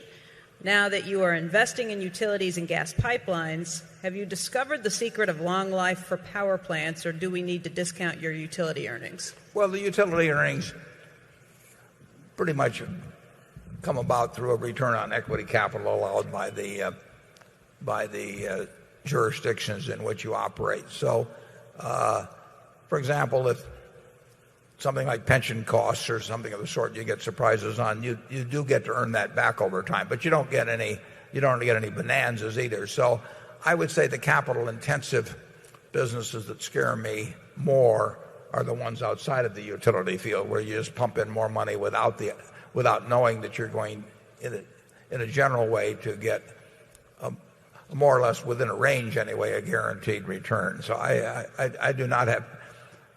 There's no way we get rich on our utility investments, but there's no way we get poor either, and we get decent rates of return on the equity that we leave in it, and we'll probably get those returns with or without inflation. Now, inflation may diminish the value of getting an 11 or 12% return on equity if you get into very high rates of inflation.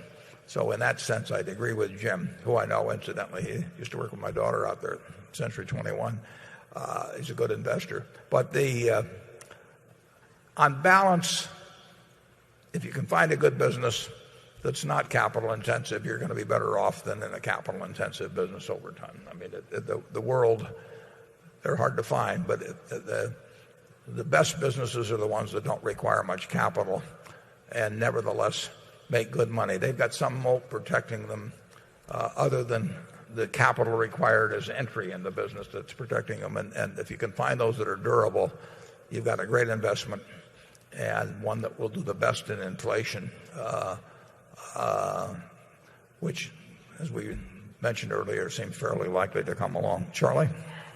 Yeah, unfortunately, a lot of moats have been filling up with sand lately. The daily newspaper, the network television station, all these castles with their lovely moats. The moats are filling up. Well, on that cheery note, we have time for just one more question. And Mark Hamburg, I believe you said there was somebody who wanted to finish this off. More. Mark, where are you? Right here, Warren. Okay, I still can't see you, but I can. It's right up in front. Right up in front. Okay, good. I see you now. Hi, Warren. It's Alex from Boston. I just wondered if you could give us some advice on how we could improve the economy as we leave. What was your name? Alex from Boston. Well, the obvious thing to do is to do what our government tells us to do, which is to go out and spend. And as I mentioned, household formations are important to developing, to getting past this overbuild in residential construction. So I don't know whether that gives you any ideas or not, but I think so. Mimi, you're my best friend. Would you be my wife?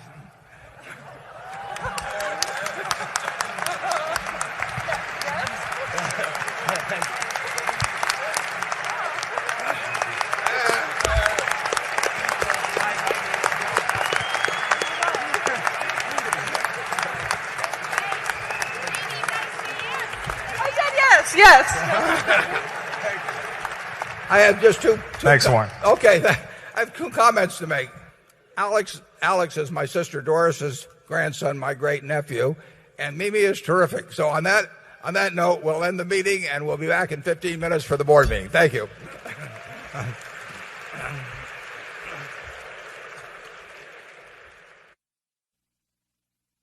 Okay, now we're going to hold an annual meeting.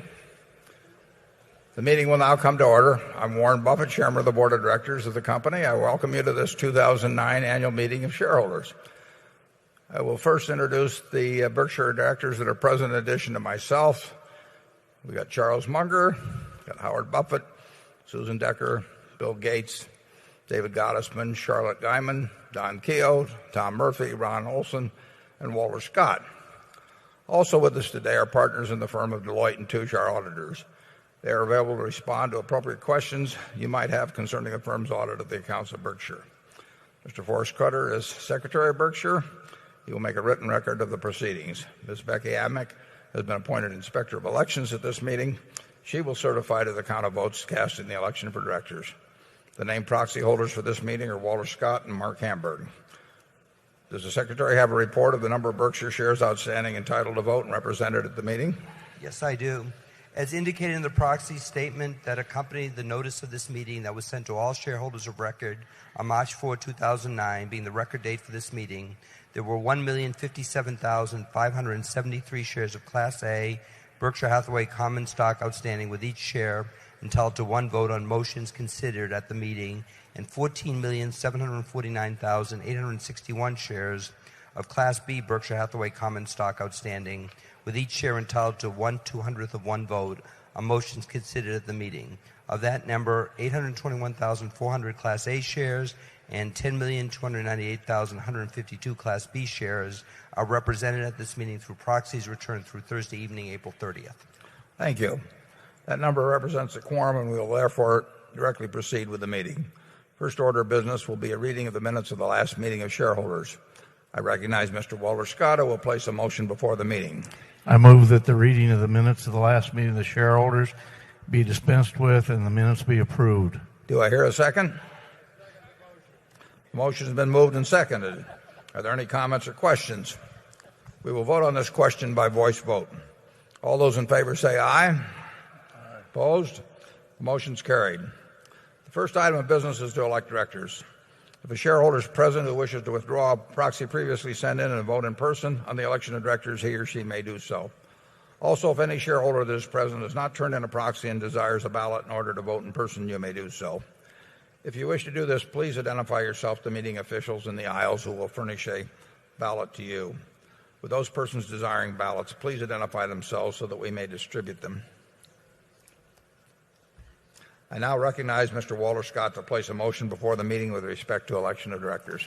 I move that Warren Buffett, Charles Munger, Howard Buffett, Susan Decker, William Gates, David Gottesman, Charlotte Guyman, Donald Keogh, Tom Murphy, Ron Olson, and Walter Scott be elected as directors. Is there a second? It's been moved and seconded that Warren Buffett, Charles Munger, Howard Buffett, Susan Decker, William Gates, David Gottesman, Charlotte Guyman, Donald Keogh, Thomas Murphy, Ronald Olson, and Walter Scott be elected as directors. Are there any other nominations? Is there any discussion? The nominations are ready to be acted upon. If there are any shareholders voting in person, they should now mark their ballots on the election of directors and allow the ballots to be delivered to the Inspector of Elections. Ms. Amick, when you are ready, you may give your report. The ballot of the proxy holders in response to proxies that were received through last Thursday evening cast not less than 859,366 votes for each nominee.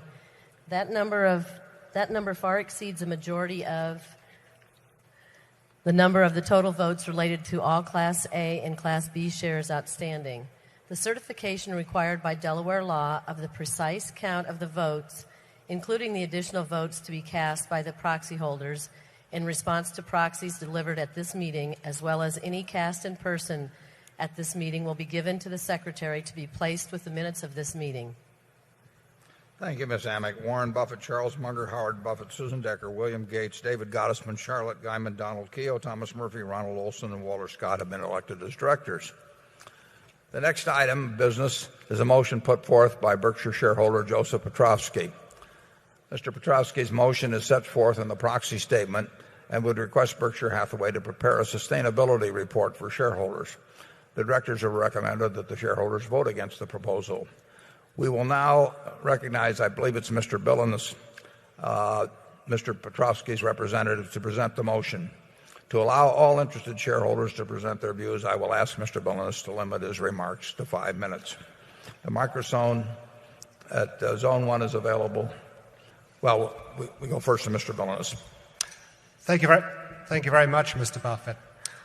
My name is Simon Billines, and I represent Mr. Joseph Petrovsky, the shareholder who filed this year's resolution asking for a publication of a sustainability report. I will move the shareholder resolution. Ms. Norma Mejia Castellanos will then second the resolution, and then I will ask for a preliminary count of the shares voted.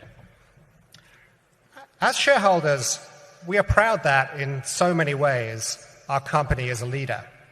A prime example is the emerging success story on the Klamath River.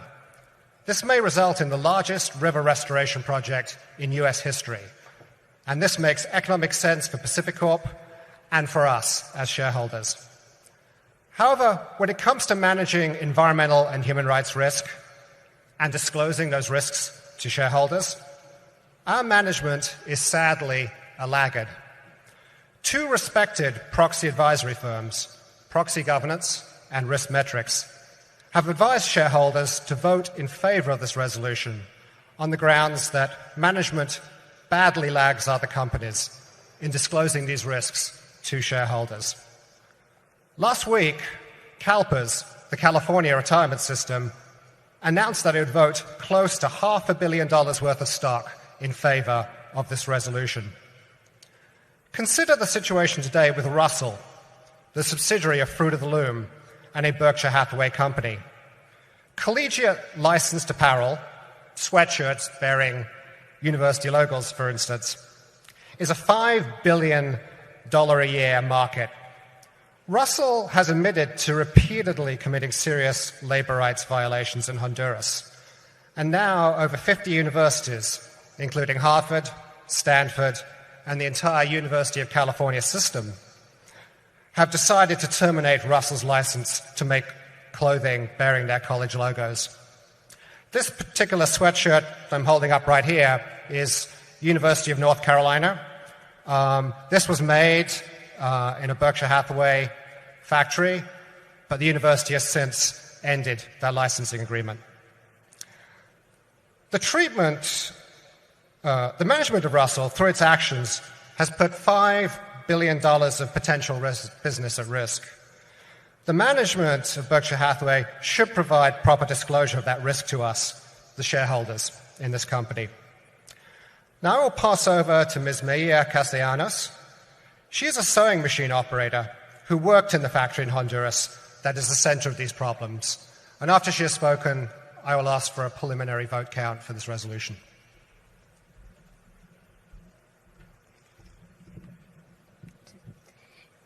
Yo trabajo como operadora de una maquila de costura en la fábrica Jersey, Honduras. I used to work as a sewing machine operator at the factory Jersey de Honduras. En 2006, cuando Fruit de Loom compró la empresa, las condiciones empeoraron. In 2006, when Fruit of the Loom bought my factory, conditions got much worse. La empresa empezó a hacer acumulación de personal, esto para ahorrarse más y no pagar renta. Fruit of the Loom began to consolidate personnel in order to save more on rent. Esto ocasionó mucho malestar de salud en los trabajadores, como ser dolor en la espalda a causa de la maquinaria de estar muy cerca, y esto provoca un recalentamiento. This created many conditions in the factory that caused health problems for workers, such as pain in our backs being caused by the heat from the sewing machines, which were now pressed into our backs because of the limited space. Esto significa una inseguridad en un momento de evacuación. The close proximity also made it very dangerous in the case of an emergency evacuation. En nuestra fábrica, la ventilación era tan mala que esto nos provocaba enfermedades respiratorias como el cáncer de pulmón. In part because of the overcrowding as well, the ventilation was so poor that it caused many respiratory illnesses, including lung cancer. El agua de los filtros era contaminada. Even the filtered water was dirty. Trabajábamos desde las 6:30 de la mañana hasta las 5:30 de la noche con tan solo 15 minutos para almorzar. We worked from 6:30 in the morning until 5:30 at night, with only 15 minutes for lunch. Nuestros salarios eran demasiado bajos que no los alcanzaba para pagar una niñera y la empresa no respeta el código de trabajo de nuestro país porque no brinda guarderías de niños. Our wages were too low to afford childcare, and the management refused to provide on-site childcare even though it was required by Honduran law. Por eso decidimos organizarlos para obligar al gerente que nos escuchara y que respetara nuestros derechos. Because of all of this, we decided to organize to compel management to clean up our factory.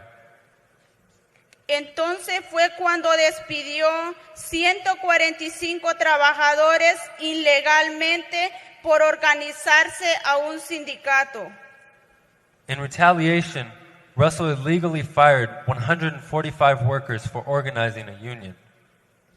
Russell tenía que respetar el sindicato constituido por la ley y entonces Russell dijo que por causa del sindicato iba a cerrar la empresa y que nos íbamos a quedar aguantando hambre.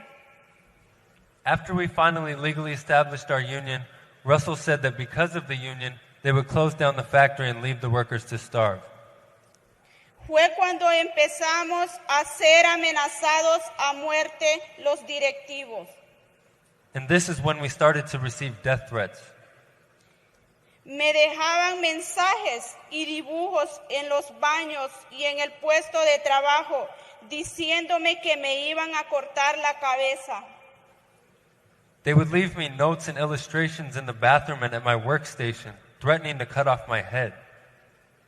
Finalmente, Russell siguió y cumplió con su dicho y cerró la planta el 30 de enero de este año.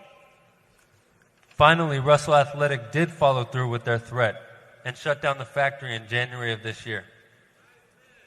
Russell sostiene que nos ayudará a encontrar nuevos puestos de trabajo, pero en cambio la lista negra que tiene con nosotros y nos han impedido la búsqueda de nuevos empleos.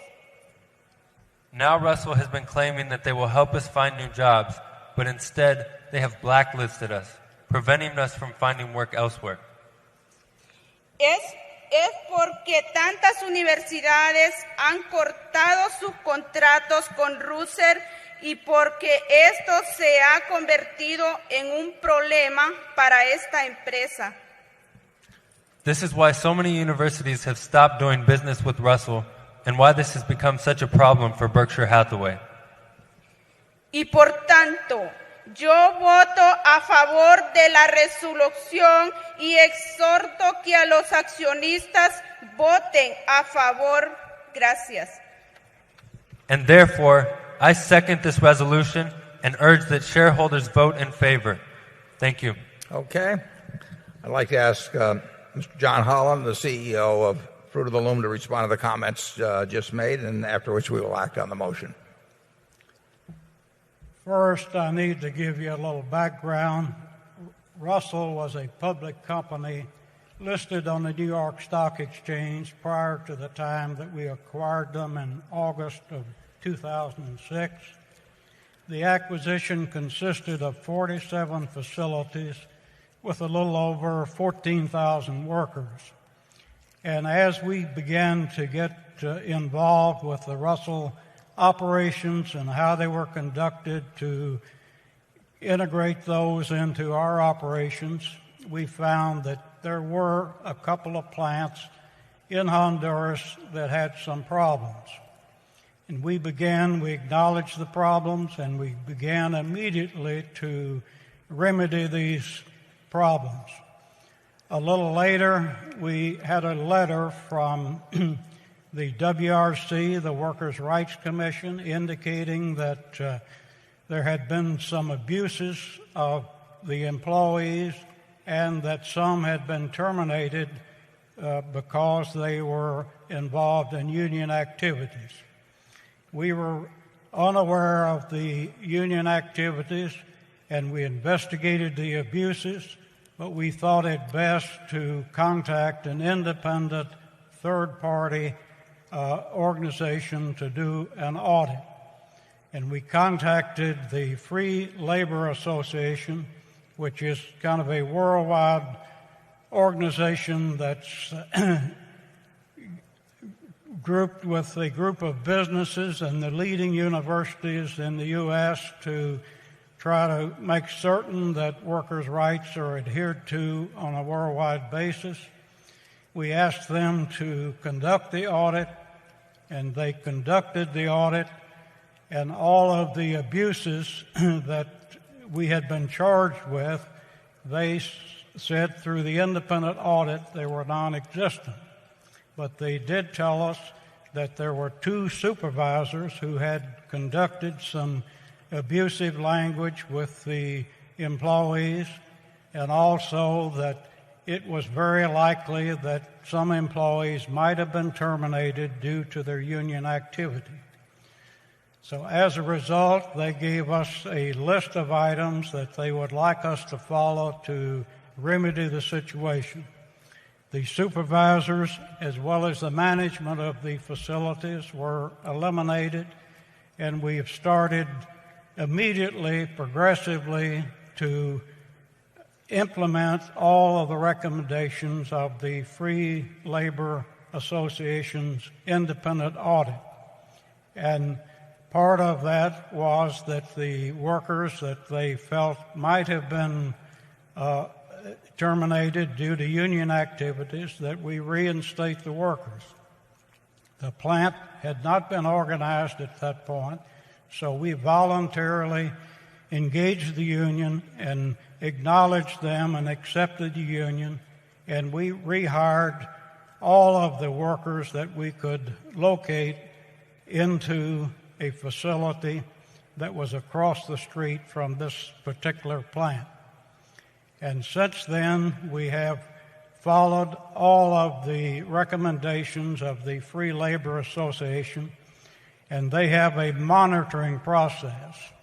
And after about 3 months, there was another audit by the Free Labor Association and the Workers' Rights Commission, which is another related organization, and they said that the activity that we engaged in, they were very well pleased with the progress. Then, as I said previously, we acknowledged the union and began negotiations. There was approximately 48 issues that they wanted to discuss, and we reached agreement on 24 of those.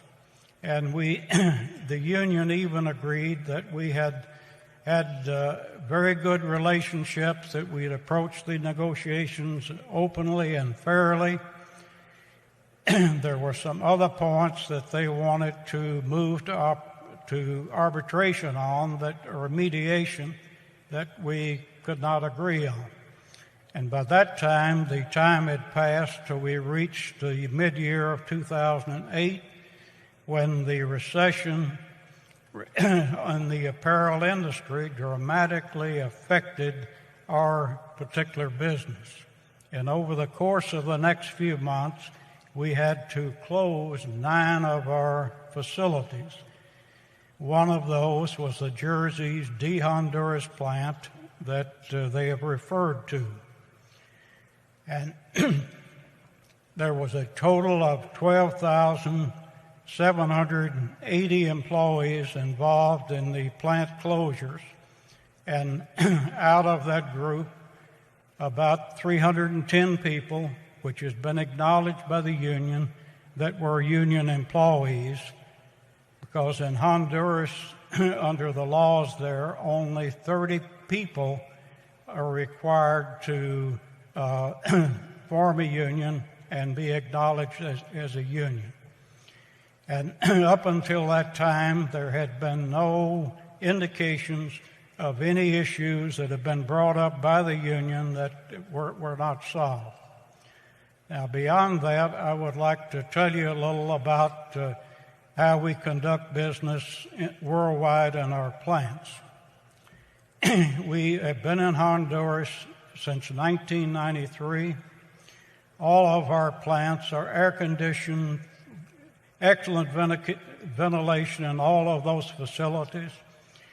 Our wages in those plants are 26% on the average above the minimums in Honduras. We offer 11 paid holidays. We have paid vacations. We have free life insurance. We have a doctor and nurse in each one of those facilities. And the reference to the filtered water, when we acquired that plant, that particular plant had its own filtration systems, which was different from all of our other plants, which we used bottled water. We immediately had that water tested. Although there was some discoloration, it was tested as pure, but we immediately shut down the filtration system and went to bottled water that we have in the other plants. Now, we have paid maternity leaves. We have a breastfeeding hour.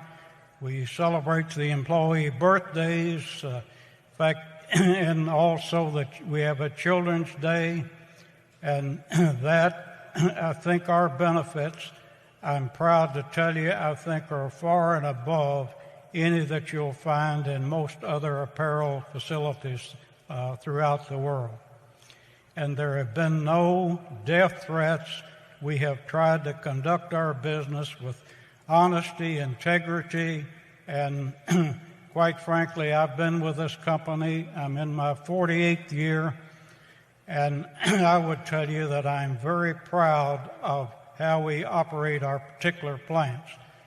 We have met with a number of the leading universities to try to tell the other side of the story.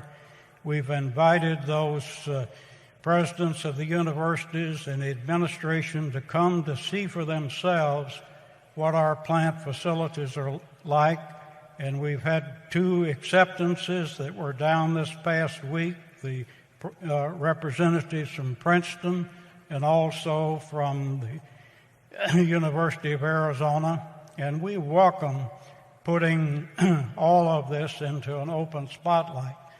We also have a website that's